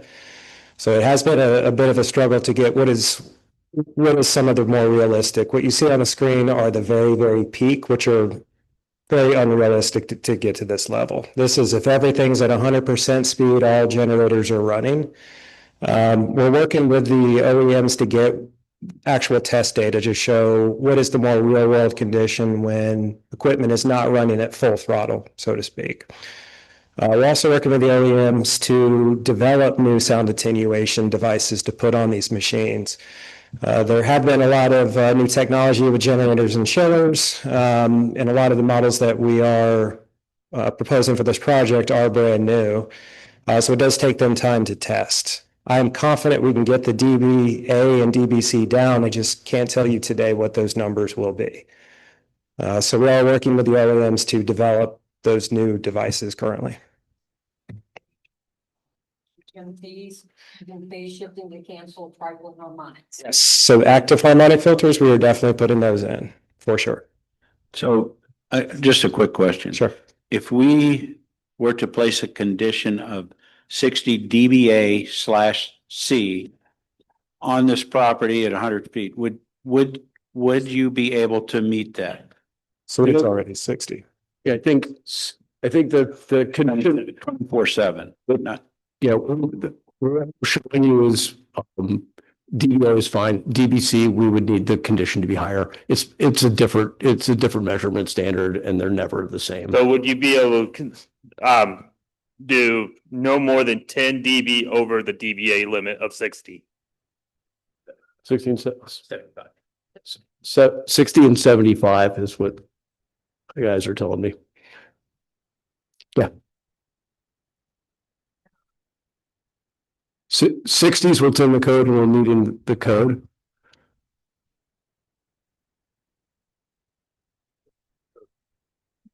We're saying it for everything. For everything. Which is not what's required. We'll do it for everything. So if 68 dBc is the highest that you guys are reporting on here, why would you go up to 75 on the dBc? Oh, there's. Well, 71. So I think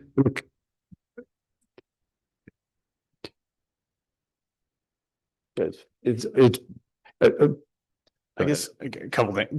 There's not a single municipality that has regulated a DBC that we've been researching this since got this question over the last 2 weeks that has regulated a DBC value lower than 75. Most of them are 75, 80, some of them even 85. And the reason DBC regulations are usually due to like concert venues and things like that at night. And so those are regulated totally differently. And the DBC is not, it's not a scale that is actually measured for how the human ear works. So the DBA is for how the human ear hears things, and DBC is a different measurement for low frequency sounds. Yeah. Yeah, correct. And so like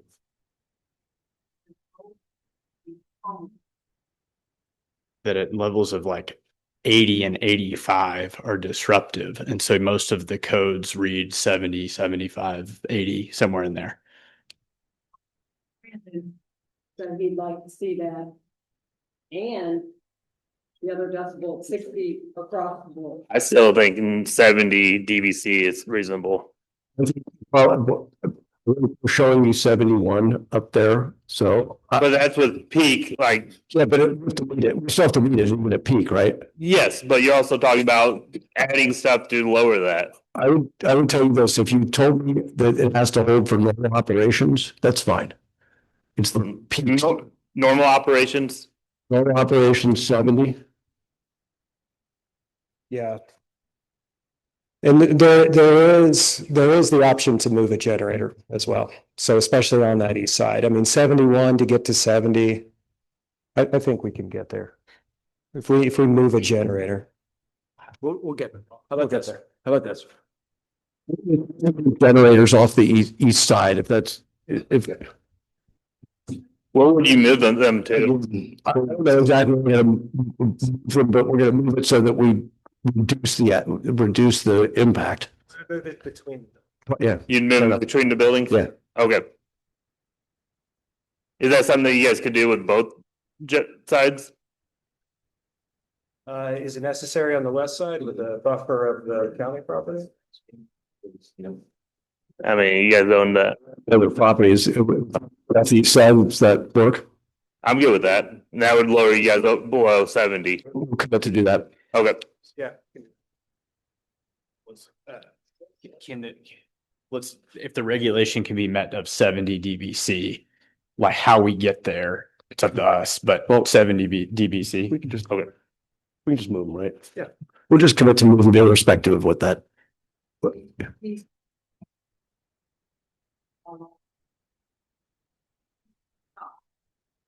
I'm sorry, can you repeat the question? I said, are the HMPs going to be enough to do that? And the actively casted filter, is it going to be enough to reduce that at the property? I do not want these people living next to hear a constant hum and vibration. And some people are wild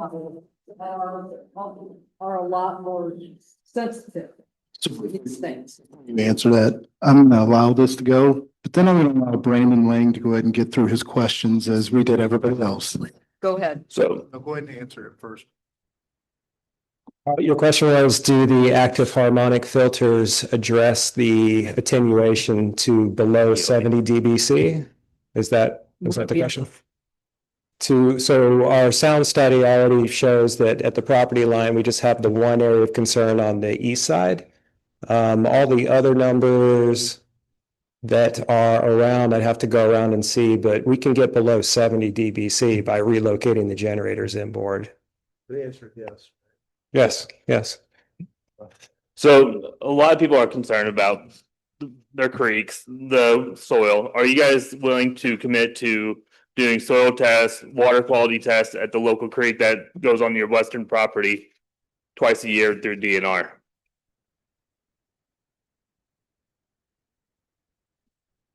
Are you, is that what the concern is? That, but also we have a big development like this. There's also negative effects on water, on the creek itself, on erosion, anything like that. You test for all the balance on that to make sure there's no negative testing.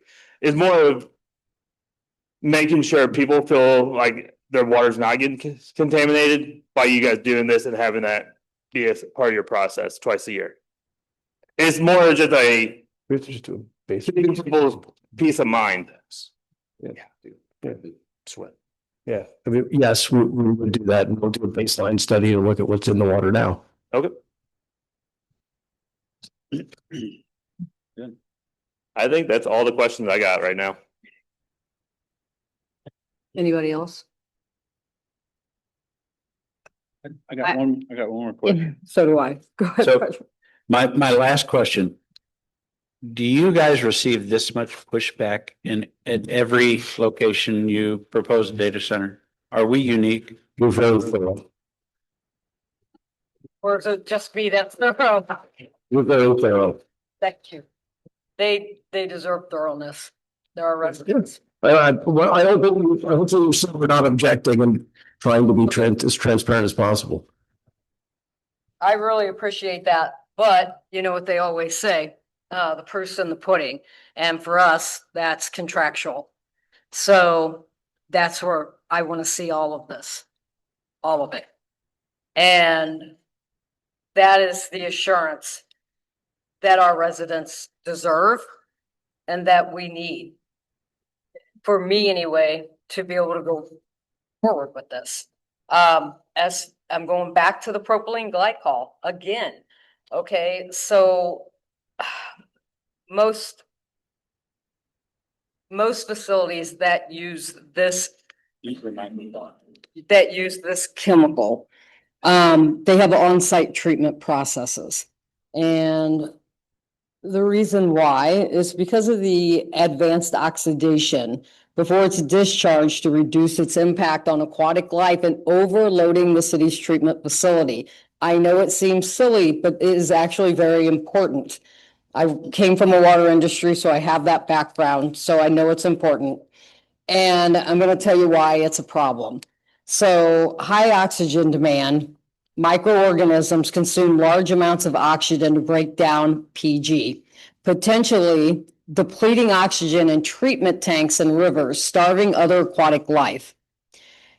It disrupts treatment. High concentrations can overwhelm activated sludge processes, killing essential bacteria and reducing treatment efficiency. And we just spent how much on that new honeypot down there, guys? They also said that they would coordinate with the city prior to discharging the water to our system. It's up to our city to be able to say, yes, we can do this, or no, you need to take it off site. How do you feel about having an on-site treatment facility for that particular water? Or like you said, not draining it into our sewer system at all, but hauling it off, which would be specialized disposal, because it certifies as hazardous waste.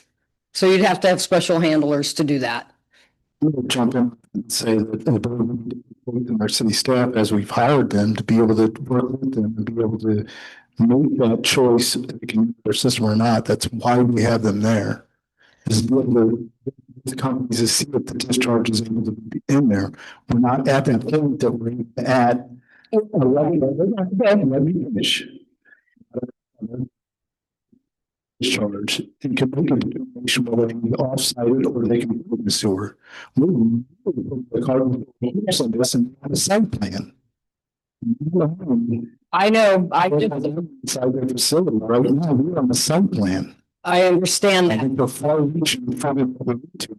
I think it's imperative that the residents that are here hear every bit of information that we can offer them. So I agree with you, but I also think that consider some of the infrastructure, the site plan would not be something we can put to see as a conditional use.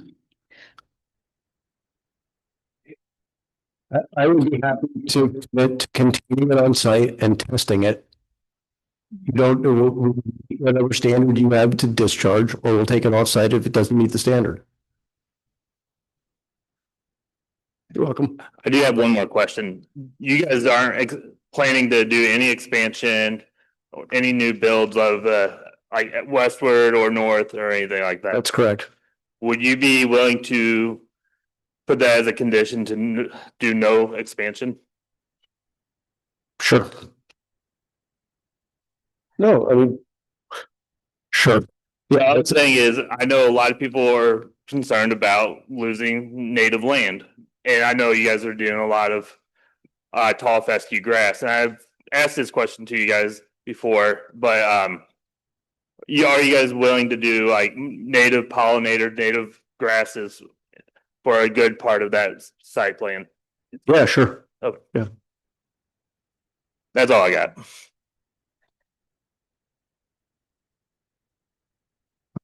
The questions.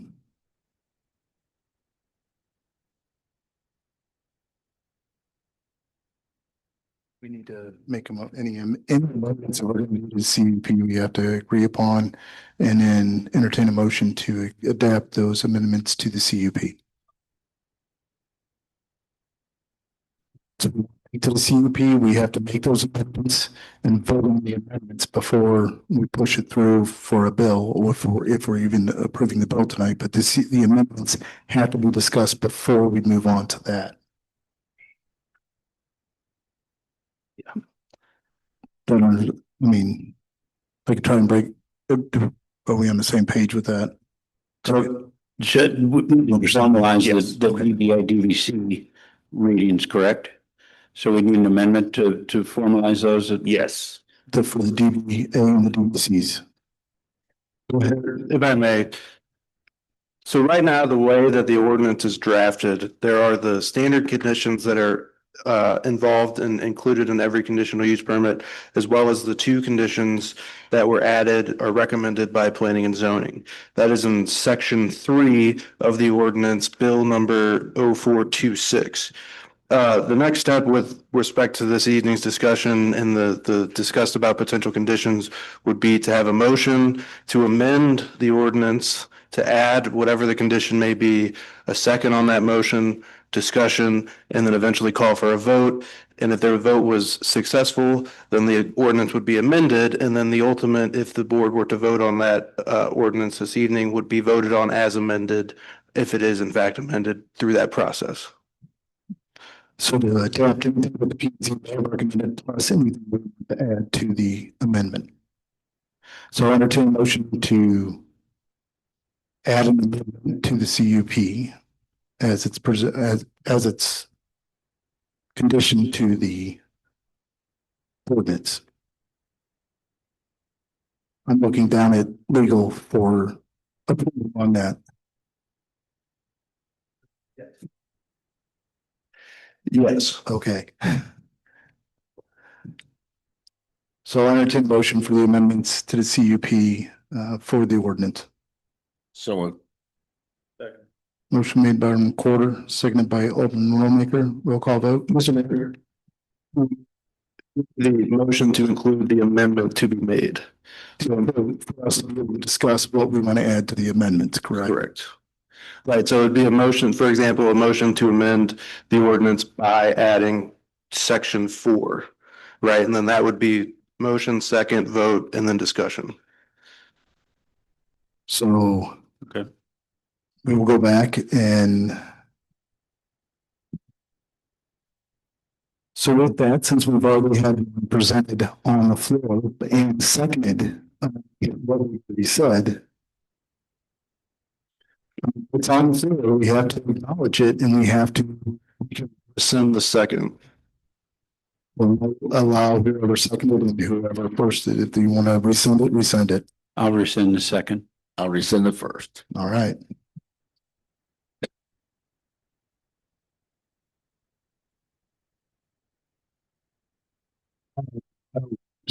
To the CUP as labeled section 4 to be discussed. That was just so the motion needs to be for example, on the DBA, DBC consideration.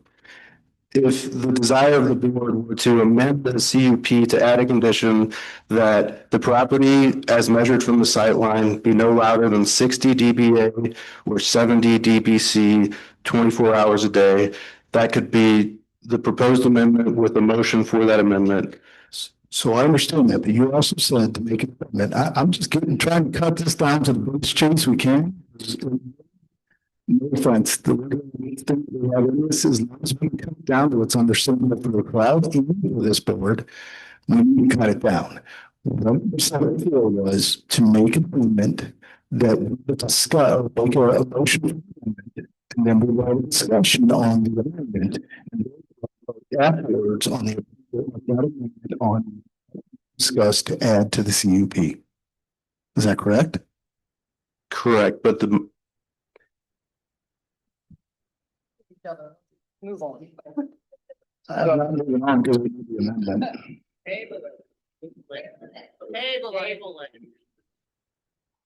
Then one of us just need to make a motion on it. Yeah. I'll make a motion to add. Make sure that we've got, since we've gotten this far and we've already rescinded, let's make sure we have this right. So if I were, there needs to be a motion to make a specific amendment. And then that motion requires a second. And once that motion to make a specific amendment were to be discussed, then at the end of discussion, that amendment would be voted on. If that vote passes, the amendment would then apply to the ordinance. So if there was 4 amendments, we would do that 4 times, that process. Got it. So the first one, motion for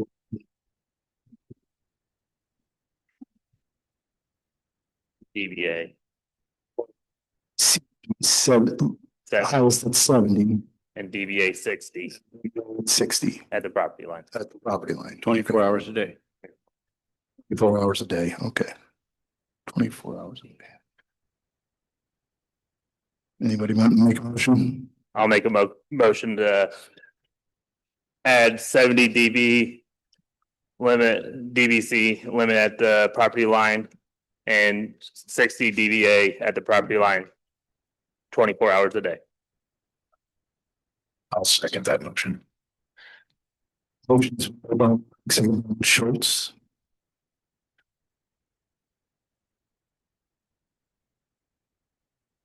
Is there any discussion that needs to be had?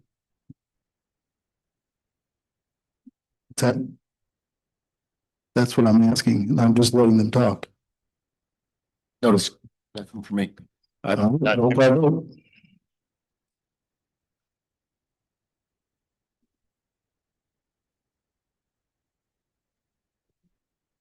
Schultz? Yes.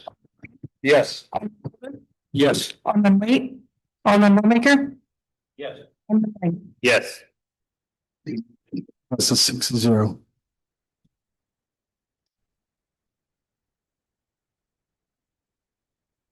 Is there any other amendments that people would like to have? Yeah, the 30% dim. So I make a motion for all exterior lights to be dimmed to 30%. And only be motioned for 30-second active.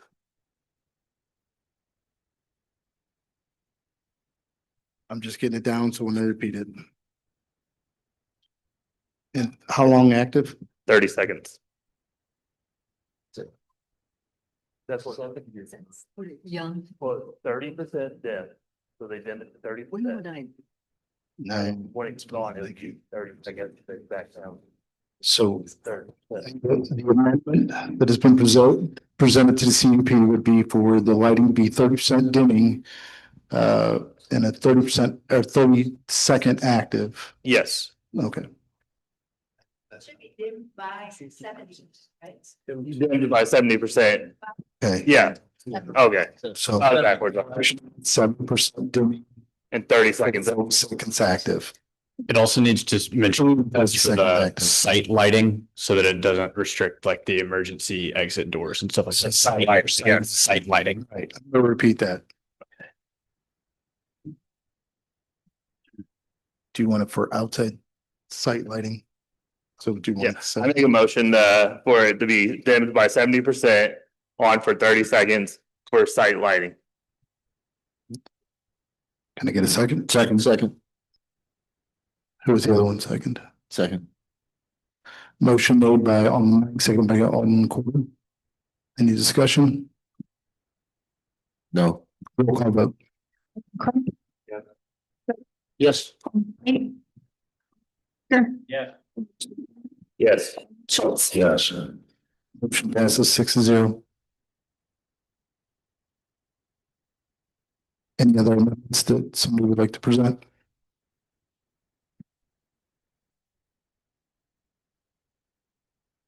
So, are there any other ones? All right.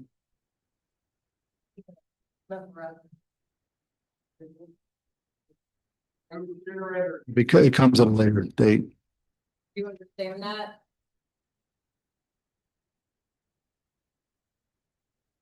That the tax abatement, any portion of that and our discussions and the agreements and what we agreed on, that comes at a different meeting. Okay, so you guys are all clear now. Who's the generator?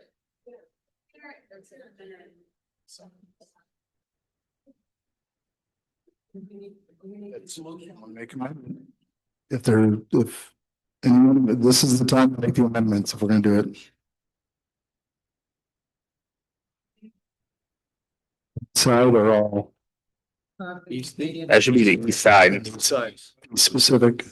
We could do both, fine, we'll do both sides. Both sides. The outside parameters of both buildings. Yes. Is that what you're stating? Yes. All right. I'll entertain a motion to move the generators from the outside of both buildings to the inside of those buildings. So motion is made by McCoy, second by Maker. Roll call vote. Yes. Alderman Wait. Alderman Maker. Yes. Schultz. Yes. Alderman Crump. Yes. Motion passes 6-0. With that, I will entertain a motion for the first reading of bill number 0426 to include. Yes. I think you're missing the firefighter training and equipment that we've all did. And with the actual discussion of. I think if we're committing to do it, you make it a condition. But I don't think we can put it in the CUP. Firefighter training and any equipment that they need. Correct. I don't know if we can hold that because we do not have any hold on the district or have any over the district. I don't think we can require that in our ordinance. That is correct, Mr. Mayor. Thank you. Yeah, thank you for committing. We'll still do it. Now, entertain a motion for the first reading, bill number 0426 with ordinance included as discussed. CBA. I thought like that one will. CPA, Yeah, that usually goes into the into the tax. discussion and the abatements. And I thought that's where the firemen, that would go in with that also. On the abatements, but that's a Training. It's an open meeting that we Okay, do that in. Because I, As long as that's clarified, the question was the CBO and how it would be attached to it. That was usually done within that open meeting we spoke about so that people can attend to see what is being discussed. And that is where we will have a lot of our emergency services sit at the table with us to discuss either in lieu of or how it will be handled. At that time, it can be brought up on the training and on how we will achieve those. There again, the 04-26 with all amendments included. So moved. Second. Motion made by Alderman Crump, second by the vote. An ordinance of the city of Warrenton, Missouri approving a conditional use permit for certain property generally located at 22151 Northwest Service Road, Warrenton, Missouri. I'll entertain a motion for second 04-26 with all amendments included. So moved. Second. Motion made by Alderman Coogan, seconded by Alderman Schultz. An ordinance of the city of Warrenton, Missouri approving a conditional use permit for certain property generally located at 22151 Northwest Service Road, Warrenton, Missouri. Roll call vote. Alderman Rollmaker, Yes. Alderman, Yes. Alderman Schultz, Yes. Alderman Crump, Yes. Yes. Alderman White. Yes. Vote passes 6-0. Motion 05-26 with all amendments included. So moved. Second. Made by Crump, seconded by An ordinance of the city of Warrenton, Missouri approving a site plan for certain property generally located at 22151 Northwest Service Road, Warrenton, Missouri. motion for the second 05-26 with amendments included. So moved. Second. Motion made by Mike, seconded by An ordinance of the city of Warrenton, Missouri approving a site plan for certain property generally located at 22151 Northwest Service Road, Warrenton, Missouri. Roll call vote. Yes. Alderman Schultz, Yes. Alderman Crump, Yes. Yes. Alderman White. Maker. Yes. Vote passes 6-0. Operation update. What's that? Thank you. You say we don't have. I don't have anything for you tonight. Thank you. Motion to adjourn the bill in the So moved. Second. motion made by, second that.